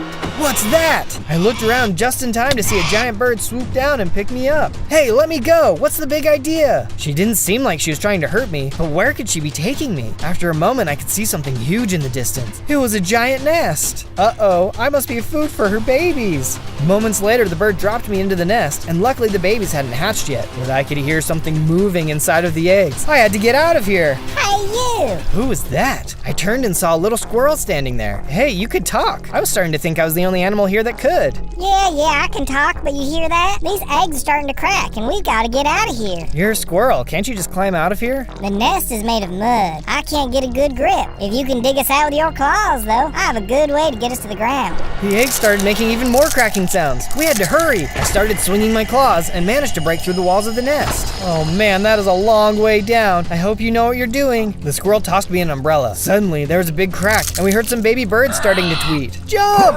The squirrel and I jumped off the nest and slowly floated down to the ground. Whew, that was a close call. I've been having a lot of those lately. Don't tell me, did you run into that scientist too? Yeah, what's that guy's problem? He's been trying to round up all the talking animals. All I know is anyone he captures is never seen again. He must be experimenting on them, or something worse. I could tell the squirrel must have lost some good friends to this scientist, but I didn't want to pressure her. Well, we can find a way to stop him. Come on, you can live in my base with me. We should be safe there. On days 4 to 5, the squirrel and I had made it to the beach closest to my base. That's when I realized she wasn't going to be able to live underwater with me, but I had an idea. By the way, what's your name? My friends call me Sandy. Sandy it is. Could you give me a hand collecting some sand? I know just the thing to build for you. Sandy and I spent some time gathering sand for me to use in the build. With all the sand collected, I loaded it into the furnace and started smelting it into glass. Just because she's a squirrel doesn't mean she can't live under the ocean. With the glass complete, I got to work on building her a house. My idea was to use the glass to create a dome on the seafloor that could then be filled with air for her to breathe. That way, she could live safely underwater, but still feel like she was living freely above ground. It was tricky working underwater, but in the end, I was able to get it to work. I think Sandy is going to love it. After telling Sandy I was done with her base, I hopped into the water and was suddenly attacked by a colossal squid. Oh no, Zozo, let me help. It's okay, I don't want you to get trapped underwater. I can take this guy. This squid was crazy strong. He hit hard, which was scary because I only had 5 hearts. I needed to do something, and fast. This is gonna hurt. I aimed for the squid's eye and landed a blow with my sword. That did the trick, and he was destroyed. Nice going, Zozo. What's that? I took a closer look and saw the giant squid had dropped something. This must have been trapped in his stomach. I went over and picked it up. Oh, awesome, it's a pile of sand. If I throw this at an enemy, it will cause them to have temporary blindness. You know, this attack got me thinking. We need something to scare people and animals away from our base. I've got an idea, but I need to check some things first to see if it will work. Stay tuned. On days 6 to 8, I was on the beach when I started feeling really hungry. Sheesh, it's been a while since I've had something to eat. I need to work on a food source. I decided that since my favorite food was meat, my best bet was to round up some different animals and keep them up on the shore. I set up a few different pens so I could keep all the animals I was going to collect in one place. With the pen set up, I made my way across the land and managed to find some sheep, some chickens, some pigs, and some cows. I led them all back towards the pen and got all of them locked up in their pens. As I was finishing up, I heard something in the distance. What's that sound? I looked towards the source of the sound. A couple of deer came running out of the trees. You need to run. He's coming. He's coming. You guys are talking animals. It must be the scientist. A moment later, I saw what was coming. It was the scientist. He was in a giant net firing machine. As the deer ran, he managed to capture them with a couple of leads. Oh no, I've got to help. I grabbed my pile of sand. Maybe this could help me. As I got closer to the scientist, he saw me. You again. You're the one I want most of all. He turned and started shooting at me. I tried throwing some sand at him as I made my way into the trees to try and throw him off. Hey, where did you go? The scientist drove through the trees looking for me, but couldn't see me hiding behind the tree. He seemed to be giving up. Well, at least I can capture you two. He was gonna leave with the deer. I had to stop him. I pulled out my pile of sand, then jumped next to the scientist. You didn't see this one coming. I threw the sand and got him right in the eyes. Ah, what did you do? I can't see a thing. The scientist kept trying to throw nets at me, but couldn't hit me. But in his rage, the deer had broken free. He was still too strong for me to fight, so I hurried and ran toward my base as the deer escaped into the forest. The scientist got way too too close to my base. I better hide out for the night. On days 9 to 11, I returned back to my base to talk to Sandy. I told her everything that had happened with the scientist and that I had barely managed to escape. It's okay, Zozo. We'll find a way to beat him and save everyone. I don't know, I just feel like he's so much stronger than us, and he keeps making new, upgraded weapons. Weapons we couldn't even beat in the first place. If we don't have hope, what do we have?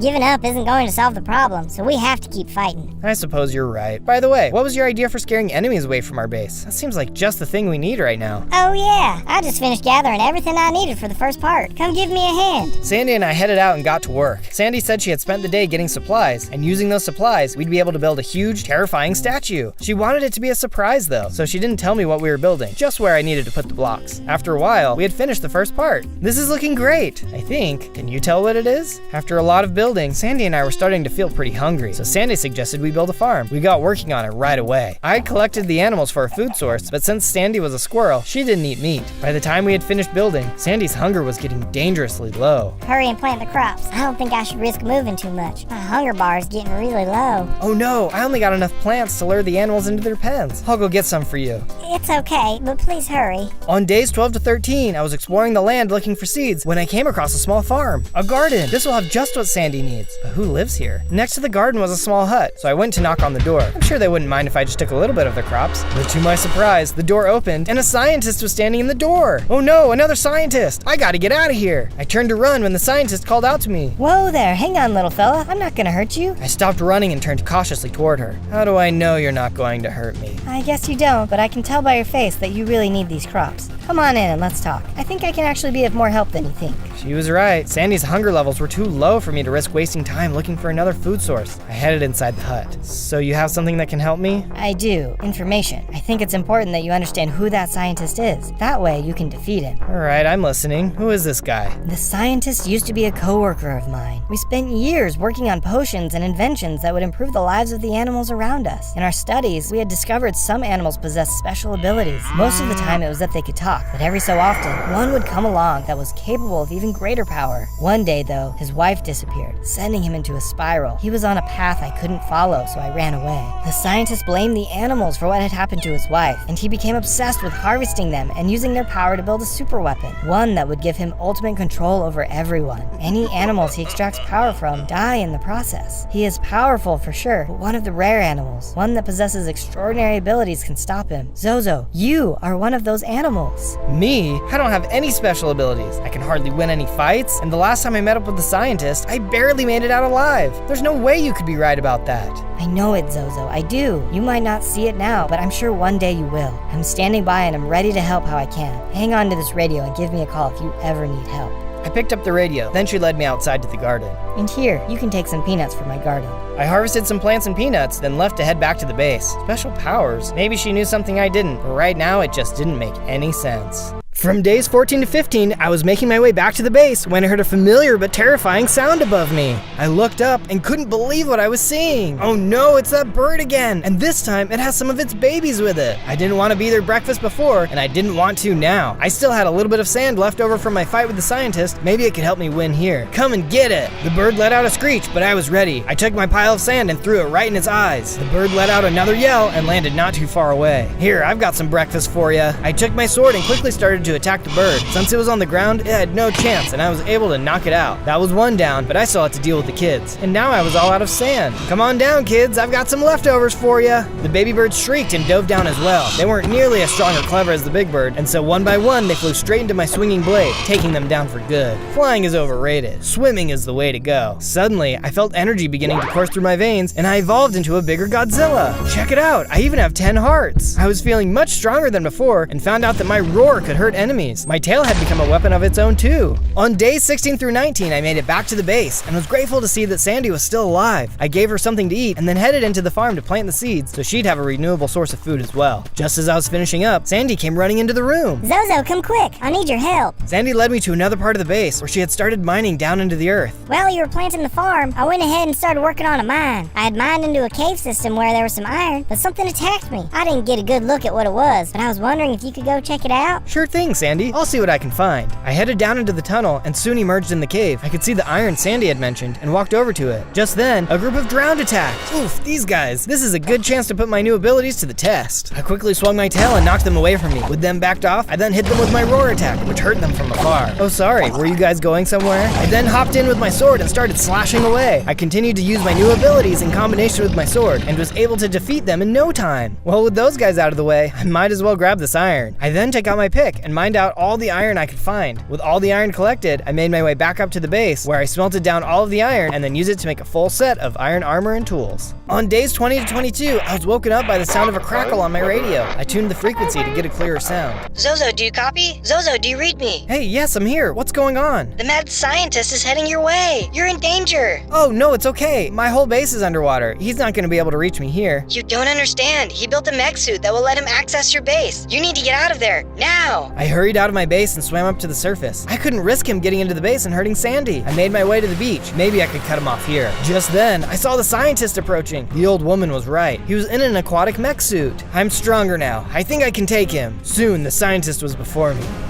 Oh, someone's been eating their veggies. You're even more valuable to me now. This has to stop. You're killing innocent animals. Oh, boo-hoo. You don't even know what you are. You have a power inside of you just waiting to burst out, and I'm gonna get it. The scientist revved his suit and fired a laser at me. I ran into the water to get some space between us. Before he could get me again, though, I let out a roar, which hurt him. I jumped closer and hit him with my tail, which seemed to put a dent in his machine. He didn't stay scared for long, though, and kept fighting back. What is this power? Ooh, you're even stronger than you look. He kept firing his laser beam at me, which really hurt. I had more health and armor than before. I was taking some serious damage. You can't win, Zozo. You're mine. I rose up and swung with all my might, which caused his suit to start smoking. I swung again and again. I was winning. Whoa, where's the strength coming from? I can't lose. Before I could deliver the final blow, the scientist hit a button, ejecting him from his suit and launching him into the air. This isn't over.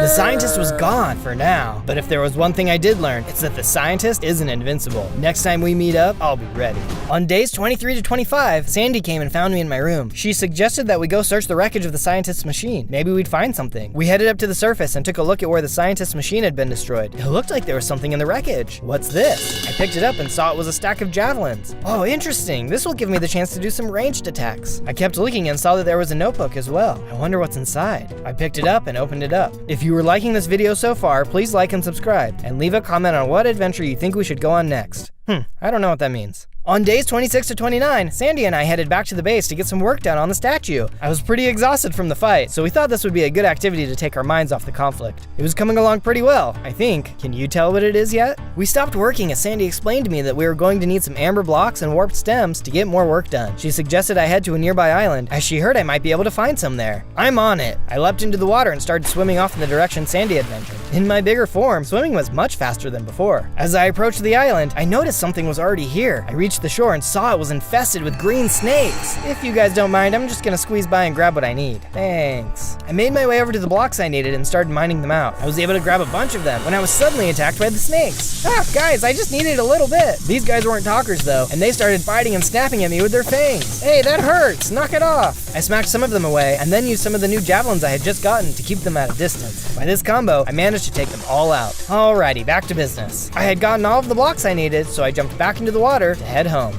On days 30 to 35, I was heading back to my base when I was suddenly attacked by a shark. Whoa, get out of here, you man-eater. The shark had a powerful bite, and it was doing a lot of damage, but he didn't know who he was messing with. Let's see how you like this. As the shark lined up to charge me, I pulled out my javelins and speared him. Turns out he didn't like it at all. He was hurt, but lined up to charge at me again. Suddenly, he turned and swam off in the other direction. Yeah, that's what I thought. You better run. I turned to keep swimming, but saw what made the shark swim off. There was a huge whale right behind me. Oh boy, please don't eat me. Eat you? You don't look very good to eat. Oh, you talk. In that case, nice to meet you. Likewise. Say, I've been watching you fight. You're one brave guy. Do you think you could help me? This evil scientist captured my baby, and I need someone to rescue her. Oh yeah, I'm well acquainted with this scientist. Do you know where she's being held? I'll do anything to stop that guy. There's a holding pen not too far from here. I would go there myself, but my lack of arms stopped me from breaking through anything. It's actually pretty inconvenient. Don't you worry. I'll get there as fast as I can.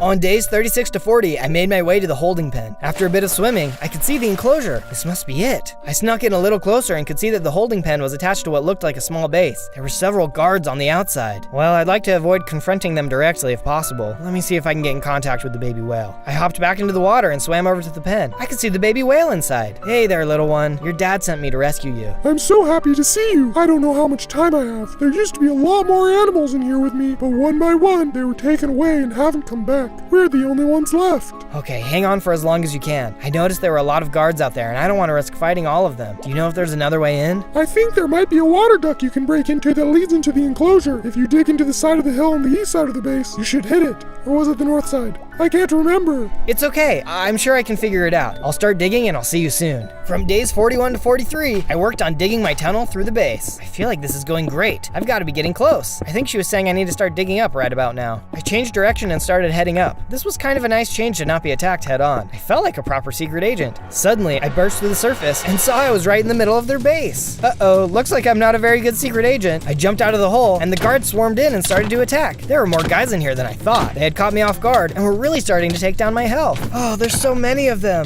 But I still had my special moves. I let out a roar and was able to hurt some of the bad guys. I quickly started swinging my tail and hitting back. One by one, I was starting to take them out. There were so many of them, but I was a one monster wrecking machine. Maybe I do make a better action star than secret agent. Eventually, I was able to gain the upper hand and the entire base was clear. In one of the rooms, I saw a control panel with a couple of switches on it. I went ahead and flipped them. This must be controlling the gate. All right, let's go save those animals. I made my way out of the main base and headed toward the holding tank. I went around to the exit to make sure the whale got out safely. Go on and be free, my friend. Just then, the big whale dad from before came swimming up as his daughter swam over to him. Thank you, Zozo. I was afraid I would never see my daughter again. If you are ever in need of help, I will do everything I can to be there for you. On days 44 to 49, I had arrived back at my base. I had nearly forgotten I had collected materials for my statue, so Sandy and I had gotten right to work building the next part. I think I'm starting to see what it's supposed to be. What about you? Next, I got to work building some guard towers above my base. If my run-ins with the scientists thus far had taught me anything, it was that I needed to be prepared for any kind of attack. Once the towers were complete, I decided to give them a test. That night, I lured some mobs into the area and led them right into my trap. The defenses worked perfectly. The scientist is going to be in for a nasty surprise if he tries to break in here. On days 50 to 53, I woke up to the sound of a crackle on the radio. It was another warning call that the scientist was coming. Again, good thing we laid those traps. He's not going to be able to get in this time. I swam to the top of the base to get a better look and saw it wasn't just the scientist attacking this time. He was standing in a helicopter with a squadron of robot sharks in the water. I might not be able to swim in, but my elite shark squad can. Alpha team, attack! The sharks immediately jumped into action. They were headed right for the base. I braced myself for a fight. The first few sharks got caught in the crossfire of my guard towers, which quickly took them out. Nice! Those worked perfectly. The next few sharks were much luckier though, and I was going to have to take them on myself. The sharks were putting up a good fight, but they were no match for my claws and sword. I also used my roar and spin attack, cutting through them bit by bit. With all of my attacks, I was able to rip through them and quickly took them out. Ha! This guy must be running out of ideas. Suddenly, I heard an explosion and saw some other robot sharks had blown a hole in Sandy's dome. A shark swam in, tied her up, and pulled her away. Zozo, help! They were taking Sandy. In my anger, my blood started to boil, and I could feel a rush of energy. Suddenly, I grew in size and leveled up. The scientist had gotten his hands on the rope and pulled Sandy into the helicopter. I started making my way toward them, but the scientist took out a rocket launcher, blowing up one of the towers. Say goodbye to your little friend. The scientist fired up his engine and flew off with Sandy. I was so mad. There were a couple of robot sharks nearby, and in my rage, I opened my mouth and shot out a stream of fire. This must be one of my new abilities. The fire destroyed them almost immediately. I've got to get Sandy back. On days 54 to 57, I was in the depths of despair. First things first though, I started to make repairs to the base. I couldn't believe I didn't protect Sandy from the scientist. She trusted me and I let her down. And I had no idea where the scientist's main base was. Then I had an idea. I headed over to the radio. Hey, are you there? Sandy was captured by the scientist, and I really need your help. Zozo, I was just about to contact you. We have something to discuss, but I think it's best done in person. I'll be there soon. I departed my base and headed to the old woman's house. When I arrived, she was waiting for me outside. Zozo, thank you for coming. Of course, what's going on? I lied to you earlier. The scientist's wife, she didn't die. I'm his wife. What? Why didn't you say so before? I was afraid the truth would be too much for you and make you refuse to work with me. So why are you telling me now? How can I know anything you've told me is true? Everything else I have told you is true, but there is more to the story. My husband was a brilliant man, but we were under pressure to deliver our findings by a corrupt mayor of the nearby city. We were his prisoners, and the experience turned my husband to madness. I believe there is still good in him. So what are you suggesting? I know you must hate him, but please don't hurt him. I think he can come back to the light. No promises, but I'll see what I can do. Rescuing Sandy is my #1 priority. She thanked me and told me the location to the scientist base. It wasn't going to be easy to infiltrate, so I needed to head back to my base to prepare. On days 58 to 62, I returned back to my base and headed into the mine. I was still using subpar gear and was hoping to find some diamonds. I was still sad about Sandy being gone, but I needed to stay focused. After a bit of exploring, I soon saw diamonds. Just what I was looking for. I mined all of the diamonds I needed, but as I went further into the cave, there was some lava blocking my path. Just then, I heard a roar behind me and saw a black bear had me cornered, but I wasn't worried. Impressive, but I can roar too. I opened my mouth and fired my fire breath at him. He didn't like that at all and attacked. I can go claw to claw with you, no problem. The bear swiped at me as I fought back. He was strong, but he didn't know what he was getting himself into. We exchanged blows as I shot him with my fire breath. After a bit, I took him out with ease. With my pockets full of diamonds, I headed back up into the base and got to work crafting. In no time, I had crafted myself a full set of diamond armor and equipped it. I'd like to see anyone try and pierce this armor. On days 63 to 66, I got back to work on the statue. Sandy wasn't around to tell me what we were building, but I felt like I had a good idea of where we were going with it. I would have loved to finish it, but it didn't feel right to do it without Sandy, so I decided to wait a little bit longer so we could finish it together. I'm all ready to go, but before I do, I'm told there's a red sub button you can press. The more subs we have in our navy, the stronger we'll be. On days 67 to 70, I left my base and traveled across the land toward the scientist's headquarters. After a while, I saw some buildings beginning to appear on the horizon. That must be it. I had no idea there was such a large city nearby. As I got closer to the base, I saw it was well protected, with guards positioned all over the outside of the base. It didn't matter though. I was angry, and no one was going to keep me out. Sandy, I'm coming for ya! I ran up to the guards and started to attack, as the guards took aim and started to fire. These guys were elite troops, and I could feel the strength of their shots, but so far, my armor was holding up. Where's the scientist? The guards didn't seem interested in my questions and kept attacking. I was making my way through the guards, using every attack in my arsenal. The place was starting to catch fire, but soon enough, I cleared out all of the guards. Time to get in there and see what's going on. On days 71 to 74, I entered further into the base, attacking more guards along the way. There were a bunch of them stationed in the lobby, but as much as they tried to take me down, they stood no chance against my flurry of attacks. Once they were all destroyed, I entered the next room, which was full of animals in cages. Don't worry guys, I'll get you out. I quickly attacked all of the guards in the room. They really didn't seem to appreciate my fire breath. Soon enough, I had taken them all out. I then headed over to the wall and pressed a button, which released them all from their cages. Be free, my friends. Just then, I saw a bear had started attacking another animal. That's when I noticed he was a robot bear. Oh no! I quickly ran over and started fighting him, taking him out as quick as I could. But there were some robot ducks that had started attacking me too. How could the scientists do this to the animals? I managed to fight them all off too. I've got to find Sandy, and quick! I headed into another room and saw a few more animals in cages. I was careful to check and be sure they weren't robots before breaking them out. I took out some more guards and then saw a strange object floating over a block. What could this be? I stepped closer and picked it up. It was a new whirlwind attack. Oh cool, I can't wait to test this out. Just then, another group of robot animals appeared, and I was shocked by who was leading them. Sandy, what have they done to you? The group of animals attacked, including Sandy. It was no use. It wasn't the Sandy I knew and loved. She had been experimented on and turned into a robot. I focused on fighting off the other animals, but I couldn't bring myself to fight Sandy. I was able to take a few of them out, but what was I gonna do about Sandy? Sandy, it's me! I was so distracted trying to run away, I didn't notice that more guards had come into the room. They immediately started to attack me. This was a fight I couldn't win. They cornered me against a wall and then shot me with a tranquilizer dart, putting me to sleep. On day 75 to 78, I woke up in a cage. I've got to get out of here. I looked for my pickaxe, but they must have taken it from me. There was no way for me to break myself out. Going somewhere? I made this cage especially for you. You'll never be able to break out. You can do whatever you want. Just let Sandy go. As I said this, I noticed that Sandy turned and looked at me. Ooh, do you feel sad for your friend? Boo-hoo. I'll tell you what, maybe I won't destroy you. Maybe I'll just turn you into a robot, just like her. Then you can play with your little friend all day. You're gonna pay for this. It doesn't matter what you do. Good always triumphs over evil. As I said this, Sandy started to shake and her circuit started to make a crackling noise. Zozo, The scientist turned and looked at her. What? She's overpowering the mind control. Suddenly, Sandy ran over to the cage release and hit the button, freeing me from my cage.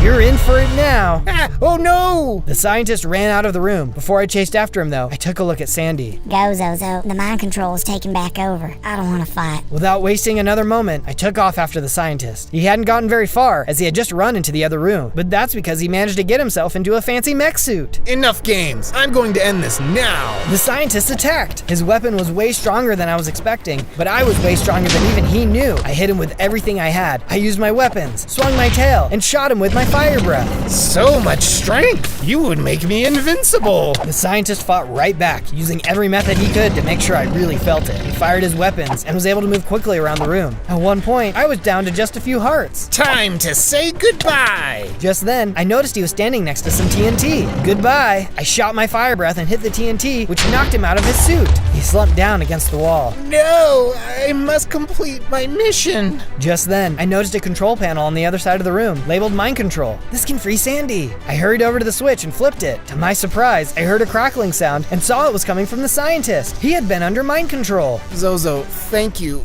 I'm so sorry. Who did this to you? It was the mayor. He told me he would destroy my wife if I didn't keep working for him. I refused, but he did this to me and forced me to comply. I'm just glad she got away. It's not too late. I can get you a health potion or something. No, it is too late for me. I'm allergic to potions. I know, it's really inconvenient. Tell my wife I'm sorry. He put his head down and was gone. I'll tell her. I'm sorry things couldn't have been different. I'll find the evil mayor and make things right. On day 79 to 84, I headed back to the other room to find Sandy. I was on my way back when she found me. Zozo, my mind has been freed. You must have defeated the scientist. I explained to Sandy everything that had happened, including that the scientist wasn't really the bad guy. It was the mayor this whole time. Oh no. Well, let's take a look around here. The scientist was working on a weapon. We better find it and destroy it. Sandy and I took off, taking a look around the base. I noticed that the base was empty now. The guards must have been under mind control too. As we walked into one of the rooms, we saw a strange glowing object floating on a platform. Sandy picked it up and set it down in front of me so I could take a closer look too. It doesn't look like a weapon, but it definitely looks like something powerful. What do you think, Sandy? But before Sandy can answer, a man in a suit came strolling into the room, stopping in front of the glowing object. This had to be the mayor. Yeah, you two certainly tried, but I'm sorry to tell you, you failed. That nerd had pretty much finished the weapon, and there's nothing you losers can do about it. The people of this city tried to kick me out of my job, but I'll show them who the top dog is. The mayor picked up the glowing weapon. There was a blinding light, and as the light faded, we could see he had turned into a mecha Godzilla. He was as big as a building. Ha ha ha, good luck stopping me now. The mayor turned and headed toward the city, breaking everything in his path. Suddenly, he began shooting lasers out of his eyes as he smashed the buildings. This is what happens to those who dare oppose me. You citizens can cower in your buildings all you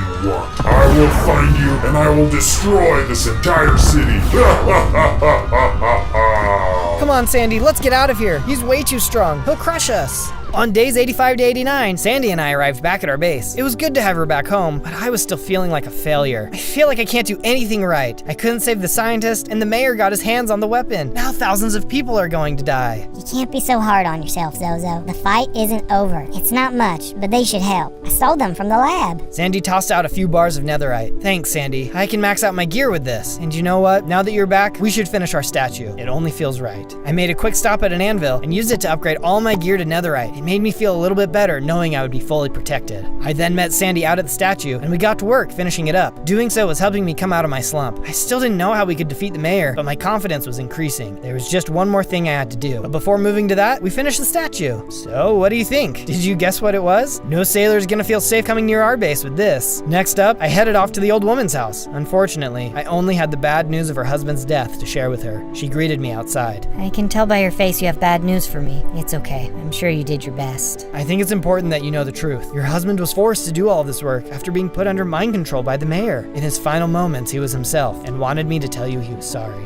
I could see that there were tears in her eyes. Thank you for coming and telling me. I should have known that mayor was behind everything. I explained to her the situation and how the mayor was currently on a rampage in the city. The mention of that seemed to shock her. He used it? While you have been gone, I've been researching why my husband was so focused on capturing you. I couldn't quite figure it out, but I'm positive that the weapon wouldn't have been safe for someone to use without your power added to it. Well, it certainly seemed to work just fine, regardless of any power I have. He seems to be pretty strong himself. Just then, she perked up with an idea. You know, if there's one thing I knew about my husband, it's that he was incredibly thorough in his work. He never completed a project without having a backup. But Sandy and I searched all over the base and didn't see anything like what we found. Is there another lab somewhere out there? Just then, I remembered the other pen where the baby whale was being kept. There could be something there. On days 90 to 94, I arrived back at the pen where the baby whale had been kept captive. The base was completely empty now, except that it had been overrun by charged creepers. Oh, stay away from me! I managed to fight through the mobs and make my way into the base. Inside the base, there were some skeletons, and they started firing their bows at me. Get your airheads out of here. I managed to hit them with fire breath and fight through them. As I searched the base, I had to keep fighting my way through the mobs. After I had destroyed them, I noticed there was a switch hiding behind one of the columns.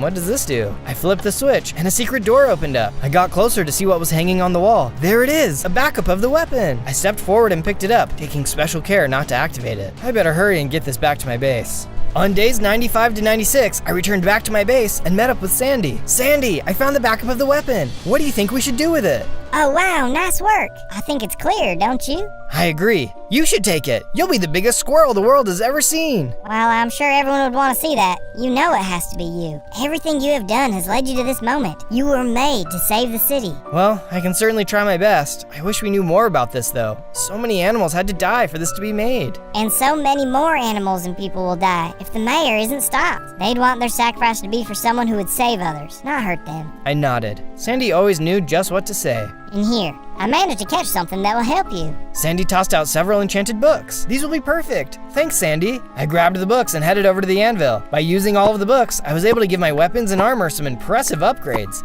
I couldn't have been more powered up. It's time to end this. On days 97 to 98, Sandy and I swam back up to the shore near our base. This is it, the final battle. If I don't win here, that's it for me. If you've been enjoying the journey so far, let me know by giving me a like and a sub. I promise to always fight my hardest to win. With that said, Sandy and I headed in the direction of the city. The mayor wasn't going to see this coming. On day 99, we ran up to the outskirts of the city. In the distance, we could see the mayor standing amongst the buildings. So much destruction. I can see now that the mayor has lost control of his own mind. Seeing him like that scared me. Is that going to happen to me too? Do you remember what happened when you were fighting the scientist? The power of our friendship pulled me out of the mind control. This is the same tech. I won't let anything happen to you. I trust you, Sandy. Let's finish what we started. I moved into the city and got as close as I could get to the mayor without putting myself in danger. Hey, mayor! Why don't you pick on someone your own size? The mayor turned to look at me. I pulled out the secret weapon and activated it. There was a flash of light and I started to grow. It felt strange, but I could feel the power coursing through me.